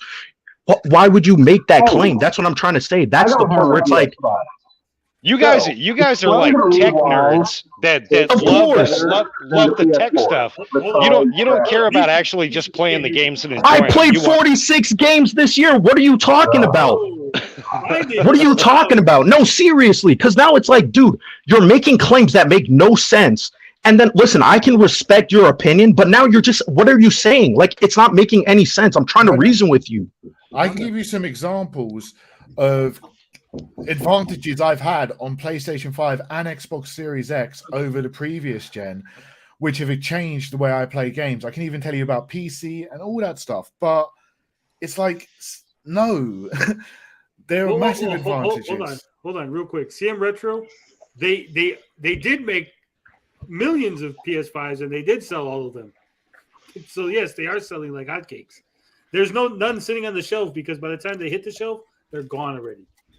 Okay, listen, I apologize for getting heated. Sorry, Puma Fist. I'm just saying that the claims that you're making, they're hard to really justify and make sense, in my opinion. I can understand what Justin and other viewers saying or Beefy, but you're saying things that it's like, okay, yes, you're not a technical whiz. I understand. You care about gameplay. But now you're saying that we only care about the technical aspects when I'm telling you that it does improve gameplay. right? That's one aspect, and we haven't even talked about the exclusives.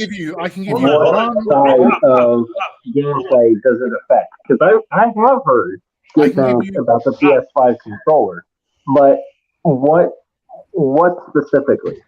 I can give you one very specific example, which is just to do with one improvement on the PlayStation 5, which makes it better than PlayStation 4, is the speed of the memory storage of the games. Because the memory storage is so fast, you're able to have bigger worlds and more dynamic worlds in your game, such as Ratchet and Clank, where you can go from one world looking in one completely different style to another completely different looking world with literally no loading. Whereas previously, when you're going from area to area, look at PlayStation 1, when you're going room to room on Resident Evil, you have but on the PS4 you can play Red Dead Redemption 2 where there's no loading and you literally go That's a from completely different game. That's a completely different game. Everyone, come on. Puma, you keep going back to this one game. We're talking about more than just. It's a monumental achievement in game development. But it's not the same. It's on the PS4, and none it's of an the stuff open that I'm world game. seeing Do on you the understand PS5 game development? with it. What about Elden Ring? It's an open world game. Have you played Elden Ring? No, I haven't played Elden Ring yet. I've watched a lot of people playing it though. I've watched a lot of videos. It runs people way play. better on the PS5 than the PS4. What other games have you played that you feel like this bar needs to be met besides Red Dead Redemption 2, so we can get a good sense? You said you didn't like Uncharted 4. That's a PS4 game. So what other PS4 games that are exclusive to PS4 or just ones that you can name? Yeah, Bug Snacks. Well, I mean, I'm just going to go back to the big one. It's Red Dead Redemption 2. I said besides Red Dead Redemption 2. No, but that's the bar to beat. World. There's no other. So you're going to compare. You have to be able to top that game. Hold on. So you're going to put this up for every single genre, despite it being an open world game. You're going to put it up against something like Doom or a JRPG like Persona. You're going to put it up against all these other genre games that aren't even using the same game mechanics, something that you claim is important to a game. So why would you now set that standard for every other game when the genre is because they set the bar.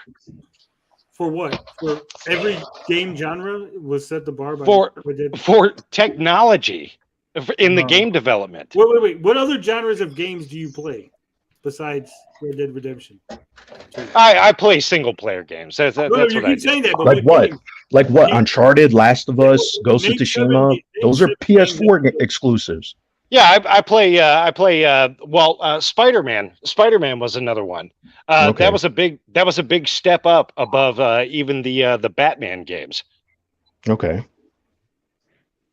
Especially Spider-Man and Red Dead Redemption 2. Especially as far as the movement with Spider-Man swinging, those mechanics. So you just totally smooth on a PS4. It looks fantastic. I mean, that's some of the most fun you'll have in a game is just swinging around the city. So you just play open world games, Yeah, I mean that's first person, or single player. That's what I like. Those are my games. That's my joint. Beefy, you had something to say. We could barely hear you, so I don't know what's going on with your phone. But oh, it's hard saying. I got a sleeping kid on my lap. Basically, I was saying I understand what Bob says about the loading and stuff, but that's to me more of a quality of life improvement and less about a gameplay. Well, and those type of things should be added. I mean, hell, we go and play. I own a Switch, and when you play some of the older games, like you have save states and stuff that you didn't have previously, or even when you look at something like Mario All-Stars on the Super Nintendo, there were quality of life improvements on that made Mario 3 easier to play, but that doesn't necessarily mean that Mario 3 on the NES was worse, which goes back to the gameplay. So I think there's a difference between quality of life improvements versus gameplay improvements. Yes, and I understand. I would say that I would agree with that, but there is crossover. There's undeniable crossover. One sec, Blinded. I want to address this because I agree there are quality of life improvements from having faster memory storage. But I was talking about the development of games having more gameplay options for developers, which developers have come out and said that due to the speed of the hard drive on the PlayStation 5, we can do more innovative things when it comes to gameplay. Like, but they're not doing anything innovative with the gameplay. Wait, hold on. They're tier 2 in the Blinded, hold on. Puma, you can't make statements like that if you don't play games on the PS5 or even own games on the right. It's like me going, "Hey, the Xbox games suck." You go, "What games have you played?" Well, I don't own an Xbox. Right? Well, I've been watching you play Batman. What's so innovative about that? It's a PS4 game. Oh, it's technically a PS3 Xbox 360 game. Yeah. Yeah. Well, all right then. I rest game. my case. How can you rest your case and you never made an argument? Just You keep haven't made a playing the well-thought-out argument PS4. yet. Just keep playing the PS4. I mean, there's show me. Tell me what a wildly fantastic, innovative game on the PS5 is, and I'll go check out a video on it and see what's so awesome about it. Returnal. Okay, what's the innovation that they've got? You said go look it up. Go figure it out yourself. You just said you're going to look and determine for yourself. Well, you're the expert, so tell me what's so you innovative just said a statement. But I think the point there that everyone's missing is Eternal. Okay, you want to know? This is what's innovative about Returnal. Returnal. Yes, the PS5 has the ability to maybe add gameplay elements, but also with this added development time and added dev time, the amount of games is not coming out like there used to be back in the day. And so I think part of the problem is right now you have not a ton of games. And a ton of games can be a different number for everyone else. And so right now for like Puma and probably like myself, it's not worth my money to buy a PS5 because there's not enough to justify it. It's not that it doesn't have the capability. Puma just said that it's not worth it, period. Okay, hold Even down the road. Right now, it might not be worth it, period, for him. In order for it to be worth it for him, is the games have to come out. You can't just say it's worth it because the possibility of games will come out. But why do you buy a console then? Like you're only buy it for one game that comes out, or you're going to buy it because it has a library of game, or potentially the library of games. Blinded. That will change based on the person who's buying. Blinded. You have to realize these are old guys. Okay. Puma Fist obviously loves Red Dead Redemption 2, and he's going to play that forever. That's the. I've been playing it since it came out, literally nonstop. I've been playing it for 4 years. I'm younger than you, so shut up. What I'm saying is, like, I understand, like that's his game, and until there's another game that he sees on the PS5 that gives him the same enjoyment as Red Dead 2, he doesn't see a reason. I think that's fine. But when you make bold claims like he was just making about the technical aspects, you know how people are. People are going to make. I know, but I'm going to push back because that's not a sound argument. It's not. I get it. You can. I get it's all subjective. But when you make claims, we're in the weeds now. We're way into the weeds. I think we just need to like take a breath. We're going to end it. We're going to end the discussion. We're not going anywhere. Going in circles. Technical. You win the debate. Because you are correct. However, to them, there's nothing worth it in their. All right. I just don't want to hear this argument again because I think it's nonsense. We had a request from one of the viewers to watch. He wants. Well, until a game comes out on the PS5 that's going to be able to beat something like Red Dead Redemption 2, you're going to keep hearing that argument. Red Dead Redemption 3 is on. Well, I'll bring up I play games, right? You're only playing one game, right? Grand Theft Auto 6, that's going to be the interesting one to see. All right, and that's going to be when? You want to know when they put that out? I don't know. It's probably going to be years. 2024. All right, let's. Yeah, it's going to be a while. Until GTA 6 comes out. Yeah, but it's actually being developed on the PS4. That's what all the leaks were showing. We don't know if it's going to release on PS5, though, or on PS4. All right, we're going to. It probably will. It probably will. Okay, you want to bet on it? It'll be on the PS5 and the PS4. You want to bet on it? Blinded. We'll bet on it. Stop harassing our viewers. Scythe Jackal said, "Hey, could you guys watch this video and give your opinion on it? He just made it. He wants to know what we think because Blinded, you're a film guy, so Let's check this out and see what he's made. He says it's funny, so let's find out. Mario's missing grilled cheese. Sounds great. Sounds fantastic. I told him we'd watch it. It's keeping us calm. Mamma mia. It's a little slow at the beginning. Oscar worthy, yeah. He said he did all the voice acting.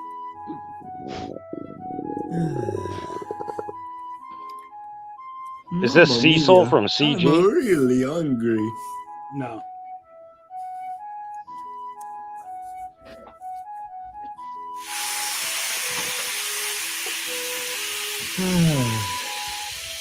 I'll say this, Scythe. It's a little slow going at the You're beginning. beautiful. Can't wait to just eat you up. That's what she said. Need some orange juice though. Where's my grilled cheese? Mamma mia!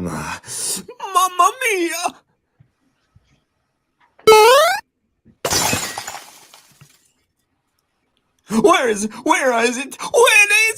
Whoa, hey, Mario, calm down. I was planning my wedding with Midna last night. Why are you so hyper? Someone stole my grilled cheese! It was the perfect sandwich, but I turned away for a second, and it's gone! Well, just make a new one. No! That wasn't the perfect grilled cheese. There will never be another one like it again. I need help. Well, I don't know. Go ask Eggman for help. I'm sure he can do something. Look at that. We're getting Great idea. back. Let's go. Jeez. Too much coffee?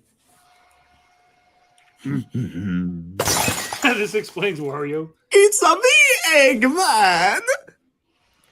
Why, hello, Mario. What do you want? My grilled cheese sandwich was stolen. I need help finding it. I remember having a sandwich of mine stolen once.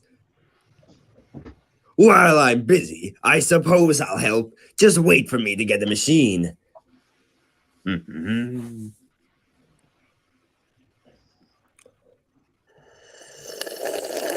he just steal his coffee?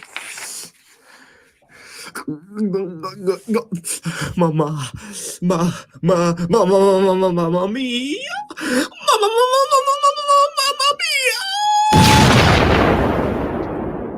Alrighty, I've got just the machine that will... What the?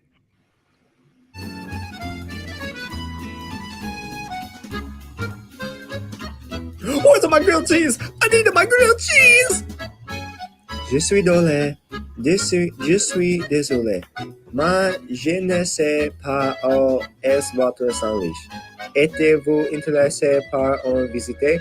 No, I don't care about your door. I want the grilled cheese. Shit, we got another 5 minutes of this. Have you seen my grilled cheese? Oh, really? Sorry. Yeah. Have you seen my sandwich? No, you may have to look somewhere else. Hey, you know where my grilled cheese is? Hey, Nope. it's Tommy Rossetti. You need help, buddy? You look pretty messed up. Shut up! I am Cornelio, and the team will What the heck? Wow, maybe the Earthlings have more delicious meals. Maybe I should go for another visit. What's that noise? Grilled cheese! Oh no, I'm crashing. Man, I just love this green jello.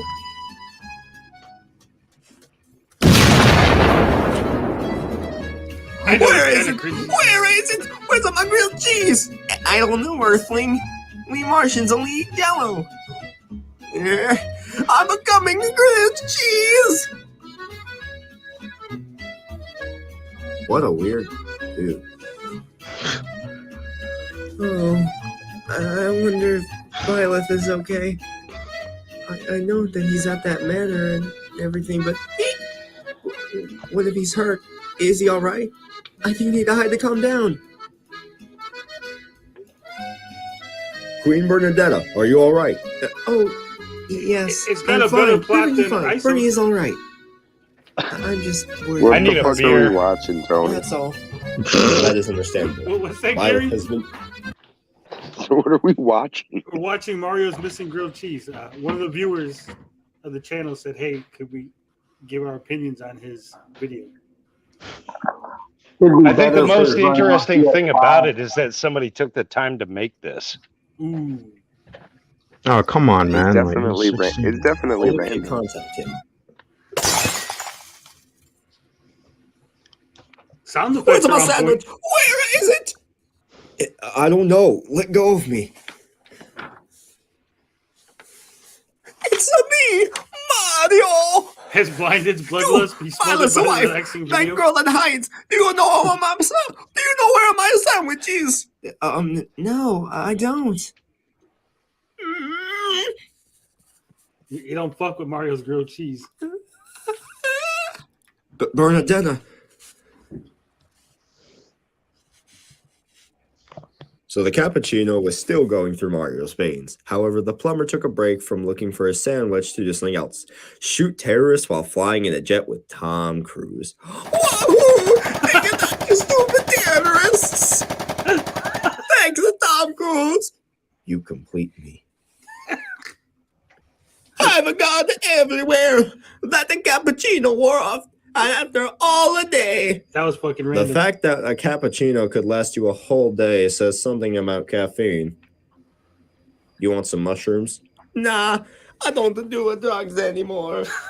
Got any drinks? Nope, but I do have this. For self-defense, obviously. Oh boy, I can't wait to dig into this grilled cheese. Grilled cheese? Same. I've been starving all day. I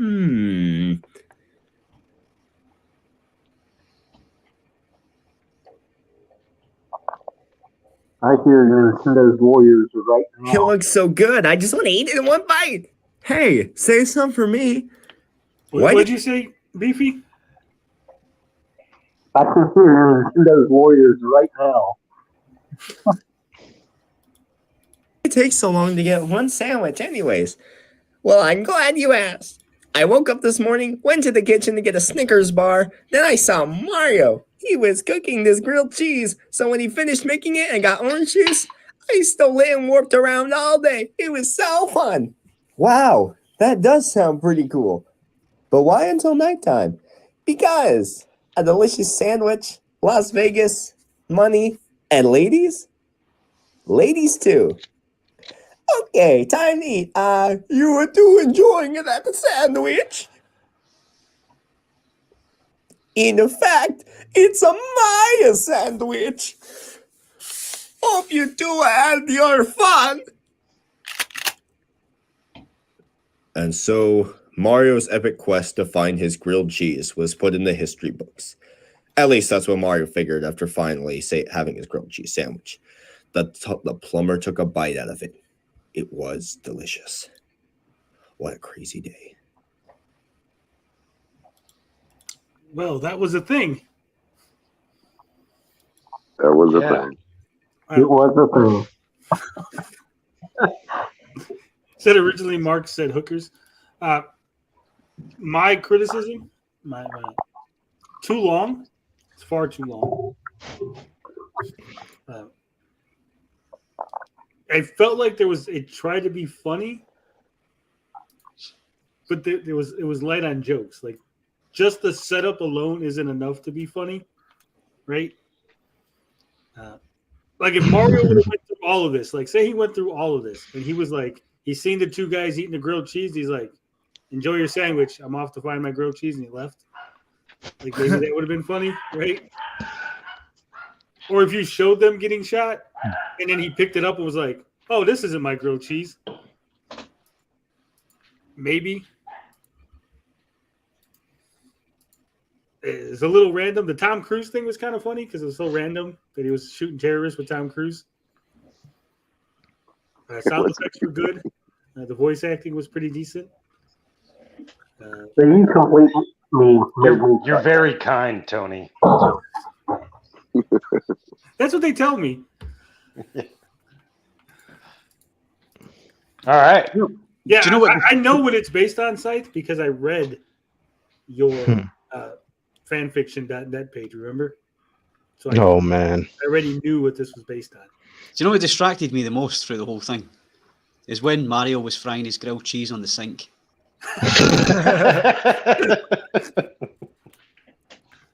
All right. Yeah. Like I said, like tighten it up, right? Because you at the beginning, like it was so slow to start that I was already like, oh, what am I watching? Like if I wasn't watching it because you asked me to, I would have turned it off because it was so slow to get going. I also think it's a translation thing as well, because writing a story on fan fiction and translating it into video, they're different platforms with different formats which work. Different mediums. So if you're going to adapt it into a YouTube video, maybe tweaking the way you deliver the story and some of the jokes and stuff might work better. I also want to say, like, obviously you're a young man and you're learning this stuff and you're growing as a creative. Keep creating stuff, keep punting stuff against the wall, and keep improving, and try to just make each project a little bit better than the last project, and then eventually you're going to have a really great project. I mean, the An editing, experiment too. yeah, the editing was good. The sound was good. I mean, better sound than my videos, right? And even like the pictures that you got and the way you moved them around was pretty decent. But I think the crux of the issue is that the dialogue wasn't snappy enough. The plot wasn't interesting enough. And like I said, what were you going for? Like, I didn't get a sense. Like, was this supposed to be a comedy video? Was this supposed to be a meme video? A meme video? Just random? Like, it just There's these really come together. I don't know if he got inspiration from. There's these other YouTubers who used to do like these skits with Mario, but it was with like his puppet and stuff doll or whatever, and it was like really edgy and funny. But I don't remember that guy's one.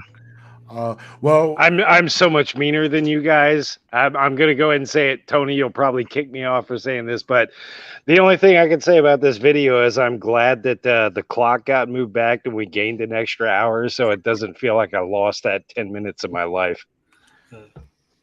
Okay. Yeah, and yeah, like, it was Super Mario Logan. Yes. Yes. I used to watch that as a kid. Yeah, that was funny. Right. Stop saying that shit. You make me sound old. Well, you are old. What I was supposed to tell you? I don't understand what the point of it was supposed to be. It's supposed to be It's kind of just a like- meme video. It's fan kind of like fiction. a shit post. Yes. I don't know if if it's that's shit, if it's shit posting, it worked.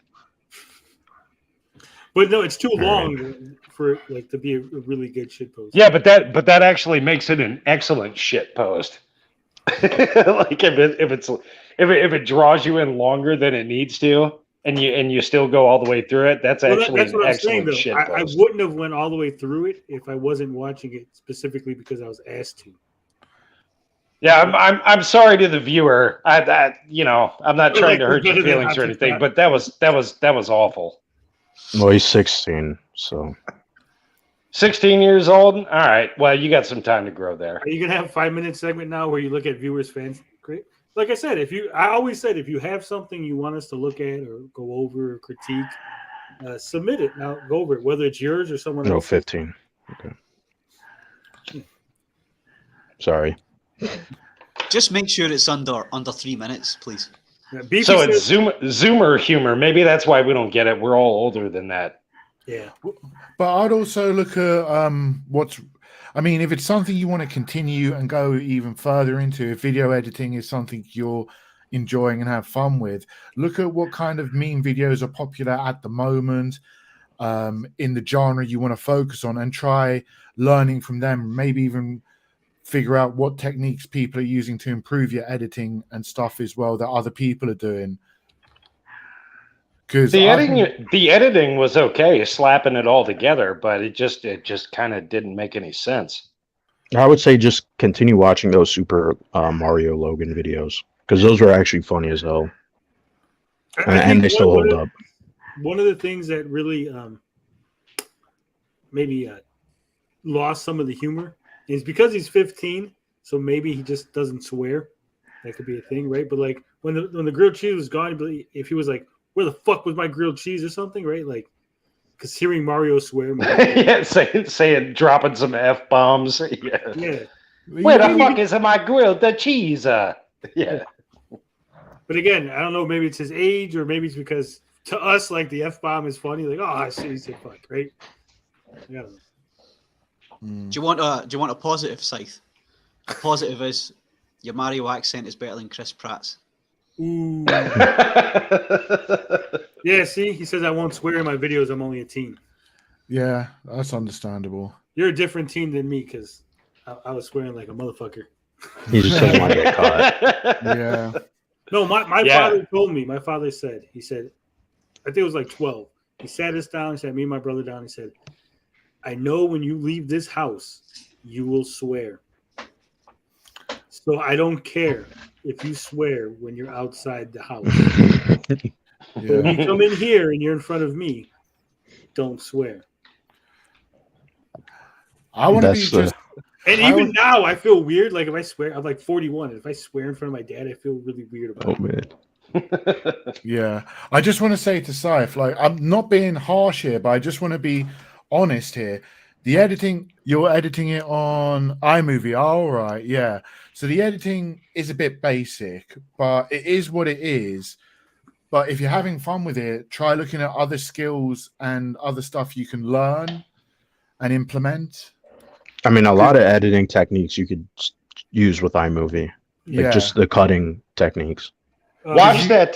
Here's something to check out. Watch that video. I forget what it's called, but somebody made this flash animation video where it was Goofy on trial for murder. Have you guys seen that? Yeah. No. Oh man, if you haven't seen it, it's absolutely hilarious. It's kind of going for the sort of same irreverent type of thing, using a popular character and doing something totally weird. But yeah, Goofy being on trial for murder is one of the funniest things you will see. I would definitely suggest going and checking that out. That might give you some inspiration for some new videos. That's where the meme comes from. I'll fucking do it again. I'll fucking do it again. Yeah, exactly. But I just want to say, don't take it discouragingly. I'm just saying there's a lot of skills to learn in editing and making your videos better. And getting to an end product, that's a big achievement. Getting even an 8-minute video put together, compiled, audio recorded, that's a big achievement. But you still got to also understand that there's lots, and the level of competition on YouTube is so high. If you want to be successful at that, there's so much to learn and do. And you got to look at what else is out there and keep adding to your skill set and keep improving. Yeah, you could also just make videos where you're bitching about stuff in front of your fence. Yeah. And then people will complain that you don't paint the rest of your fence white. I read the comments. Goofy on trial runs better on PS5. Yeah, no worries, Scythe. Just keep at it. Best comment of the night.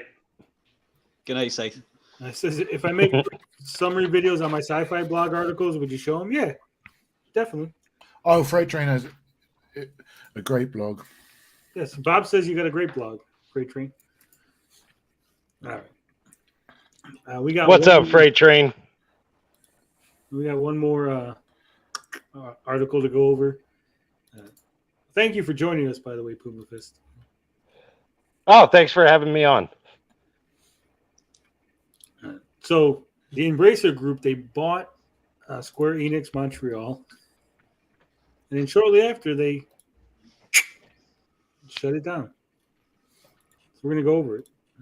They are the studio behind the Tomb Raider, the new Tomb Raider franchise.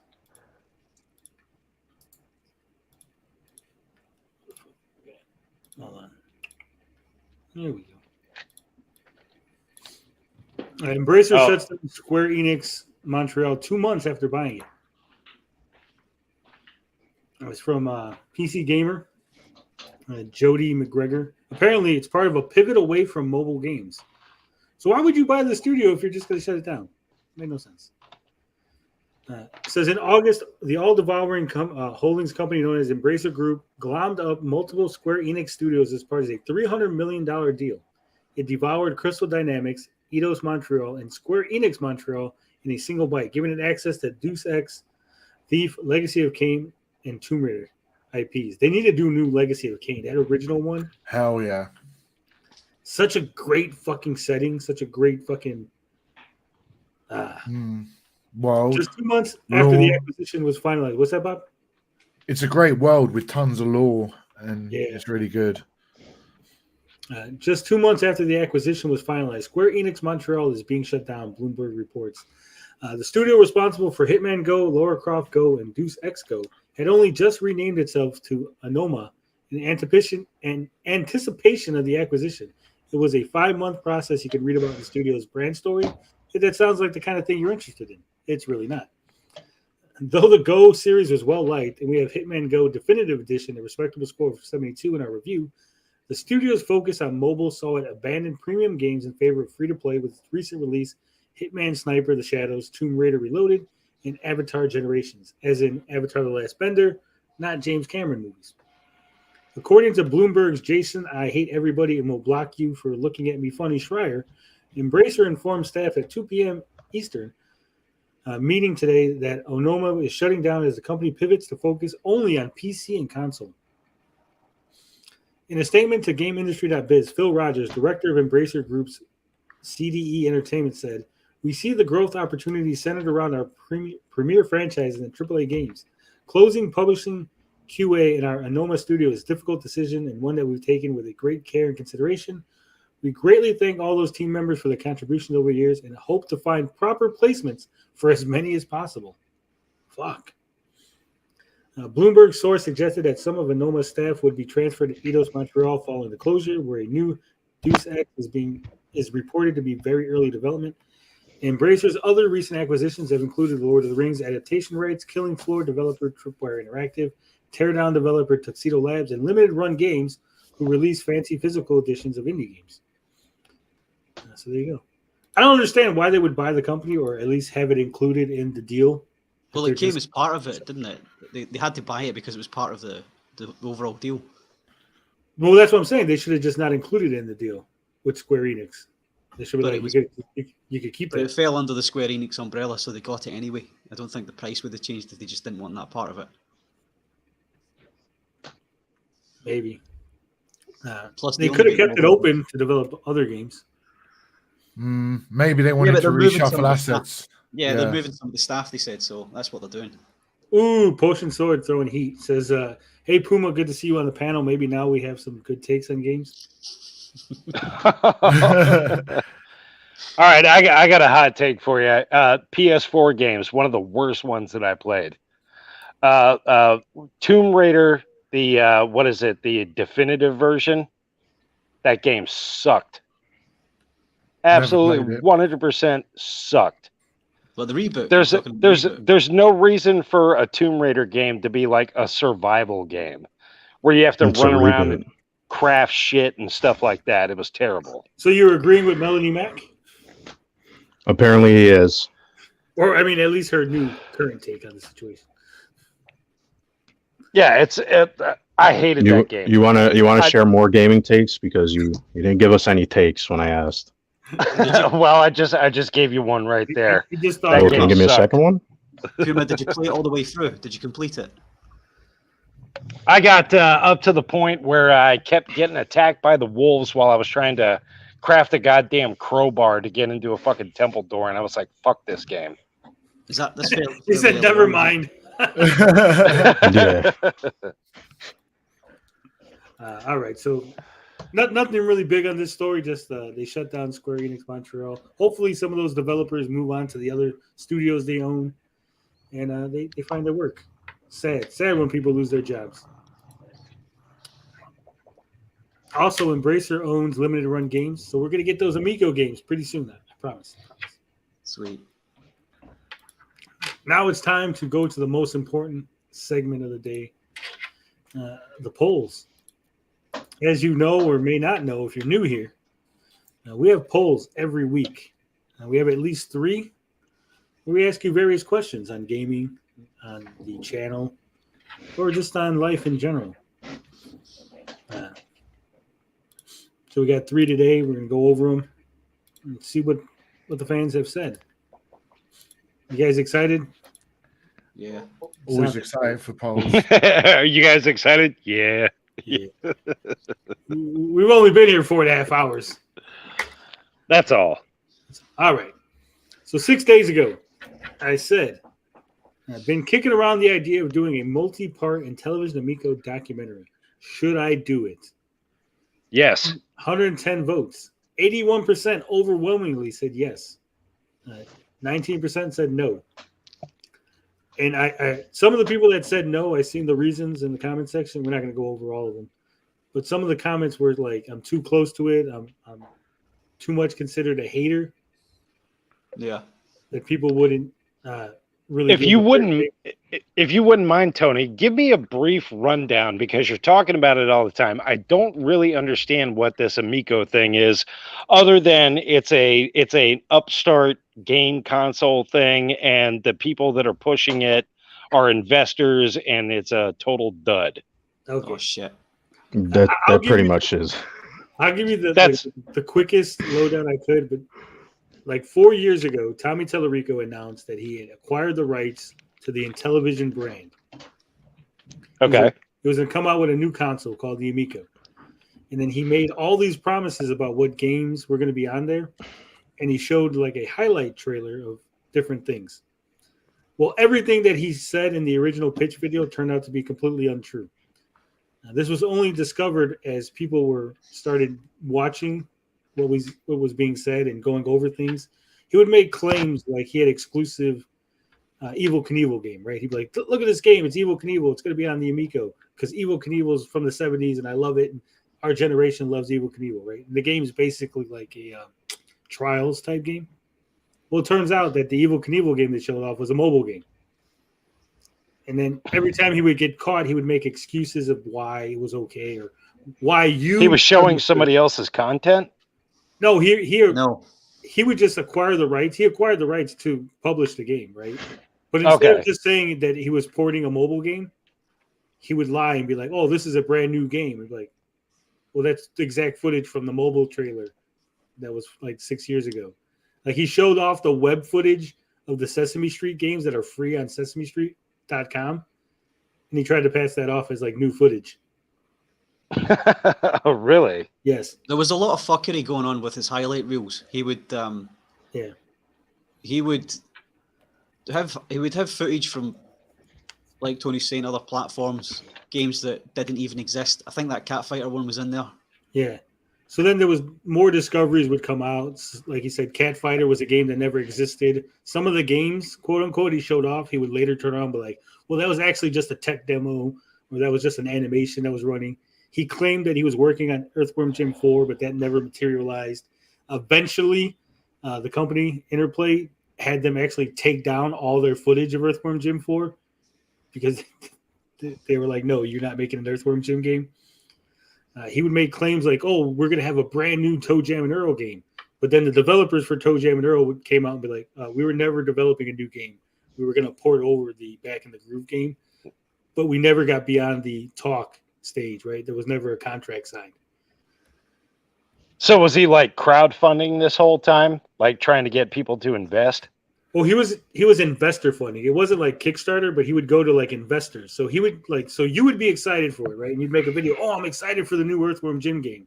Then he'd take part of your video and put it in like a official video where you're like, oh, I'm really excited for the Earthworm Jim game. Then he would show it to investors and be like, see all these people who are excited for it? Give us money so we can develop console. Nice. So another gigantic grift. Well, they got $17 million from a platform, Republic. Holy moly! Yeah, well, it turns out, if you go to Republic, right, when you look in the comments on the campaign, you see that a lot of people were sent there from a guy called Tiki Tawara or a guy called Neil Patel. Well, then when you investigate those guys, turns out that they're like these investment gurus, right? That basically are like taking advantage of old people who don't know any better. Oh no. So that's where they got like a lot of their investment money from. Like people that were being told by other grifters to support this grifter. It was like a whole thing. And Wow. Then you had some people that were like really like retro gamers that were enthused. And Tommy Tallarico, you might not know, but he in the 90s, he did a lot of soundtracks for games, which we've investigated that. It turns out like a lot of the shit that he's claimed, either his company did it or he was not actually what he claimed to be, right? Like he'd claim a game, but then it turned out like Metroid Prime. He'd be like, oh, I worked on Metroid Prime, but it turned out he got fired from it. I gotcha. Okay. So maybe like you should read Tony's book about it. Yeah, it was like a whole shit show. And to this day, there's still fans because they were so enamored by this celebrity talking to them that they like will deny reality and be like, no, it's still coming out. They released a SEC Securities and Exchange Commission document basically saying that they were completely in debt, had no money, and they only had like 2 months worth of capital to continue the company at their current state. They've laid off everybody pretty much. Developers are saying that they're going to be releasing games on other platforms. They have no money for manufacturing, but somehow people still think it's gonna happen any day now. That's pretty wild. Yeah. Oh, also, the former CEO, Tommy Tallarico, has threatened to sue journalists. He's attacked people. He's called people mentally disabled, mentally disturbed. He hired gaming racists. Yeah, I called people gaming racist. For myself, what's a gaming racist? Well, it's someone who doesn't like the Amico because you're a racist, literally a gaming racist. He explained it. He said, well, racists hate certain races based on just being that race. Like you hate black people because they're black. Well, if you hate Amico because it's Amico, then you're a gaming racist. Oh, that makes sense. He's not been the best spokesman for the company, to be fair. Like me personally, he literally called a lawyer to see if he could sue me for defamation. Really? Yes. The lawyers laughed at him because nothing I've said has ever crossed into defamation and nothing I've said has ever been factually incorrect. He actually had someone look into me because I don't show my face. So he's had someone look into me and was passing around a picture which he thought was me to various shills. He actually would go and post in several places, and then to his shills, he's implied that I was sexually harassing a female YouTuber.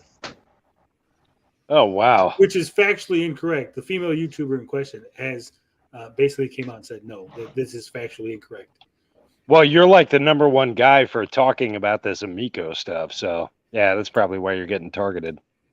So, you know, like I said, that's just me personally. He's attacked other people. He's threatened journalists. He had there was a whole leak. Like they had a developer portal that they didn't secure with any passwords. And someone was just looking up Amico controllers on like I think it was DuckDuckGo, and it had a link to the developer portal. And so Ars Technica reported on it, and he threatened to sue them, saying that there was a breach. It was a security breach. And they got hacked. So that's pretty wild. And that's just like scratching the surface, right? That was just like the because it's been like a fucking 4-year fiasco. So how many supporters does this guy have? Is it just like you said? Is he just like going after old pensioners that have a lot of money and pretty much? Do you mean how many invested in it? Yeah, that's what I'm curious about. How many people are still supporting this thing? So a lot of the investors on Fig Republic didn't. They look like older people who have pensions and savings that they wanted to invest for their grandkids and things like that. And they're all so they were looking at it as like a stock option or something like that. Oh, this is going to be the new big thing. Let me put some money into it. They keep asking now for for updates, and they don't get any updates. The company are completely ignoring them on the Republic forum. Oh, and quite yeah. a lot of them are asking to sell their shares now. Oh, so it's just like Ethan Van Sciver and Comicsgate. Pretty much. Yeah. But he also, when the console first launched, it was $100 deposit to pre-order, right? And he said it was 100% refundable at any time. At any time you want your money back, you just cancel your pre-order. We'll get you your money back. Well, that became no longer available as an option last year, right at the beginning of this year. People were trying to request refunds, and they were getting no traction from the company. No response. Now, emails, no nothing. Who were they going through? Who were they investing in? I mean, was it like a third party but that platform or something like that? That was for the investment. It was Republic. But for the pre-orders, they were going either through. Originally, it was GameStop and the company, Intellivision, directly. But then GameStop dropped the pre-orders, and it was a whole fiasco with that. So everyone's pre-order is with Intellivision, right? Intellivision has no money to refund anybody pre-orders. So they stopped giving pre-order refunds. So there's a bunch of people who have $100, $200, $300 in the company that can't get a refund. Wow, that's wild. The shills keep going, well, it's only $100. You took a gamble. It's only $100. I got my refund because I actually contacted the current CEO, and I was like, if you don't give me a refund, I'm going to make a big to-do about YouTube. And they're like, oh, shit, we got to give him his refund. Is that how you got your Amico autographed shell? No, that was a charity auction. Okay. Tell the story. What happened? They bought you off with an autographed Amico shell. Yeah. What happened with that was, right? Okay, so Tommy made this big thing. He's like, we got this autographed, one-of-a-kind shell. All the main players in the Amico fiasco were going to sign it, right? So I was like, well, I'm either going to win the auction. I made this like a public announcement. I was like, I'm going to either win the auction or I'm going to drive the price up so high that whoever wins it is going to be out of money. You know, they're going to that was my plan. Thinking that these guys, because they're all huge, we're huge supporters of the console, right? So I'm thinking all these guys are going to be in there auctioning, bidding, right? And it backfired on you? Yeah, so I set my bid. It was an auto bid, right? I set it. And I put like my cap out at like 2,100, right? And so it was supposed to end at midnight, okay? And I was winning. I had 1,500 on it, and it was winning. It was at midnight.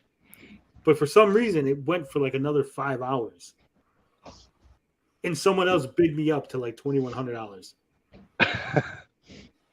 So I got the shell. But after I won, see, now there was a whole fiasco with it afterward too, because I won, right?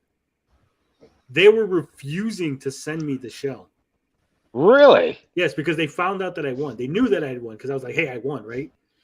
So Tommy and them were basically holding it hostage. They didn't want to give it to me. I had to like make a big stink, go online, contact the fucking charity, like, where the fuck's my shell? So finally they sent it over. Then I pretended to step on it in a video, and they got all pissy about that. And you flipped it off as well in the end. Yeah, I flipped it off. And then I signed it. I put my own signature on it. Nice.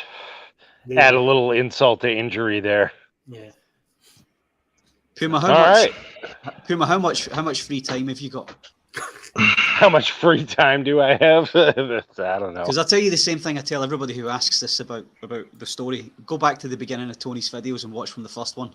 And I would also suggest going back to the beginning of Smash JT's when he started covering the Amico as well. Because he was a big investor and he jumped ship, let's say halfway through, but late on in the life of it. It's interesting. Or wait for the documentary that's going to come out. Yeah, I'm curious to see this documentary now. It's going to be good. Well, various people said they're working on things. Matt McMuscles, Slopes Game Room, someone else, I forget who. I just was thinking of making because I know, because there's so much that happened and so much nuance and so much interpersonal things and small YouTubers and back and forths. that no documentary made by anybody who's wasn't involved in this is ever going to cover it completely in a satisfactory manner. Yeah, so you were like right in the fucking muck in the mire with it. Yeah. Yeah. I mean, so is that why really, you started? Is that why you started doing your channel? Pretty much. Nice. Like one of my first videos is interviewing Tommy Tellerico, and then we yelled at each other for like 3 hours. Well, that's kind of the same story with me. I got into making YouTube videos because of Comicsgate. So yeah. So Beefy's right. So he says no documentary will do it justice. Atari Age was a big part. See, Atari Age was where Tommy was like really recruiting heavy, but then the owner of Atari Age eventually shut down the thread, and he locked it and hid it behind fucking a walled garden. So no one can access all the shit that Tommy was saying. Well, isn't it backed up somewhere? Some of it is. It's not fully backed up. Oh. It's like 80% archived. So I still don't understand exactly what the Amico is supposed to be. So it was supposed to be a competitor with Xbox, PlayStation, all that? It was supposed to be complementary system that was like for families. Like something you could play with grandma and little Billy. But not gamers, not core gamers, not hardcore gamers. It was aimed at non-gamers. Okay. Soccer mums who are going to impulse buy it in the store. Pretty much. Why didn't they just go buy a Wii? No. You can't buy a Wii. Any argument you could suggest, we've suggested it. I was told that parents don't buy secondhand consoles. People don't want the Switch. The Switch wasn't going to sell well. PlayStation 5, 4, 3, all those consoles are too complicated.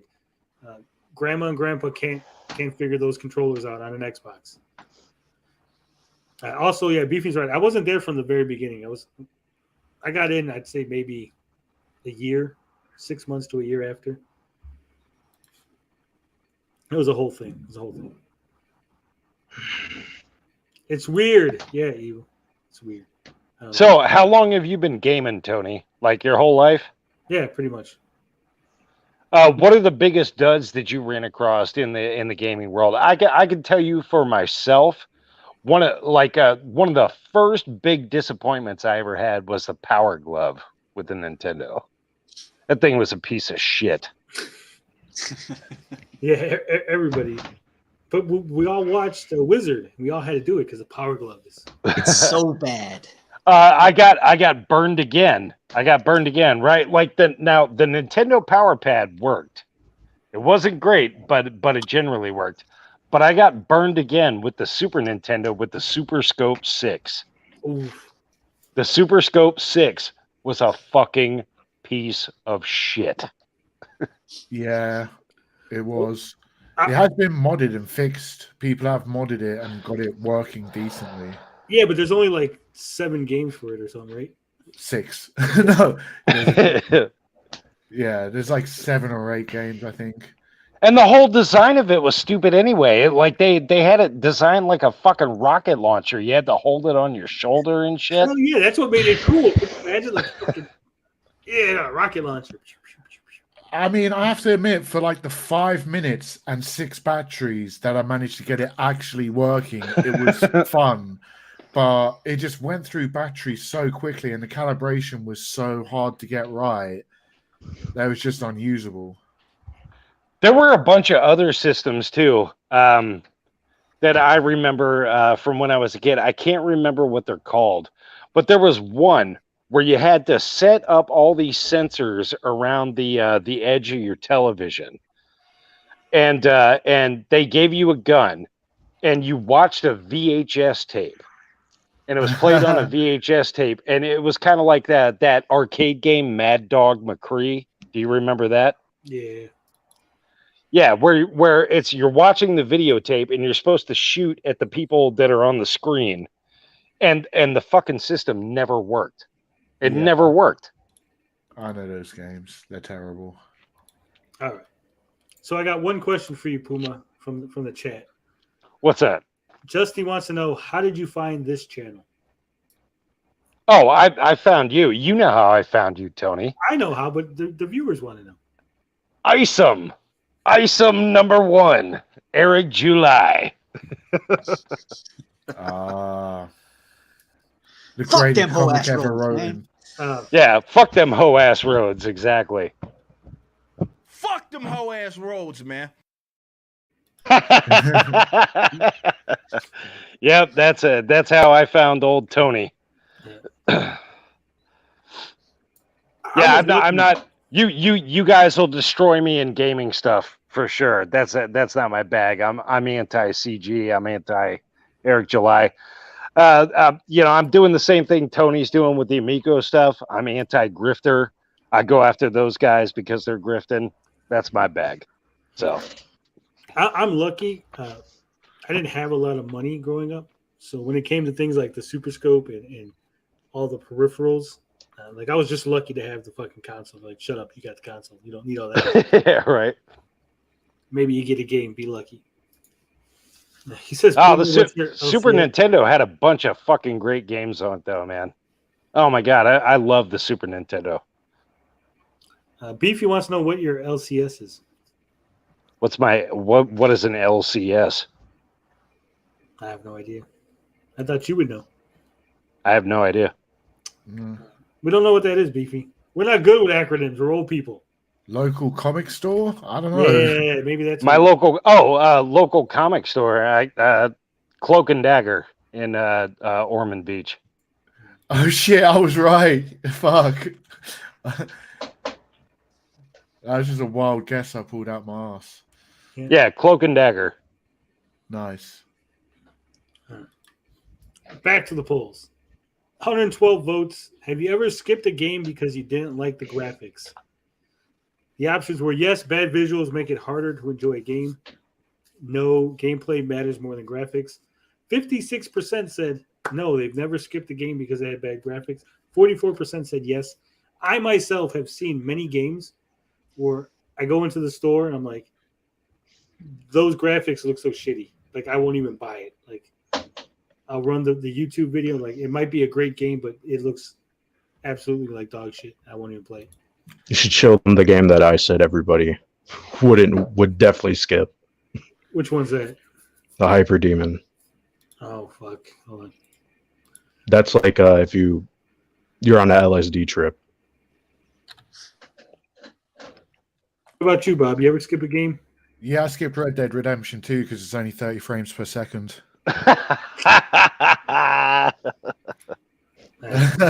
Good one, Bob. No worries, bro. Zing! All Boom! right. Pow! Yeah. Here we go. This is a game, apparently. To drink a single drop of Immortal's blood. Hell yeah, this sounds awesome. Is to die 1,000 times over. What is this game about anyway? No clue. I have no clue. Vampires? Just a guess. Wait for it.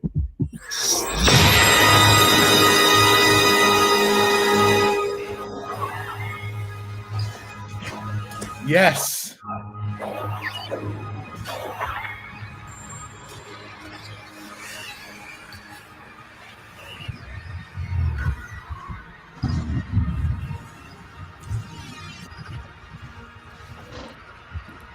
I feel like I'm selling my soul to the devil or something. Is this I know someone that played it, and they said that they got motion sick playing it, so I wouldn't go anywhere near this game. Just watching it, I was getting Yeah. I love What this the- trailer. I absolutely love it. Next time anyone says to me, I want innovation in game, I'm going to be like, this is a game for you, bro. This is innovative. This is what I think you want. This is what I think. All right. Back to the polls. Is Batman Arkham Asylum a masterpiece? 119 votes. Overwhelmingly, 69% said yes. 18% had the correct answer. They said no. And 13% when it came out, it was, but it no longer holds up. I think I'm in that boat, obviously. I think it's a good game. It is a good. Wasn't a masterpiece when it came out, but it was very good. I got 10s out of 10. I think Arkham Asylum was Game of the Year that year. Arkham City was Game of the Year too. Arkham City, I would say, was much better. Yeah. And that's it. I like Arkham Knight. Call me crazy. No, it's a decent game. I'm getting to that one next. We'll see. We had one more suggested video for us to go over, and oh my god, this is way too long. Justin, you can't give me an hour-long video to watch. Oh man, fucking hell! I didn't know how long this was until. Oh my god, we're just gonna watch. Well, what is it about? Oh my god, it's about nachos. Oh boy, Jesus. I like nachos. Oh, tomorrow is Nacho Day, or today, I guess. Yeah, it's after 1 now. Yeah, it's like National Nacho Day, so I guess it's got some relevance. So, Drawer. We're making nachos. You got the little fucking cheese right. grater out. Yeah, so I have like room for everything. Like, oh my god, I have room for like everything. Justy You have doesn't no want us idea to how sleep. nice that He is. wants us here all night. How bad the camera is. So room for everything. Oh, here's Abu. Oh no, guess what he wants. Is this Mecha random? Yes, it is. I was just saying I was on mute. Oh boy. Okay. I think I've seen bits of this. Isn't this really random? Did you guys miss what happened on John Delarosa's stream yesterday? Yes. I'm probably the with even though that with John Mecha was Random, where she flipped out on him and flashed her pussy. What? No, what? Oh Yeah. Jesus! I don't know Oh, if I want Jesus. to watch that now. Get that video. Yeah. Instead. I All don't right. see this chick's pussy. All right. So Well, she did. John De La Rose has actually been on this panel before. he was sitting exactly where you're sitting. Yes. You're in Johnny DC. Justy wants us to watch this because we roasted her. She had a video making tacos, and it was like the worst cooking I've ever seen. Oh God. What does beefy mean?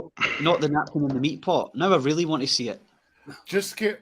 Oh my god. Oh she, my she god. made she made tacos. No, because he's talking about the taco video. She dumped the whole Napkin. I thought And he was the talking meat. about minge. no, the whole fucking like pound of beef and the little the little napkin that's on the bottom of it. It was like inside. Then she took a napkin.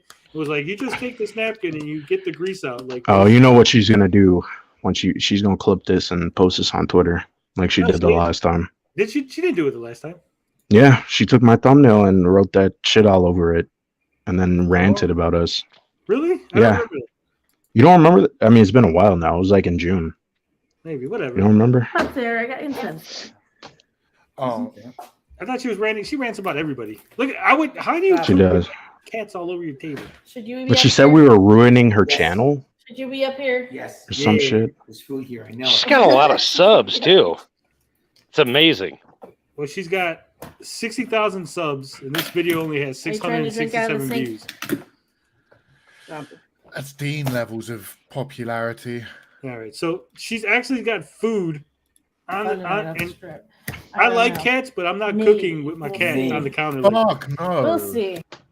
cats are dirty. Cats scratch their litter box. Cats are naked and it's just lying Cats there are and naked. walking around and sitting with their fucking shit everywhere. Jesus Christ, how long is this? All right, so here we go. We're getting to the cooking. 46 minutes in, and we finally got to the cooking. What I don't get. Yeah. Did you ever see the post where she says that she looks better than Brie Larson? I did. That's wild. We showed it. Remember, we showed the post and we showed the pictures of them both. Yes, yes. I just had to remind everybody. I think Brie Larson is older than her too, ain't it? No way. I don't. That'd be even more funny. Oh my god. What the Might hell? have to. Do you normally put? Oh, she's got another. What the fuck? She put a napkin. Is that a in there? napkin in there? Yeah, it's absorbing the grease. Yeah, but don't you What just the fry? fuck? Don't you fry and then drain the beef? You fry beef and then you drain the beef. You don't need Yes. a fucking napkin, you retard. The napkin gives it flavor, Bob. Oh, yeah, God. I'm sure it will as it fucking disintegrates and leaves fibers in the fucking meat. Or it starts a fire and burns your Wow. house down. Either one. That's a Teflon pot too. Fuck that. I hope she blew her fucking nose with that before she put it in there. Oh, God. Stainless steel all the way. Fuck Teflon. Is it? Sorry, I'm ignorant to American nachos. Is it common to put beef on nachos? Yeah. Yeah. Yeah. It's like loaded nachos. I That wouldn't makes say more sense. common, but it happens. Yeah, it's like you mix refried beans and ground beef together. Right. Bob, if you go to Chiquito, you can get them like that. Right. Chiquitos. Did she's putting the what the hell? What is she dumping in there? Oh, it's turned green. What No, happened? She put. Is that a Pepper. shitload of cilantro? No, she put hot pepper. She put. Oh, hot peppers. Okay. But you're not supposed to do that. You're supposed to use jalapenos from the can. Yeah, I use on nachos. I use the pickled ones from a jar. You definitely don't fry up the. Also, she's gonna melt that fucking plastic. I ain't got too much issues with the plastic spatula. Well, you don't leave it in the thing like that. Oh, I don't no. get it. I don't get it. Why Oh, don't no, people just buy stainless everything? That look at all that seasoning she's putting in there. The last time she literally took that and she like dumped like the whole fucking taco seasoning bottle in there. It's fucking ridiculous. Look at that poor fruit. It's just sitting there like, you're never gonna eat me.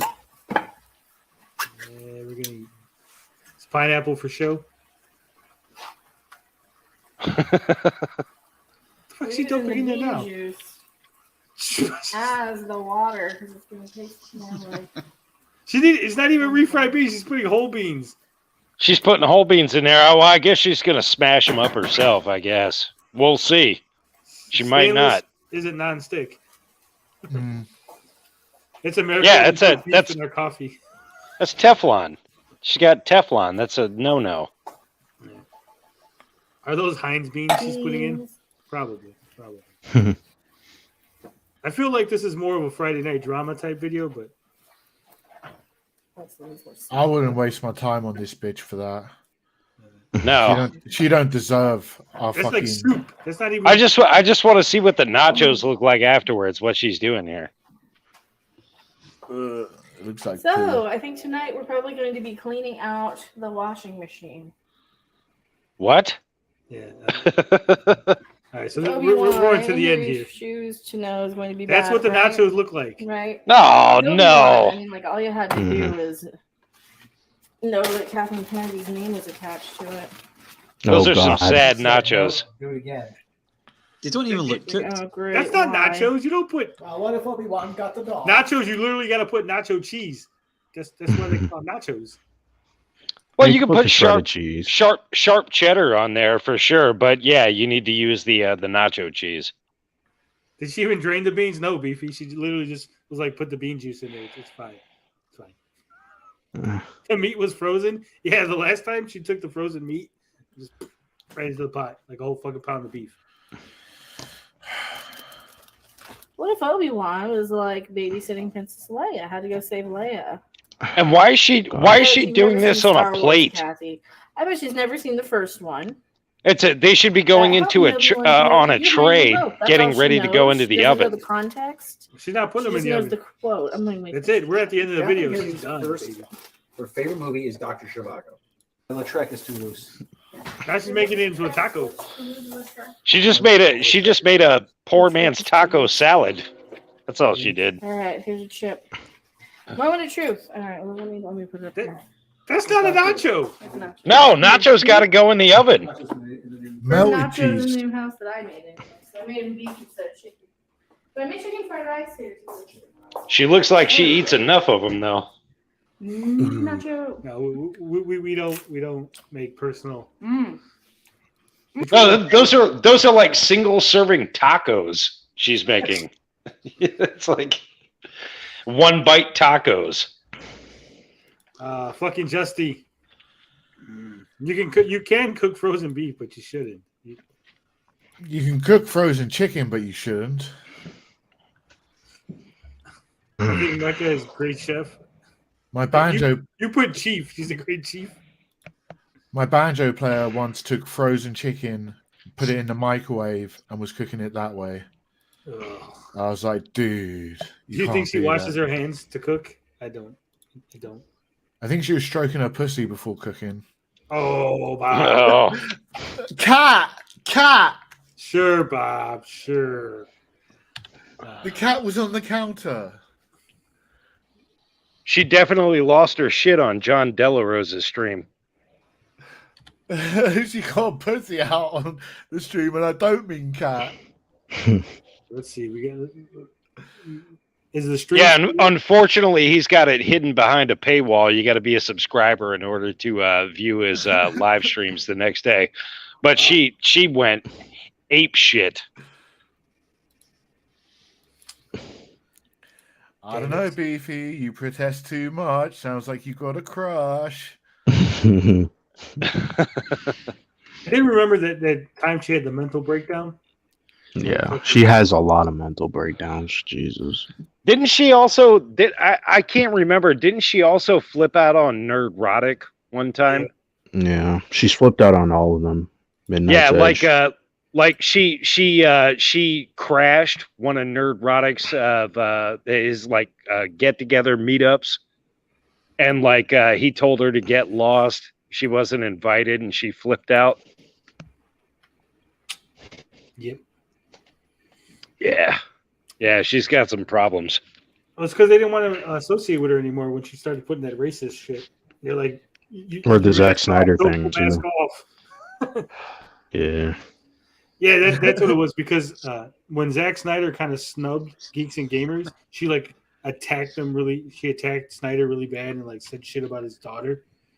Yeah, he's the worst father of the year. All types of rancid shit. Bob, Beefy's gonna peg you using your VCS controller. Promises. Ooh. All right, 5 hours. I think that's long enough. Bob should be kicked off permanently. We're working on it. We hit 1,000. I'm firing everybody. I'm getting a new crew. Oof. I got to get a crew that can take me to 10,000. Oh, yeah. DJC, Rab, Nick. What are you talking about? I got Johnny D, John Delarose. We had Andy Signor. We get Andy Signor back on. Oh no. Well, you're not going to be able to get John Delarose on anymore. He's going on Tim Pool in 2 weeks. Yeah, I know. He'll be back. Don't worry. We have a Christmas episode coming up, Puma Fist. We're going to have all kind of celebrities on it. Nice. Some big... Yeah, see if you can get Eric July on. Well, my buddy Pete, we had Happy Console Warrior Pete. He was on here last week. He actually interviewed Eric July not too long ago. Yes. I would love to get on with Eric July, but that'll never happen. He's got me blocked on everything. Surprisingly, he has not blocked me. You're lucky. He got me blocked off of his stream back a couple of months ago.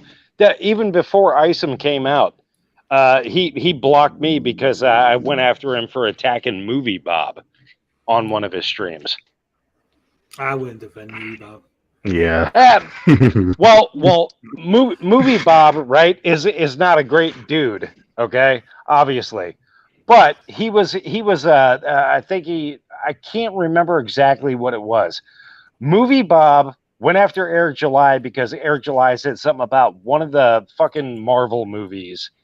And he wasn't being rude or anything. He was just like, Eric July is full of shit on this take.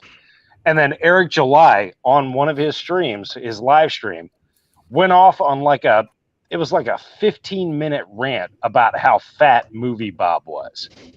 And I was in that stream, like in the chat, and I just happened, and there was 3,000 people in this fucking chat, and I can't believe I got singled out for it, of all things. I just happened to make a comment. I was like, dude, you've been bitching about Movie Bob for 15 minutes. Boring. Move on. And fucking Eric July picked that comment out of 3,000 chats going on at the time. And he's like, fuck you, Puma Fist. And then blocked. Amazing. It happens. It happens. Hasn't happened to me yet. We'll see. I don't really go to his live stream, so who knows? F Ninja Kitty, follow Beefy Bites. Yeah. All right. So thank you for being on the panel, Puma Fist. Thanks for having me on, man. What's that? Where can we find you online? At Puma Fist, YouTube. I'm easy to find. There you go. Puma Fist. Follow him. He has a pretty fence that he shoots his videos in front of. Everybody loves my fence. I see it needs painting. That's what everybody thinks. It's that spot in my fence is actually the portal that I use to enter people's minds to live their rent. They live in my their head rent free. Fucked it up. Yeah, they just fucking people obsess over that part of my fence. It's amazing. It's absolutely amazing. Yo, what's up, Wisp? He says it drive me wild. Drive me mild? Wisp always comes at the end of the stream. What the hell? This is him waking up. Yeah. Don't bring Witch Guy back on the panel. I think he means Pete. What fucking the ginger guy? Pete's awesome. The Ed Sheeran guy who I thought was Very insightful. Yes. Yeah. He interviewed. I don't know if you guys watched it, but he interviewed the guy from The Escapist. That was pretty good.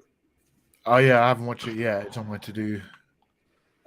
JM De Los Santos. If you want my thoughts on Slotham's claims, watch Friday night's drama stream. We go over Slotham's video. But spoiler alert, he's full of shit. I didn't steal nothing. If anything, any complaint about my logo should be directed towards this man here. Oh no. Blinded, bro. We've explained this like five times. I feel like it's gonna be a meme. It's really funny though. I really like whoever put that out there. That's fucking hilarious. So yeah. Because here's the original logo. It's the He just took out the eyes, changed the color, and messed with the glasses so it didn't have the little tint to it.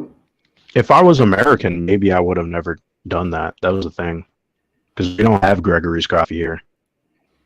But Bob Streams Games. Thanks a lot for the sub, man. Appreciate it. No worries, dude. Tony said go check it out and sub, so I did. I appreciate it. So should all of you in chat. Yeah, all of you. Yeah. OEB Peter, get the fuck out. All right. I don't ask for subs though. That's part of my thing. I don't ask for likes, comments, shares, subscribes, none of that. I don't do that. All I want to do on my channel is just give my opinion. If you like it, cool. That's it. There you go, Puma. I'm in. I am a whore, so likes, subscribe, and share this with all your friends. And we have hit 1,000 subs. We are working on our super chat button. It's coming, folks. Don't worry. Thanks a lot, Finbar. Appreciate it. Welcome. You're welcome, man. All right. Canadian Flamer says, "Speak the truth." We do every week. All right, we're out of here. You know how we do it on this channel. Love, peace, booty grease. We out this bitch. Thanks a lot, Tony.